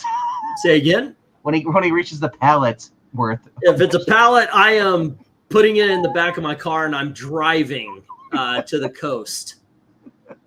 No, you really want to drive all the way from there to Oregon? Yeah, with the expired tags and stuff. Yeah, with the expired tags. Yeah, that would happen. Yep. How many states we got to pay expired tags? You know what? I mentioned this. This is something I haven't had it out with Gail about this because I was thinking about it. She rushed to drive the U-Haul truck. And I was thinking, really? Usually women want to drive the car and let the men drive the truck. So, but I mean, hey, if I drive the car, I get the CD player. So yes, I want to do that. So I was thinking, okay, good deal for me. I'm driving all the way up. I'm listening. And I really did do this. I listened to graphic audio, the Civil War and Secret Wars. And then you sell at cemeteries? And I'm, yeah, right. So I was all jazzed. I'm listening to my comic book stories all the way up from Florida, Indiana. And just a few days ago, or last week, I found out that we're not legal. And I thought, wait a second. Gail was so excited not to drive that car all the way up here. And I'm wondering if she knew, if she was like, you drive the car that doesn't have the proper tag on it. Okay. I mean, it sounds stupid, but how many times do you look at your license plate? Seriously, I never really looked at the license plate, never really paid attention to it. Just walk right by, walk right by, walk right by. Never noticed that, And I have a feeling because it says 24 on it that we really didn't call attention to ourselves up until after December 31st. Because it could have possibly been later. So I don't know. Isn't there a train line that goes to where Dominic you are? You can just put a stuff on there and just ride with it. Maybe that's it. U-Hauls give me heart attacks now whenever they. I wonder if that's faster. There's got to be a train line that goes along that way. Yeah. Mungo is Flash Gordon part of it. Mungo just pawn in Game of Life. Are going to take forever unloading it, and it's going to cause a huge line. In our state, the DMV sends you an email in a month prior to when your tags are pretty much. They send you get something in the mail. So maybe they send it to Florida. This was Gail's car. I sold my car when we were separated. I sold my car. Do you think maybe they send it to her house where she's living before with you? It might. Yeah, it might have come. Yeah. But it didn't go to your parents' house. So that's where you guys were before. Your mom would have said something. Yeah. I don't know what happened. Okay, so the business, Dominic, is when. hey, at least you didn't come to the stands oh, what's the oil for? Yeah. I'll say you the total. I will say you the total tomorrow, Monday at the latest. Okay, cool. Thank you. That will be awesome. And let's see. Let me know when you decide to bring back Throwback Thursday, as well as let me know on the time. Okay. Yeah, I would like that. Well, I would like to first come up with what are we gonna read? Well, let's see for a comeback. For a comeback episode, it would be nice to talk about the Platinum Age of comics. Why not? No, we talk about any run of the Avengers. The Platinum Age of comics and the Avengers? No. I said like while it would be fun to talk about the Platinum Age of comics, I thought, no, why not we cover like West Coast Avengers, the miniseries before the West ongoing. Coast. Oh, the miniseries. Okay, yeah, I'm good with that. Do you know what's something I want to do? And I know this is a favorite of RDV's, so if we do it, we could do it as a video when he has time. Camelot 3000. Ooh, yes. Never I read. would love to partake in that. Same here. I've never read it either. I've never read it. I've got the hardcover upstairs, and I was looking at it. I was going, I would like to read this. I've only ever read 2 Mike Barr comics, and that was Batman and the Outsiders, Yeah. and then Mantra. I've never read. I don't think I've read anything else that's an ongoing series by him before. No. Why did I have it in my head that this was a favorite of yours? I thought you read it and you really liked I've heard it. I know the gist of it. I'm always gonna pick it up. I mean, but I don't want it's pricey when it comes is there 13 issues, 12 issues? Oh, yeah, it's that and the hardcover. The reason why I got it is I got it at Ollie's, and the thing about Ollie's is everything there is out of print. So it's one of those things where if you didn't get it then, it's probably $1 or $2. It might not be. I haven't checked it, but yeah, that's the only reason. Yeah, that was the only reason that I had it and really got into it. Then I'm catching up Invincible. No, that's also something I haven't read, so I'm open to that. Invincible would be. Yeah, we could definitely cover Invincible in the future. Invincible. Once you get to the Ryan Ottley takes over the art, it's really just picks up and everything because Ryan Ottley is a good action artist. Yeah, and he actually. Oh, go ahead. Sorry. Yeah, I mean him. Yeah, no, Ryan Ottley is definitely one of the best artists of today. But also that applies to Corey Walker as well because he helped co-create Invincible with Kirkman. Yeah, but his art was rough, man. It was. It was. I mean, it was, but if you look at Corey Walker's art now, an improvement. So you're saying Corey walks so Ryan could run? Sorry, I'll listen myself. I'm leaving. That actually is kind of fun. I'm sorry, but that was good. We're going to take. But we could definitely cover Invincible in the future. But Metro, we could do that as well. I do have a request because this is going to fulfill an old promise to FRAGMINION. I can do it by myself if y'all aren't interested. Wild Dog 1 through 4 from 1980s. I'm in. I want to talk about that one so much. Also, it's one of the leftover of the paid books. That one, and I got to do Cloak and Dagger first appearance, but I can do that as a comic book origin. But the Wild Dog, I've got an angle on that. I think it's I'm looking forward to it. Yeah. Well, also we could cover besides Mantra or any of the other titles from Malibu Comics, Comics, but also, dang it, I just have it, but now it's eluding me. Oh crap! I'll get back to you on that. Oh, speaking of which, Dominic, I know you still play video games, right? Let's say it again. You still play video games? Yeah. Did you hear about Terminator 2D? No Fate? Yeah. No, when I saw the trailer, I was immediately invested. So basically, the original Terminator 2 game for Sega Genesis is being rebooted. Oh, the shooter? Well, it's not going to be a shooter at this point, but it's basically, it's the events of the movie you were playing, and look it up. It's called Terminator 2D No Fate. Okay.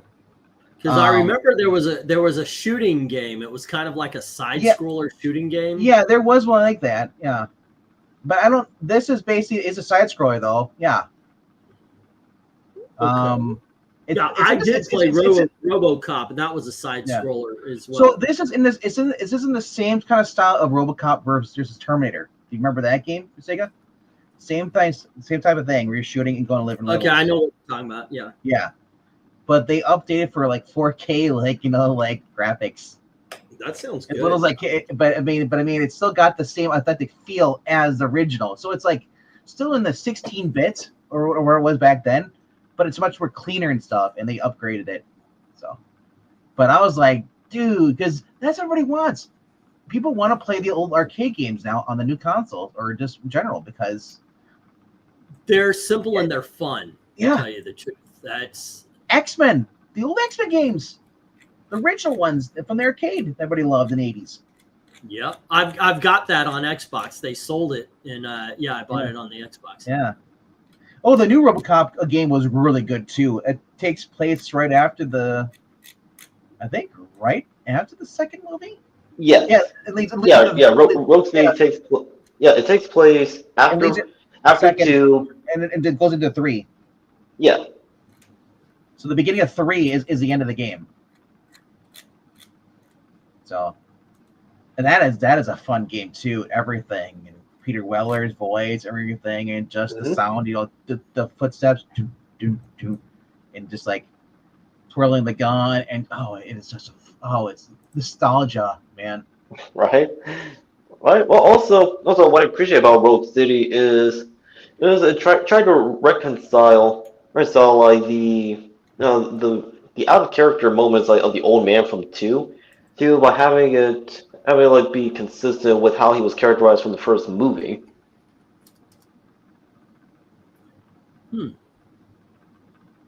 Did you answer Darkness Yeah, Comes for me? yeah. I saw that. So I was wondering. I was like, how did that come up twice? Oh, wait, you must have answered it as well. I figured you had another tab open, so you're just listening. I'm back and forth on a lot of stuff. I'm checking on some stuff. And by the way, I just did what you said is proper Northern.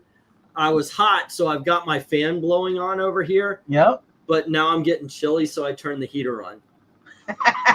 So I have the fan on, but I put I have a light blanket. That's all I have. Whether it's winter or even in the summer when the AC's on, because they freeze my ass up either way. I could put this pup. This is the greatest invention in the entire world of everything, I believe. The hunting vest. No, it's even better than that. Well, yeah. Yours is the I'm a pussy. I need electric. Yes, I absolutely admit it. This is an electric vest, and yeah, it turns on, and it is pure awesomeness. Yeah. So no, the vests are just normal vests are great. It's like a Christmas vest. No, honestly, most people don't realize this. All you really is the vest. It warms your back up. That's the most important part. It really does. Yes, I would love to have a little bit of arm protection and such, but yeah. I did learn early though, because when we first got really cold, I put on my sweatshirt and I grabbed a jacket and I went boom, boom, let's go. And I didn't realize that I just pushed my entire sweatshirt all the way up. So it was like I had bare arms under the jacket, and I'm like, my arms are cold. This is just too cold. Yeah. A lot of us wear flannel. Old nurses close to retirement wear electric vests. So do I. It's 34 degrees outside, and if I went outside, I'd be wearing. Sir, it is 34 out here too, and I am just wearing a t-shirt and just pajama pants. Hey, you're used to it. I absolutely have accepted my place in this particular world. Here's the difference. Here's the difference. You're next to a giant, huge patio door, which probably leaks heat and just like a hot dog going down a hallway. I dated that girl. The hot dog or the hallway? The kind of both. The hallway. Yeah. All right. Okay. Yes. If you did the girl with the hot dog, that's not a girl. Never. Yeah. That's. I mean, Thailand. Whoa. Oh, I've met a couple. Can't clip right there. But never dated. Well, Ooh, that sounds so definitely. bad though. You met a couple, Yeah, but and, didn't date. and you know, one of the things I think is funny because I actually have seen comments and people are like, "Wow, you can't tell, you can't tell." Look, okay, you're looking at a picture. You're in America, they're in Thailand. You can't tell, but if you're standing right, you can tell. You can, Wow, that can tell. wow, that Uh-huh. girl's tall. That girl's tall. She's got a very manly chin. Yeah, what a beautiful Adam's apple. No, it's in all honesty, the one thing that I found gives away. I mean, right away, the Is the smell. dick. I was gonna say the dick. Women smell different than men. That's just flat out it. And yeah, there have been I met some really convincing lady boys is what they call them over there, and the smell gives away no matter what. Like from a distance, you could even go like, "Nice, ooh," you know. Okay, but This conversation's going out the way I wanted to go. ah, Oh, But yet, never you're been right, still. ashamed of anything on this channel. I was like, Dominic's going a little quiet over there. He's like, I don't know what to say to this. Darkness comes and darkness left, and darkness comes back, says Rhaegar. yeah, The but fan just flew around the heat. Actually, it's working kind of good. This side of my body is really cold. This side of my body is nice and warm. So, yeah. oh, that's good. Well, Wait, I mean, I will say like before like you take this conversation back to comics, like at least like with the lady boys in Thailand, like they go through the full transition. They don't do it halfway. You keep believing yourself, sir. You keep believing that. I mean, you can Some do, but a lot of them are packing. Yeah. I'm just saying that based on like observation. You know what? There probably is a niche for that. That's probably why they don't do it. No, I'll tell you what, they go through they try to what do they call it? Present, I guess. The presenting. Yeah. Yeah. They really make an effort to present as female. But no, yeah. FYI, welcome to Daylight Savings Time. What does the length of your life seem straight? It says 6 hours, 20 minutes now. Did it jump? No, not yet. No. So we started. Actually, we should be at 7 hours because it's 1:21 now. Yeah, it's 11:21 in my neck of the woods, but it's 3:21 here, which I'm thinking I better go to bed because I got to get up at 6 to take Gail to work. Wait, it's 3:21 by you? My computer says 1:21. My computer says 3:21. So man's yours just didn't go back yet. That's all. Okay. Yeah. Well, Yeah, I will say at 2 a.m. it jumped. What were you saying, Dominic? Well, I'll say like another comic book series that we can touch on like in the future for Throwback Thursday. There is Rising Stars by J. Michael Straczynski. Okay, I'm willing to give anything a try. It's a good series. So like, if you enjoy Heroes, then that's how the idea of it came to be. It's from Rising Stars. You know, if I were to download this stream, I could chop that because you said like you're talking about ladyboys, and I'm getting willing to try. I could clip something together and like. Oh come on! Come on, Venkman, don't do that. I am absolutely sure throughout the what's it been now, 7 years I've been doing this, maybe 8. I think there's a lot of stuff that could be clipped to make me look bad. That is absolutely there. Well, I mean, we don't need to clip stuff to make you look bad. That's true. That is true. All righty. Anyway, I do have to get some sleep because I do have to pick Gail up. So don't hack it off, dude. Says the Raider. Yeah, you kids have a great time. I don't know if we lose extra shit, but am I going to be up for it? But tomorrow we're ranking Emma Frost, I think. Isn't you did mention that last time? Oh no, tomorrow's Red Skull. Yeah. And then on Tuesday is Emma Frost, and then Wednesday is Stiltman, and then Friday is Crimson Dynamo, and the following Sunday I'm gonna say Fin Fang Foom, but me and Elizabeth, if everything goes right, if we get the car fixed, we'll be going to the Indianapolis Comic-Con if everything works out. You mean So fixed, like I might be tag? too damn tired. What?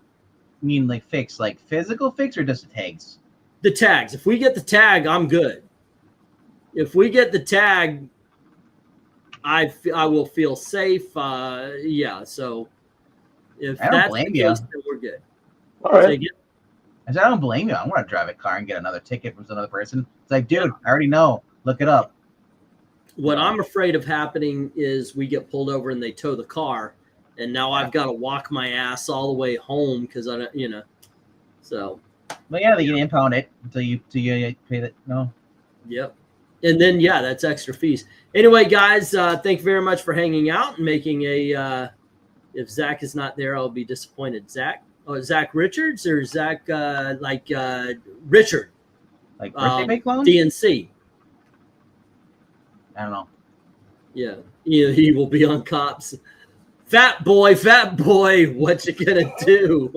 What you gonna do when the And when they pull him over, he's eating the donuts. What's up, officer? Coffee, Yeah. donuts. It's like that Suburban Motors, the trunk monkey, pulls out the bribe. Yeah, cops hate me because I eat the donuts before they arrive. Literally, I love that commercial where he hits a button, he gets pulled over, the trunk pops open, monkey comes out and pulls on the pant leg of the cop. And he's like, here, donuts, coffee. I get it. We're doing Red Skull. He's going to be disappointed if Zach isn't there because, Well, I mean, if you don't like it, you're a birthday clown. Yes. That's it. All righty. Anyway, guys, once again, thanks for hanging out with us. We made this a 6.5 hour stream. That's awesome. You guys have a great. You've been saying that joke about Zach for years. I know. I know. Who said that joke? I'm out of it. You kids have a great time as always. Thank you very, very much for watching. See you tomorrow night for Red Skull. Have See fun. you all later.